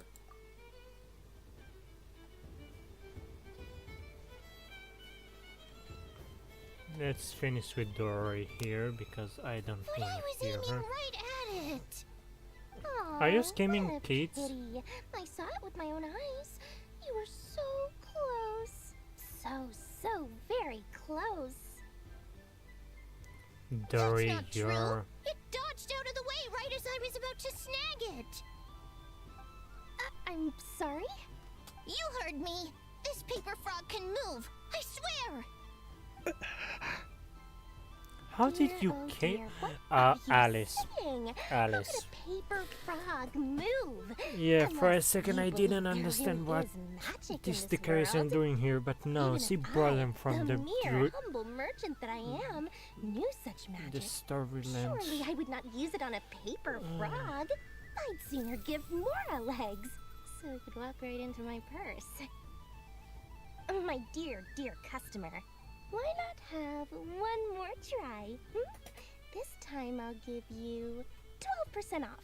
A very generous discount for one of my most regular customers. Just think about how much experience you have under your belt now. You're sure to win the next one. Go away, just go. Darn, I used up all my coins. I'll be right back. Just gonna fetch some more from my house. Take your time, but don't take too long. This event is Moon Prayer Night only. Miss it, and you'll have to wait a whole year before I'm back. Next customer, please. Welcome. Try to sit here. Hello. Whoa, what's this big one doing over here? How do I tell my employees not to go running around this time? Shooting them a glance won't work. I haven't known them long enough. Dory? Why, hello there, Miss Columbina. Would you like to play my ring toss game? The rules are very simple, and it's easy to get the hang of. How much for a round? Oh, first time's free. Not a single mora. After that, well, we can cross that bridge if and when we come to it. But with your sharp sharp skills, I'm sure you'll win all the Everyone's prizes in one fell swoop. acting as if she blind. That was an obvious enough hint for them, right? Right? Oh, we have to try and conclude it. Great.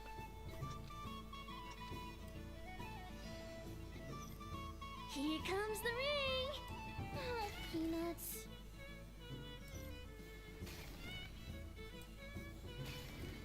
Change tracks. Roselle, should we move or not? Just a tiny bit. All right, then I'll... Oh, sugar plums, not the clock hands. How do I move the legs again?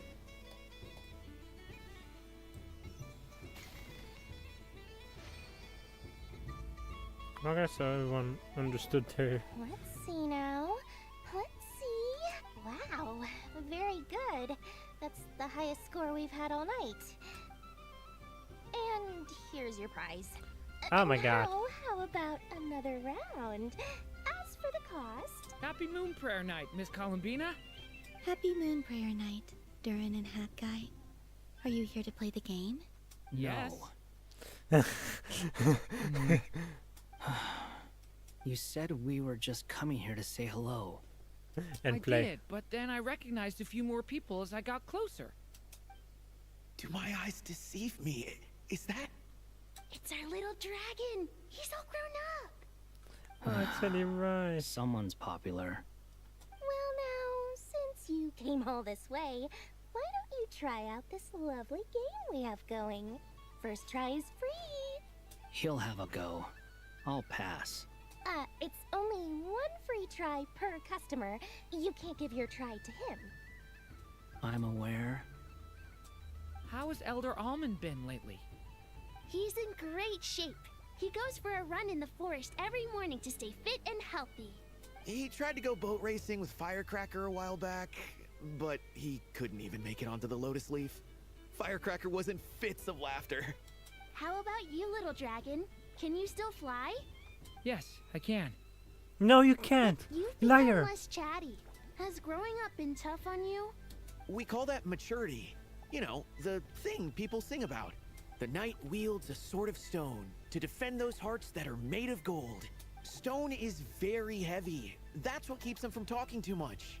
That's awesome! I want to be a knight when I grow up too. Ring, here I come! Oh, the hat-wearing man. I never thought I'd see you again. You seem more determined than when I saw you last on the train. If you say so. Oh, I do say so. The people you once helped see it clearly. It's because you are once again on the right track. May the engine in our hearts propel us to the station of our dreams. I can move! I can move now, Roselle! What are you doing? Running into the rings like that? You got them all so quickly. I've never seen anything like this in all my travels. Is this guy actually an old friend of theirs? But how? They're origami animals and clockwork people from a fairy tale.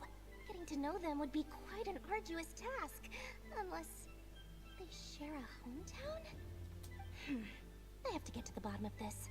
Next time I see the great mage Alice, I shall demand answers. Thank you, Dory. I had a lot of fun. Now for your prize.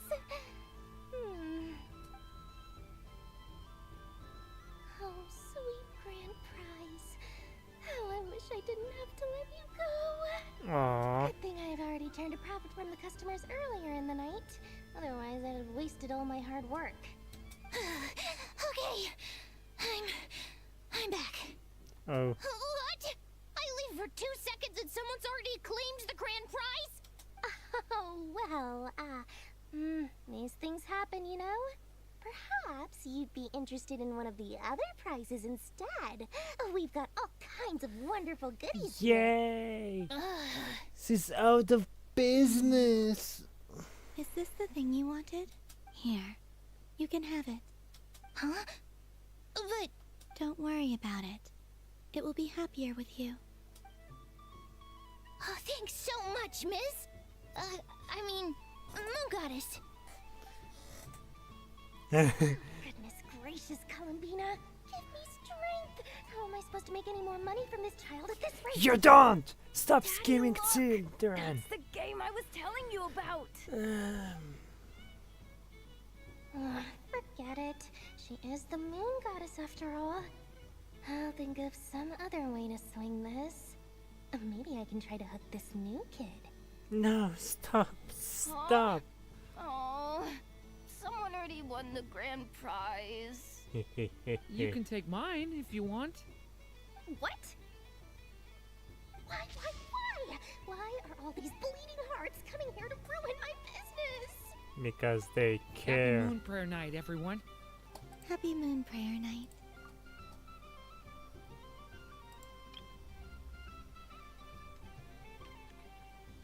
This is a wonderful picture with seeing houses devastated. And Wonder just looks at her. You're a disgrace.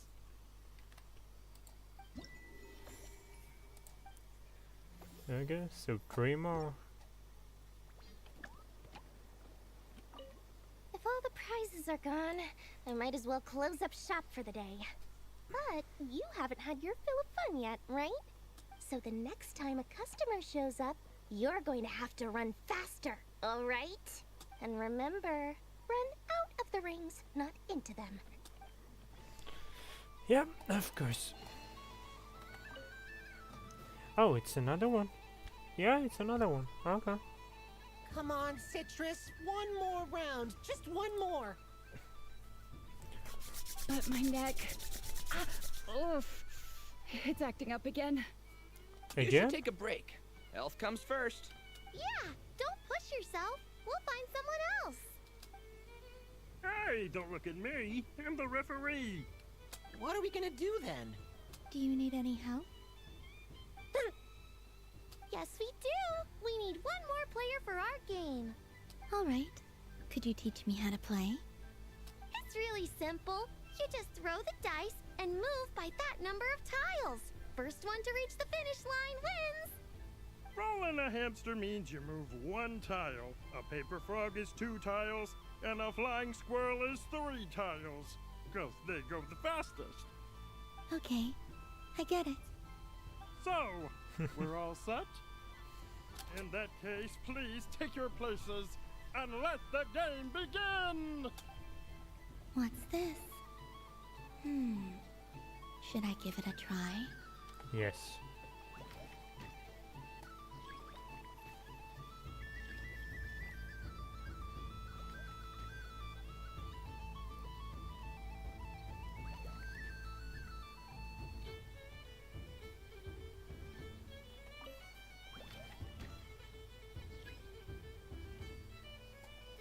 And the winner is the Moon Goddess! Congratulations!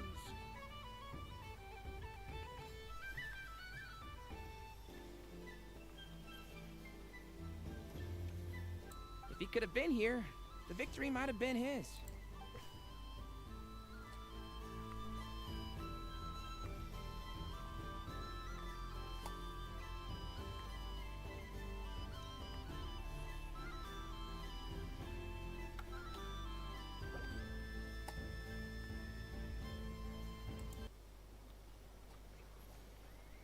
Who else remaining? Oh, I see.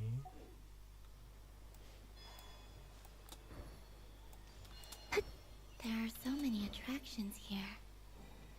Since I rarely get out, I might as well make the most of it.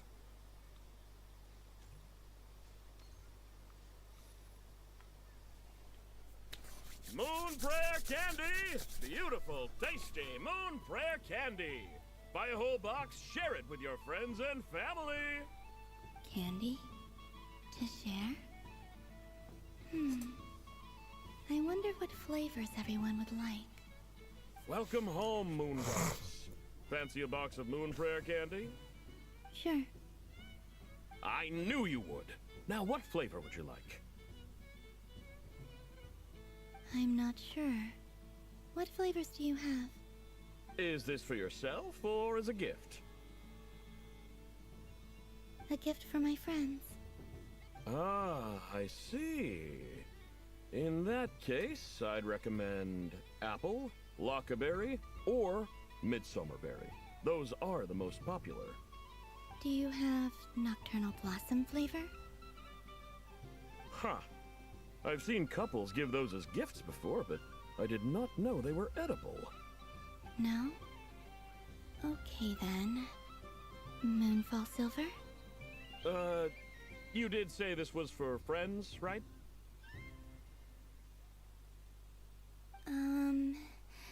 Maybe smetana then.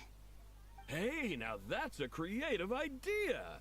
I've never tried it before, but if you're happy to wait, I can see about whipping up a batch on the spot. While we're at it, you got any other ideas?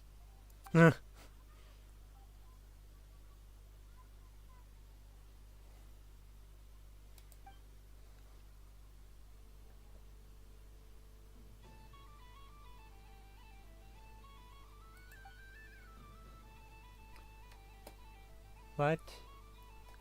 What the? I don't know.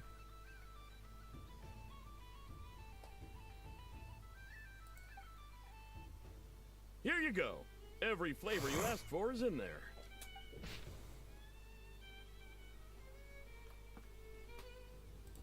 Thank you. I should be the one thanking you. You brought me a whole bunch of new business. It's like a genuine blessing from the moon goddess.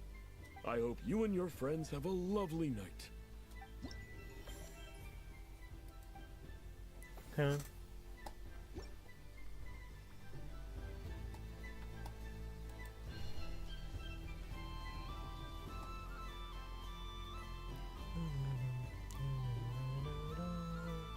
What is going on over here? It looks like fun. Hold it right there! You can't run away from me, Moon Goddess. Hmm? Are you talking to me? Of course. Do you see anyone else here dressed up as the Moon Goddess besides me and you? Hey, come on! Call me by my title. Happy Moon Prayer Night, Moon Goddess. And the same to you. Anyway, there's no time to waste. Get ready for the duel of a lifetime. Duel? Meet my partner, Stacko. Come on out, Stacko. Well, don't just stand there. Let's see your partner. Partner?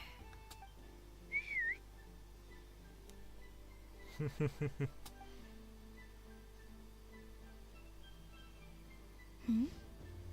So I need to select a partner and command them in battle. Partner. I need a partner.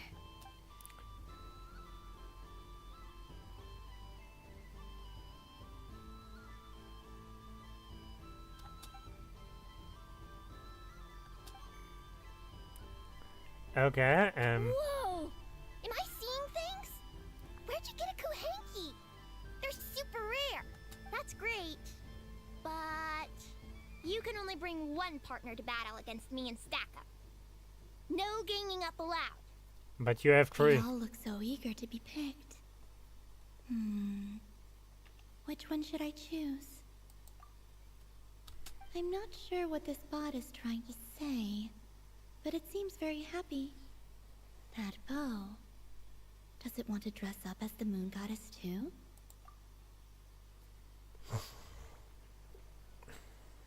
Testing!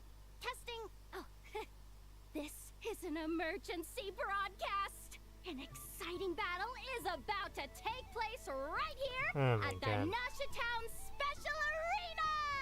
In this corner, we have the Moon Goddess and her robot partner. And in the other, we have the Moon the Goddess. Moon Goddess and her other robot partner. This announcer stuff is harder than I thought. Why does everything I say sound so dumb? If I could cringe any harder, I'd fold in on myself. Only one Moon Goddess can be victorious in this ultimate battle of destiny! But who will it be? There's only one way to find out! Now, without further ado, let the Battle of the Moons care who we're up against. Stacko and I ain't gonna lose. Let's strike first. Stacko, formation ship. Ha ha ho! The robot has kicked things off with a change of formation. Oh my But how god. will this affect the battle? Nobody knows. Cautious play from the opposing team. This moon goddess is come I prepared. think it's Where better. will it go from here? Okay then. Stacko, maintain formation and enter your empowered state. Empowered state! There we go. Now we're talking. Absorbing the immense Kuvaki present on Moon Prayer Night, this lean, mean machine has I wanted greatly to increased attack, its but let's offensive use an power. item. Here it comes! A Lockaberry! Oh, what could the moon goddess be planning now? Frankly, I don't have a clue, so your guess is as good as mine. Yep, The I battle did is not heating expect up fast! I'm about to start sweating machine oil over here! Go for it, Stacko.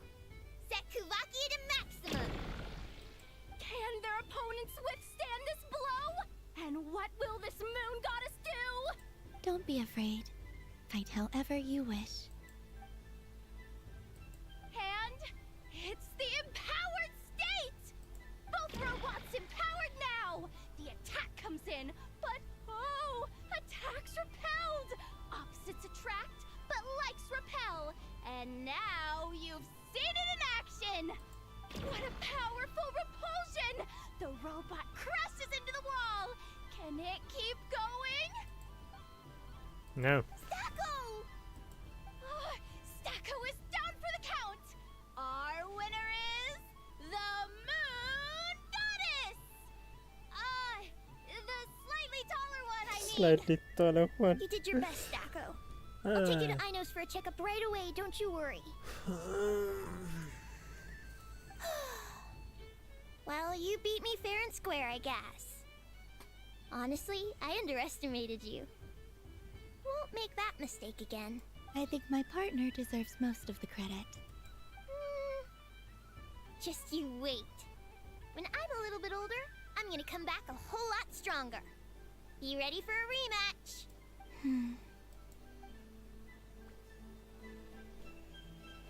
Oh. Oh, so it's not Sandone.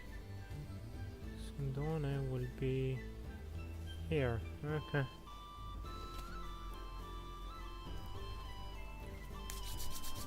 Well, look who it is. I heard someone went and disappeared on us the moment we let her out of our sight. They looked all over for you. Frankly, I didn't think you'd be back for Moon Prayer Night. Were you worried about me, Sandrone? You would like that, wouldn't you? Do you even hear what you're saying? It seems to me like you disguised yourself with festive headgear. Ah. Just so that you could come see me on Moon Prayer Night and make sure I'm okay. You didn't even bring Polonia with you. You? I thought you couldn't see. I cannot. But I sense the confusion of those around us rippling through the Kuvaki currents. Based on what I know about you, let me guess what you're wearing. Is it cat ears? Shut up! I'm only here to protect the Fatui's interest in this territory. Running into you was pure bad luck. Uh-huh. Really? But you were the one who asked Arlecchino to help everyone find my name. Columbina! Ugh! Just one more word, and I'll unscrew your vocal cords. Ah, this is a sentence she always said to you. It's Columbina hyposelenia now. Tell someone who cares. I've missed you, Sandrone. The whole time I was gone, I was thinking. I hope I get a chance to say some ugly words to you. Is that supposed to be a joke? Oh, this is wonderful. Anyway, let's go play that game. What? You mean that frostfin whale? Yes. It's some kind of game where you get bitten if you step on the wrong tooth. Seems like fun. Who in their right mind would wanna? Because you're not a scaredy cat. Gah, fine! You wanna play? Let's play. Don't complain when I kick your sorry butt. I love their friendship. You old geezer! I'm gonna beat the pants off you! Just you watch! No, not again with that. I almost forgot. Sandrone? What is it now? I'm gonna You'd kick better your not ass. lose, or I'm going to beat your head in.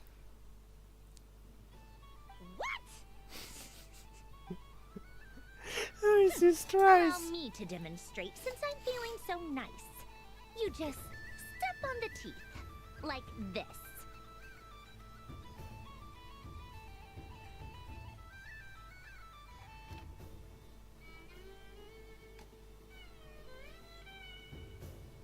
Which should I pick?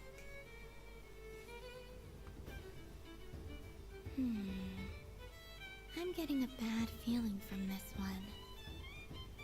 Sensing your turn, Sandrone.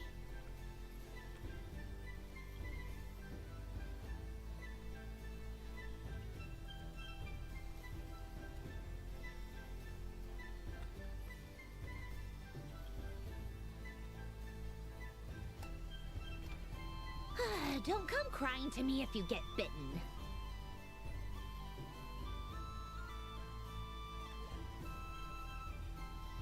There are less and less teeth remaining.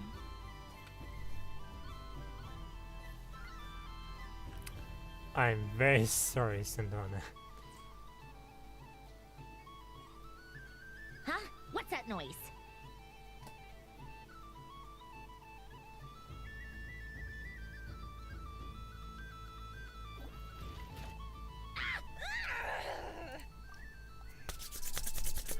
Oh my god, that's wonderful.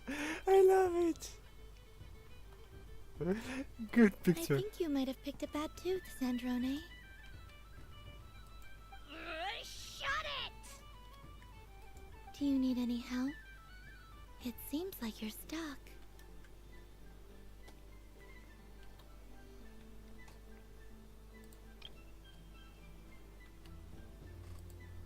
No!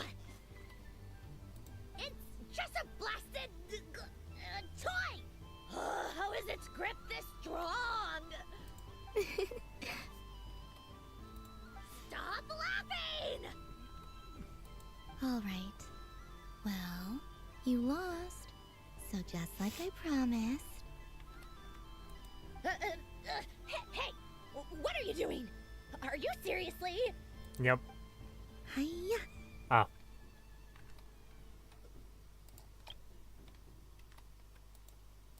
Why you? Oh, just you wait. Rematch! Are you all right, Sandrone? That was quite a strong bite. Are your clockwork parts? Quit your fussing. I don't need it. All right. I'll go first this time.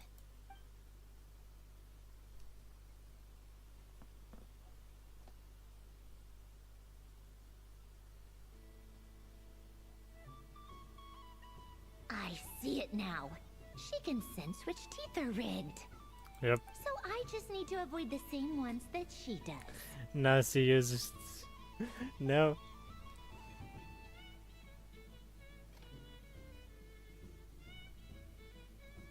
This one. Seems fine. She avoided that one then? Now I've got you. All right, my turn.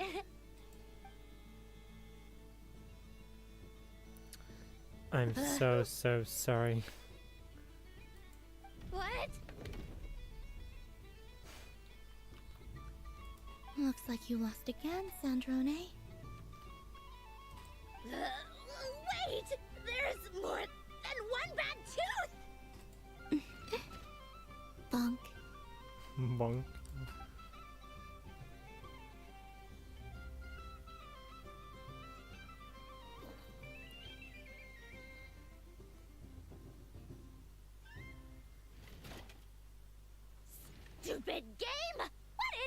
stop with this! Are you alright, Sandrone? You said some nasty things just now. Oh, I'm peachy. Yeah, so you are. Should I let you bonk me on the head as well?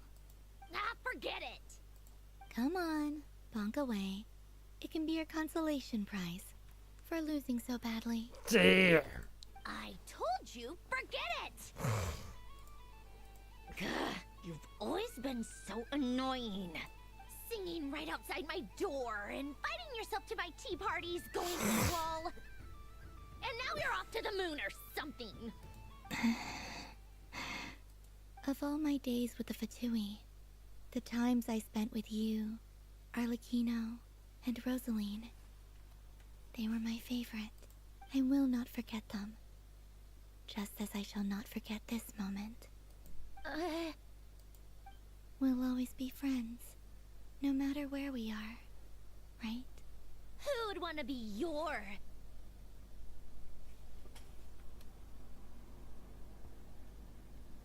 Ba ba ba ba ba ba. I'll miss you, Sandrone.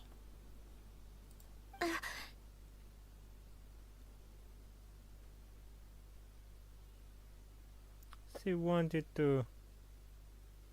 No. Goodbye, Sandrone.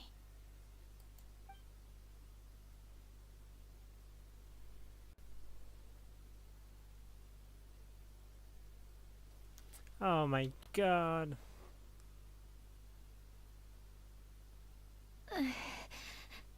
I'll miss you too, Columbina. Sorry, what was that? No! Ah! Yeesh! No need to freak out. What's wrong? We've been looking everywhere for you. What do you want? Oh, nice ears.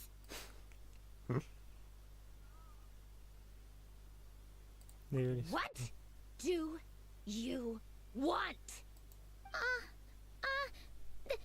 This. Huh? It's your turn to draw something. You're one of her friends too, aren't you?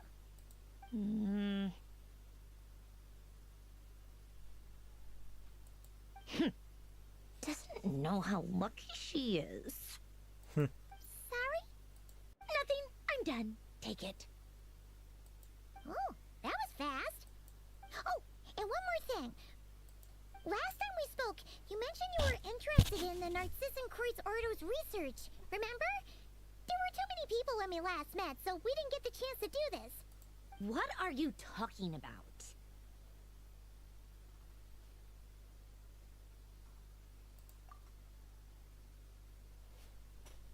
This is... Oh. Alan, Renee, and Marianne. Huh. The Holy Blade. A savior's plaything. It's not about whether I approve or not. These people, they would sacrifice themselves for the sake of the world. Especially Alain Guillotin and Renee. That is something I would never choose to do. Still, I didn't know they had any pictures left from that time. If I'd have thought to bring a camera, I'd have... What?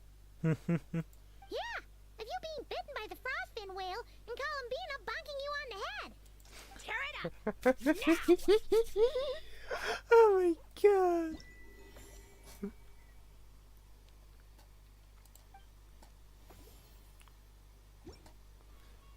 Final one.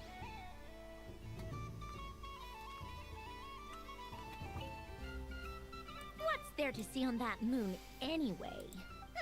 Let her go up there and cry alone. See if I care. You're giving me candy? That isn't like you. This had better not be some weird prank.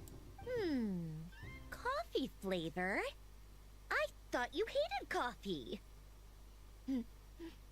It's extra strong too. Huh. You didn't do all this just for me. Did you? Hey, hey! Don't take it away! I never said I didn't want it. I mean, you can't unmake the candy now. Okay.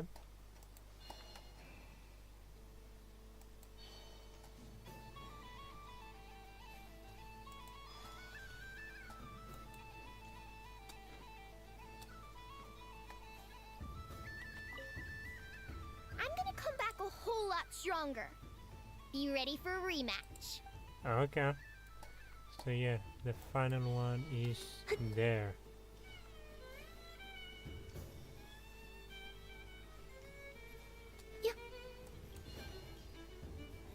What's this? Should I give it a try?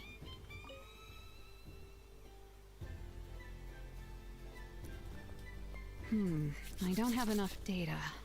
Need more samples. But who should I ask for help? Is this one of the amusements? Or is it a research project? Okay, 1 second, I will return.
Okay, and we're back. Let's just see that the audio is fine. And then we continue.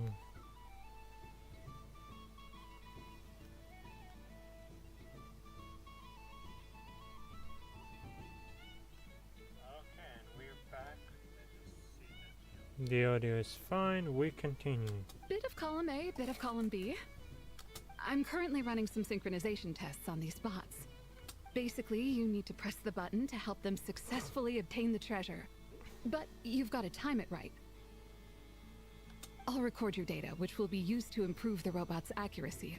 But, ma'am, I mean, Moon Goddess, don't you think you should take your eye mask off first?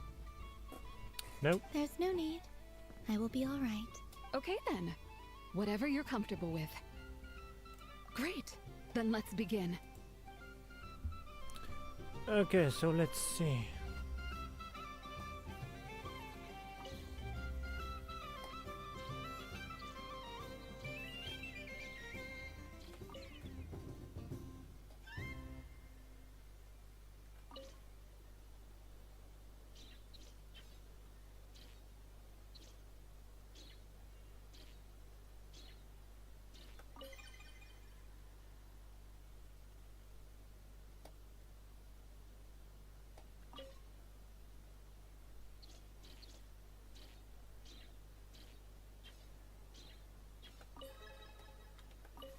Would you like to try again? I'll record your data, which will be used to improve the robot's accuracy.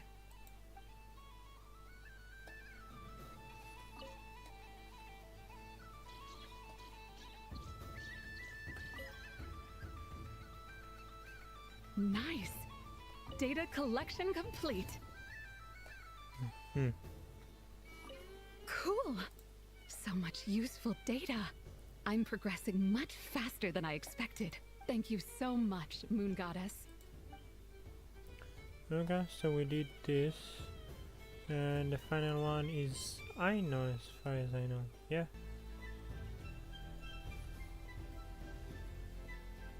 Okay. No. No! Why? Oh my god. I have a fish flavor one if you'd like. Of course. If you prefer mint, then mint it is. Don't mention it.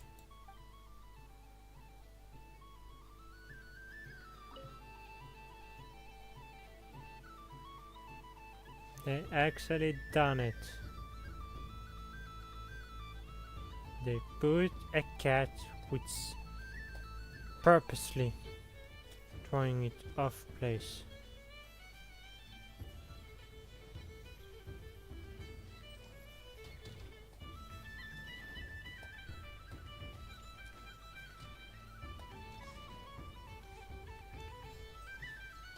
Okay, I know you're the final one.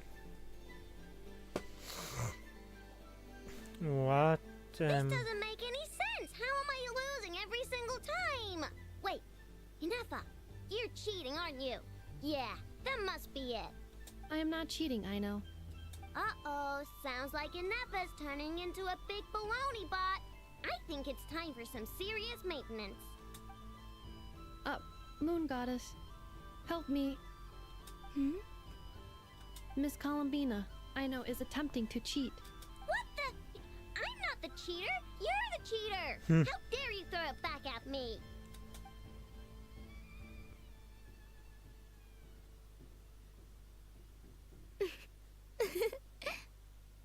Alright, fine. Let's all laugh at I know. Just you wait till I get home, because I'm gonna make a game bot that can win 100% of the time. Let's see you laugh when I come back and beat your butts. You'll all have your heads covered in stickers when I'm through with you. We came to check everything was okay after all that yelling, but,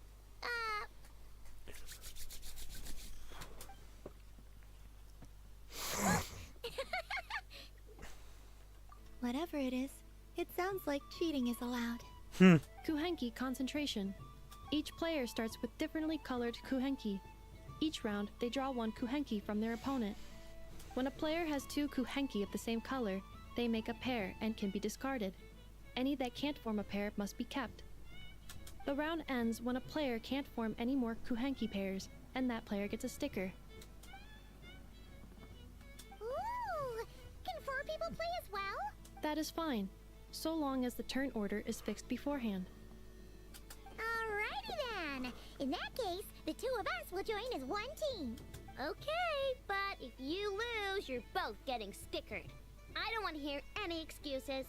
Sure. And if we win? If you win, only one of you gets to sticker someone else. I have taken to calling this. I know logic. Hey, lay off me, alright? Okay, so we're starting the game from scratch again. That was which means easy. all my stickers so far don't count. Looks like Luanatar is the Kuhenki of honor for this game. Anyway, let's go clockwise, starting from Inefa.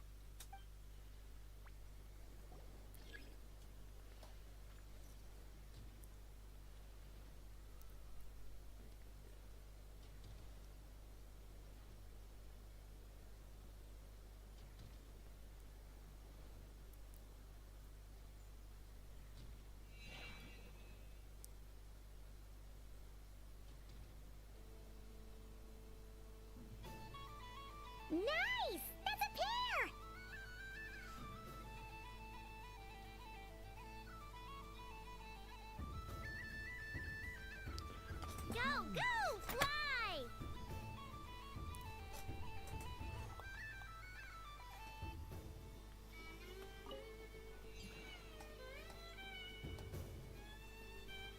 Go on.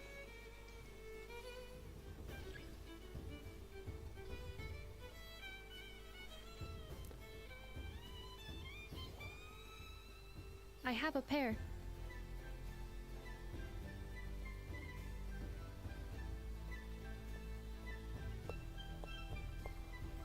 Uh-oh! We gotta pick up the pace!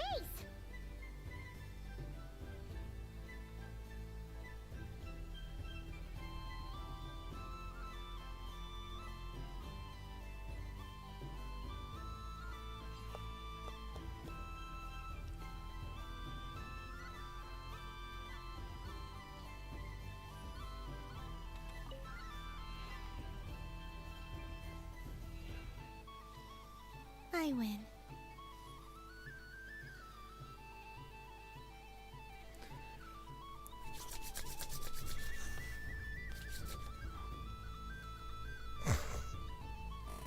Phew, that was too close. I thought I was gonna lose. Good luck, everyone. We're out! Hmm.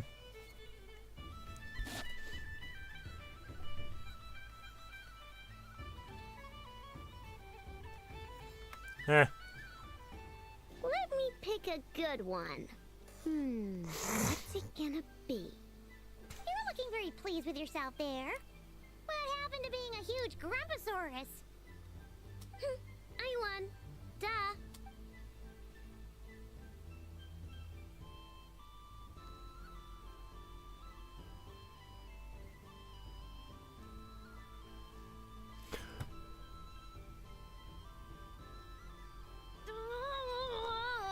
Me again? Don't fidget too much, Ino, or the sticker's going to fall off.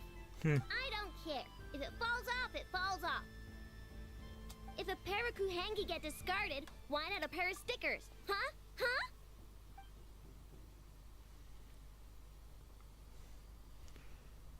Huh?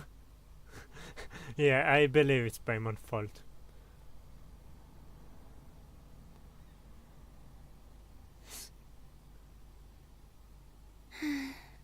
I've lost. Sticker, sticker, sticker!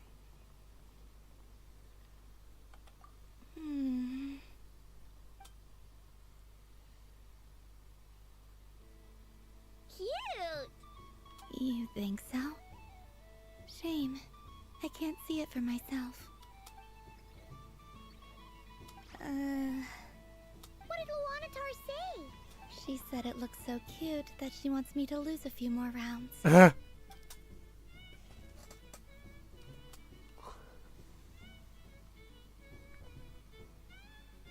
I know. Who put these stickers on Paimon's eyebrows? Ugh, she can barely see. Alright, now, I think we got enough evidence to prove that there's a serious problem here. Yes, I agree as well. Cheater! The culprit is... Ineffa! Culprit? What did I do? Quit acting dumb, Ineffa! Calculating every last possibility.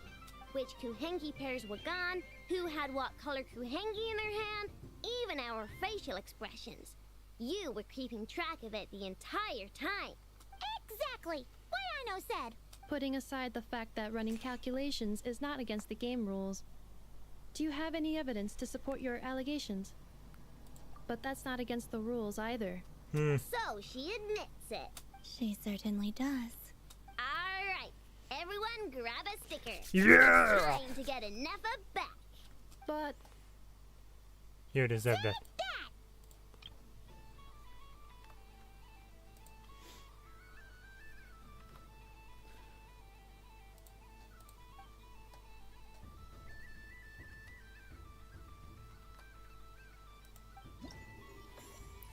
Final one.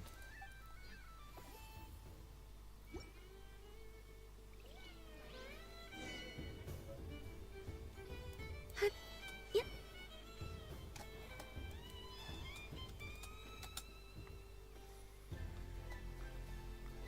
Oh, Sniffomo.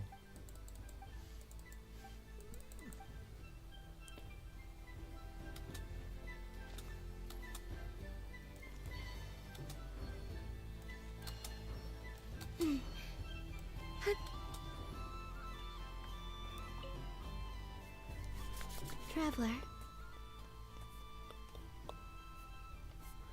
Right, I'm an auto. Hey there, Palomina!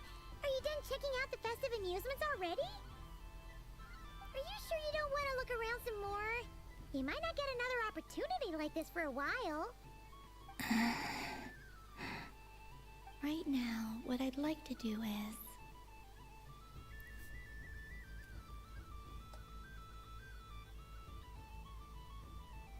Thank you. But I think I've had enough fun for one night. I've made plenty of precious memories. Really? You're sure you don't want to have a little more fun out there? Final answer! Yes, I am sure.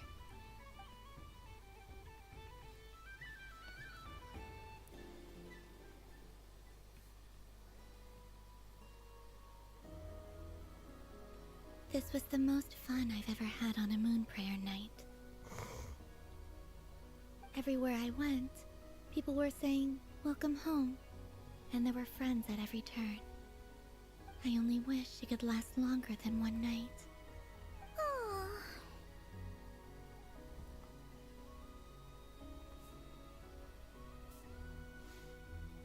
Yes, you're right. The moon prayer blossoms. Ooh, look! Look! Interesting. Moon prayer night has come.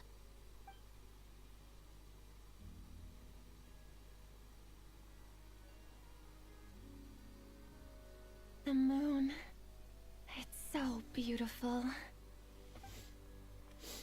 Happy Moon Prayer Night, dear. Happy moon prayer night.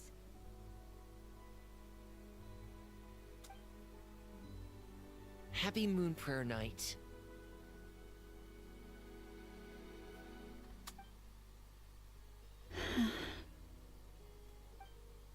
Aww. Huh.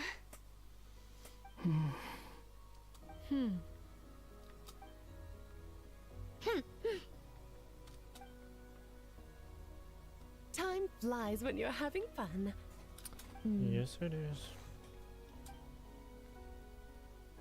Oh, looks like the time has come. Columbina. You're heading off then? Yes, to the ruins you mentioned, and from there, back home to the moon. Wait! I know? At least... Take one of our craft shop's crumb cookies up to the moon with you. You know, for a snack. Sure, why not? The Curatorium of Secrets believes in proper farewells. No story should be left without a satisfactory endnote. Never. Farewells are an important affair for the Ratniki, too.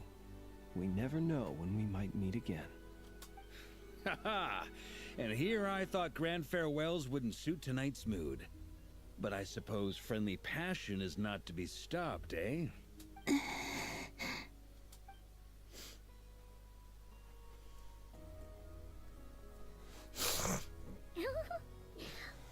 made a little something for you, Columbina. Ta-da! What is it? Oh no. Moon Prayer Night greeting card with drawings by all of your friends. God damn, Albedo.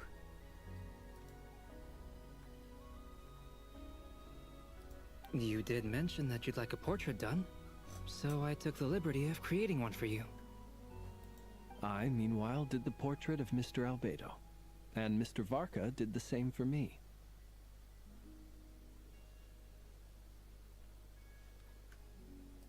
I mean, I think my work was pretty true to life, don't you think? So. The picture of Ashru was my doing. The two of you seem to get along rather well. Wait, was I the only one who did a full body picture? That's so embarrassing. No, it's not. It's cool. I did pictures of me and Anefa. I did my own portrait and one for Hat Guy. My Oh, and he used the cat. He used the cat. Oh my god. Plus, there's the two mages, Arlecchino and Sandrone. So, if you ever miss us... To say, thank you so much, everyone. This whole moon prayer night was more than I could have ever asked for. It is the greatest gift I have ever received. Lama, I figured it out. Figured what out? Remember how the Frost Moon Scions used to use milk as invisible ink to write hidden messages? Interesting. That was a very long time ago. Oh, are you saying? Yes. When I miss you all, I shall use moonlight in the same way to write words that only you can see upon the moon itself. Wow, that sounds lovely. Quite. But how will we see them? Simply open your windows on nights when the moon shines bright, and the moonlight will naturally flow towards the words I have written. That sounds most fitting indeed. Very true to form. I'll try to write them in places that won't disturb your sleep. I, for one, would sleep all the better for having read one of your messages before settling down for the night. Exactly! So don't worry about disturbing anyone's sleep. Just promise you'll write to let us know you're okay, alright? Alright. I promise.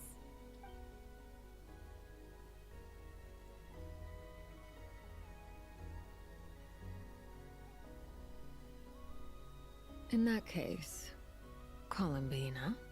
I'm ready.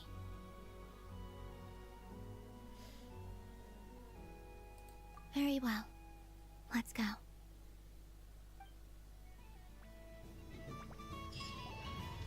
And suddenly the music is lively. Don't do this. This is not the moment.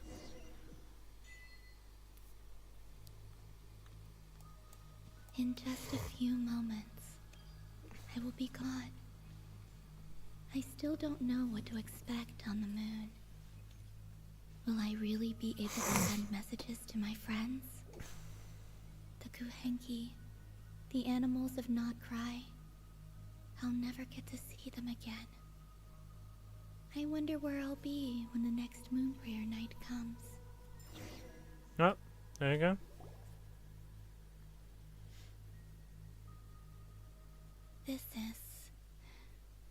This is where the people of Hyperborea used to communicate with the moons.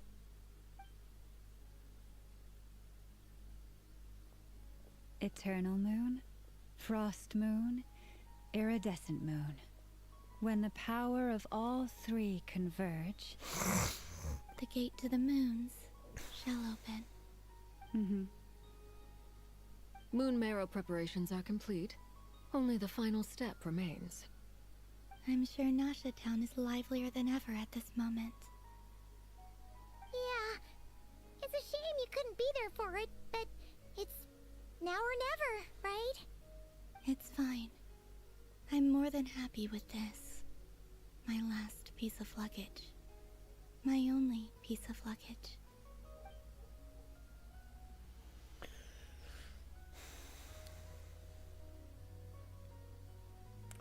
Let's see where these stories come to. I mean, it's not the end. As far as I know, it's not supposed to be the end yet.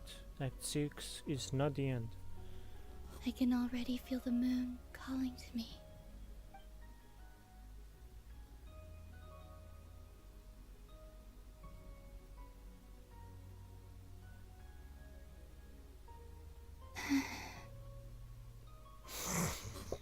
Your home lies on the far side of this light, Columbina. From now on, we will at last have a reason to pray to the true moon. Columbina.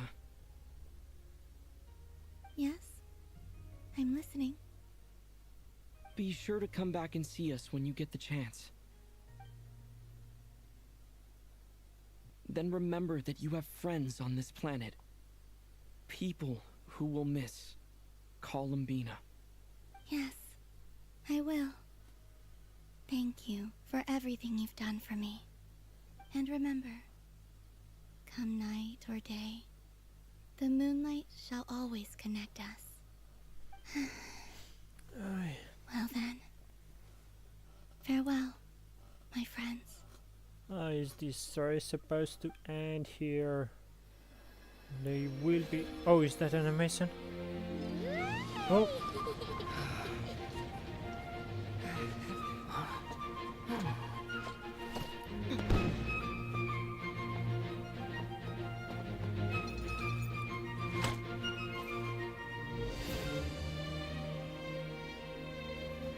Thank you. This was my happiest night in Tevat. Farewell, Columbina. Why is Arlecchino looking a bit suspicious? Please don't be anything wrong here.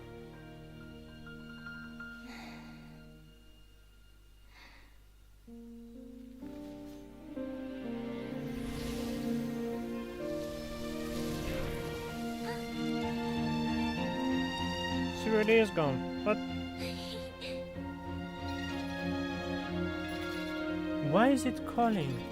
I noticed that. Why is that? The moon really is closer than ever tonight.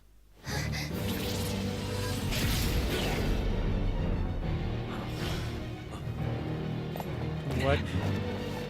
Columbina. All 3 moons in one place. Time for one final experiment. Reason, life, death, time and space. They all believed I would fail. I hate him. How could this happen? But Tevat's primordial power never did belong to the throne of heaven. And now, they are mine.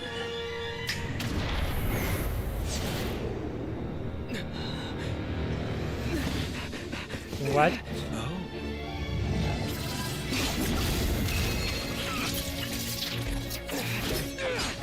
Excuse me, what?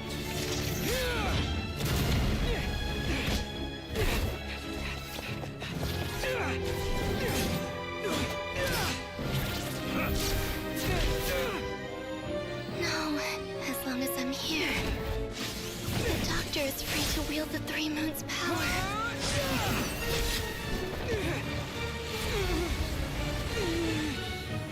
It's the only way. What are you doing?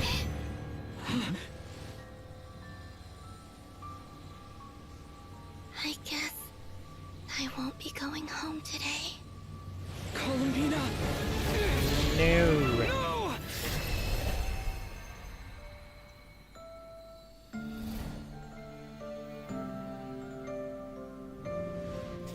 You can't do this to me again.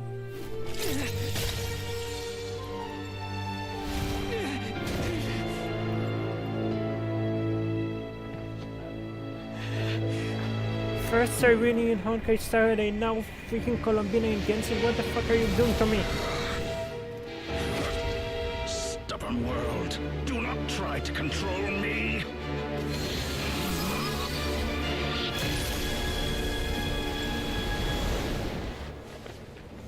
Columbina.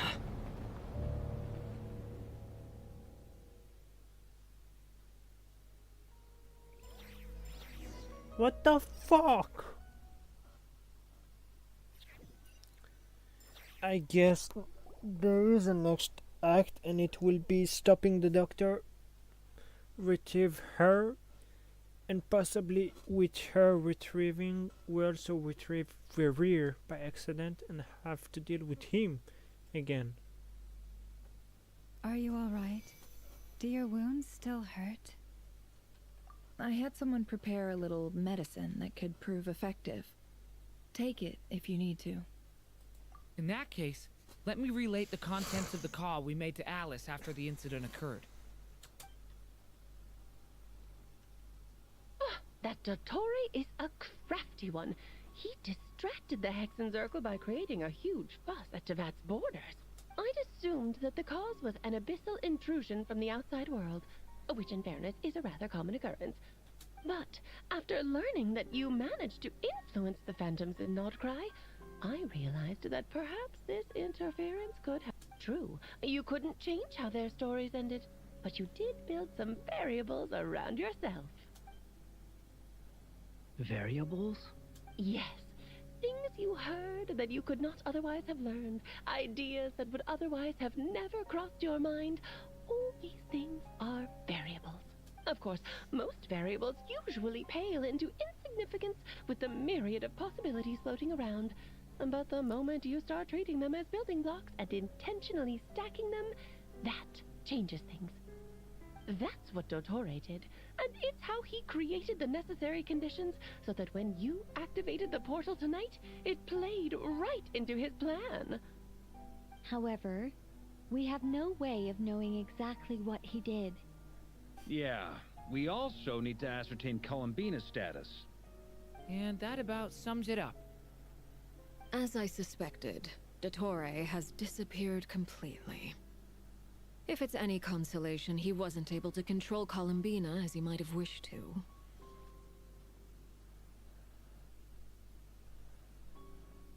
Oh no! What? She did what? All we saw was Dottore appeared and used some kind of power. The next thing we knew, he and Columbina were gone and you were falling into the sea.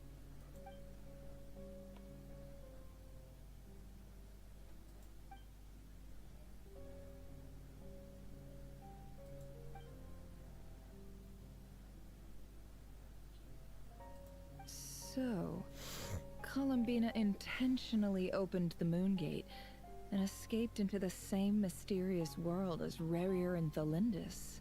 Sounds like bad news.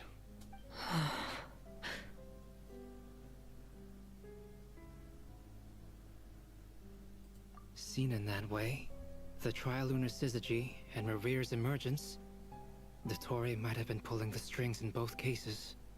According to Miss Alice, he is attempting to transcend his destiny and finish an experiment that only a god might complete. Oh my An god. utter lunatic. Wait a sec. Where's Hat Guy?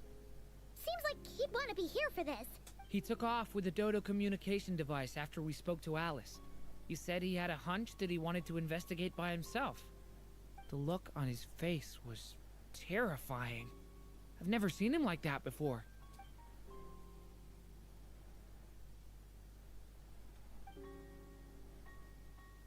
I'm back. Hat Guy! I went to look for the Hyperborean phantoms again. I think I've gotten to the bottom of it. I got them to talk to Nicole on the other end of the communications line. Turns out, the history they describe is different from how Nicole remembers it. Really? But how? Surely Nicole can't have been wrong. Because the phantoms are the ones who are deceived. They speak of a savior who appeared in their history. One who never should have existed. This savior promised to create a new moon within the false sky, and even bring back their moon goddesses. Foolishly, they believed in him, and told him everything he wanted to know about the moons. It's obvious that this was Dottore's doing. Now you mention it, the first time we entered the Hyperborean ruins, we heard the phantoms discussing their history, and I remember Nicole commenting that something sounded a little strange. But Dottore shouldn't have been able to get in there in the first place. He didn't. Nicole said that this was an anomalous state triggered by disruptions in the causal connections between phantoms from the same era. The variables that Dottore put in place were substantial enough that they even affected phantoms that he never met. So it's not that their memories were unclear. They'd been tampered with. That's exactly the possibility Dottore was trying to manufacture. He turned these variables into knowledge and engineered the situation so all that knowledge would fall into his hands. God damn. Then, he harnessed that knowledge on Moon Prayer Night to truly create a false moon. How is that even possible? To be precise, he exploited a weakness in the way the spell works.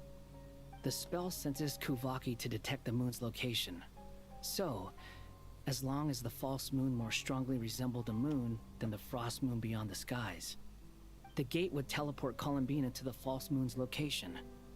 In other words, to Dottores' side. Once he had her under control, the teleportation spell remained active, and he manipulated her power to seize both moon marrows. At that moment, the moon marrows disappeared right before our eyes. It was already too late, even as we were leaving the ruins.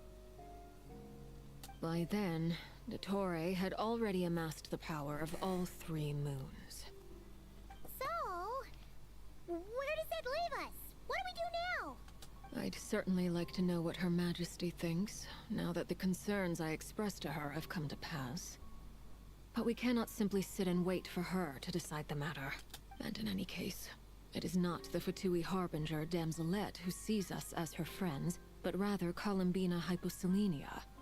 If, even in such extreme circumstances, Her Majesty will not lift the prohibition on the Harbingers drawing steel against one another, then I will do as my heart demands. I will fight as Peruware instead. Oh, Arlecchino! Time is short, so I'll make the first move.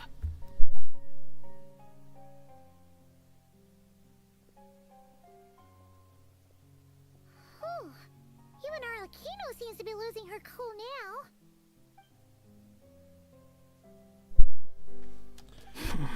Abilities.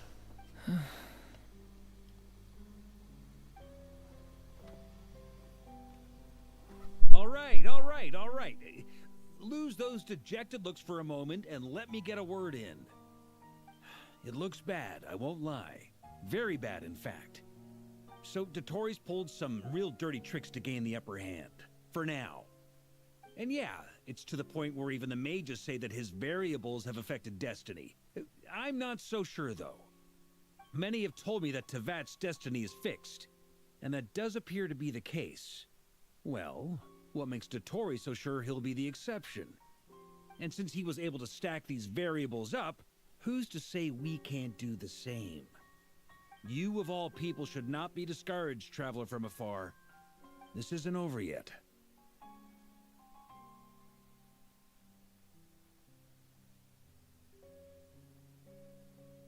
And you're not alone in that. Everyone here does, whether they've spoken thus far or not. But none of us are the type to sit back and wait for the sun to shine again. That's exactly how a knight should roll. If they knock you down, you get back up and get back in it. Don't forget, Honorary Knight, you're a legitimate member of Mondstadt too. I'm so angry right now. Especially because Dottore is back to play. I seriously hate him. And after this, he's earned himself And a double this, dose. yeah, he That's deserved what I'm it. talking about. And after dealing How's with everyone Columbina, else yeah, feeling? I more hate him. I'll use Kuvaki to investigate Columbina's whereabouts. I am not ready to give up either. Leave the intel gathering to me. Whatever happens within Nodkrai's borders, when the Curatorium of Secrets wants to be in the know, we always find a way. Aino and I will do all we can to support you. We will attempt to reverse engineer Dottore's actions and seek a breakthrough that way. Alice and Nicole are busy dealing with an emergency at Tevat's borders, so they can't return just yet. But they're both very angry about this. They've asked Albedo and me to act on the Hexen Circle's behalf and do everything in our power to fight back against Dottore. Are you ready then? We're going to have to conduct a lot of research, even in the early stages. I'll do my best. As for me, I'm pretty familiar with Dottore's way of doing things, so I can try to predict his next move. I'll help with your investigation. Nice! Looks like we have our basic division of labor. I'll get in touch with Flints and Itlua, get them to have a chat with their Starshiner. So Couldn't hurt Itlua to is bring the coming to Lightkeepers play. on board as well. He's the At first same one, but time, hey, I'll I'm pass on happy instructions that to the the Knights whole present at gang will Nodkrai be to one. assist the Lightkeepers and other organizations in ensuring the safety of those living here. Yeah, we'll show him. We're gonna kick Dottore's ass, and finally That's it maybe then. he will be Good luck, dead. everyone. Because unlike Sanyora, I would actually like for the turret to be dead.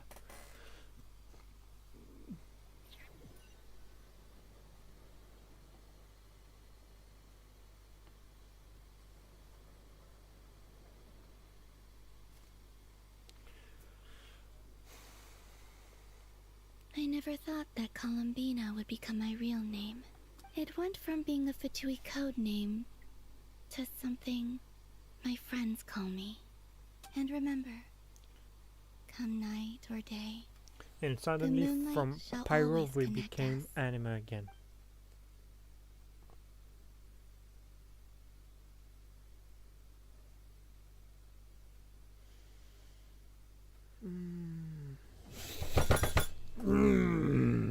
Yeah, this is how it ends. Great. So we know what will be the next part. What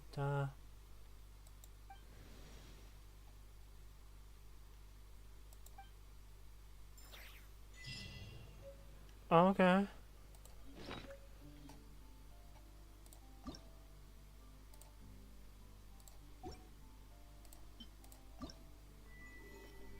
Oh yeah, we also need to collect those.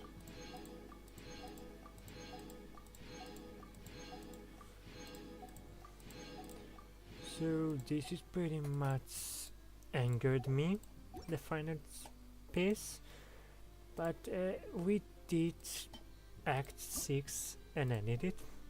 We know what to expect in Act freaking 7, yeah? Wow, 7. And we know that we are gonna kill the Tori. Yeah, we are going to kill the Tori. I don't care.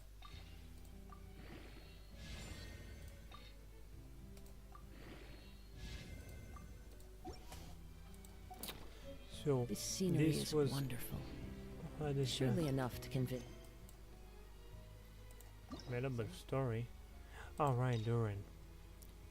I will not do it right now and not in the next few times. But yeah. So this was Act 5 and 6. And wow, I'm very angry. I can't even summarize it all. There are leaves around. When and Columbina I know just the tune to accompany comes them, out, if I you wish to hear it. really gonna pull for her. But right now, I'm most concerned to know how Act 7 will go and how we'll leave this story.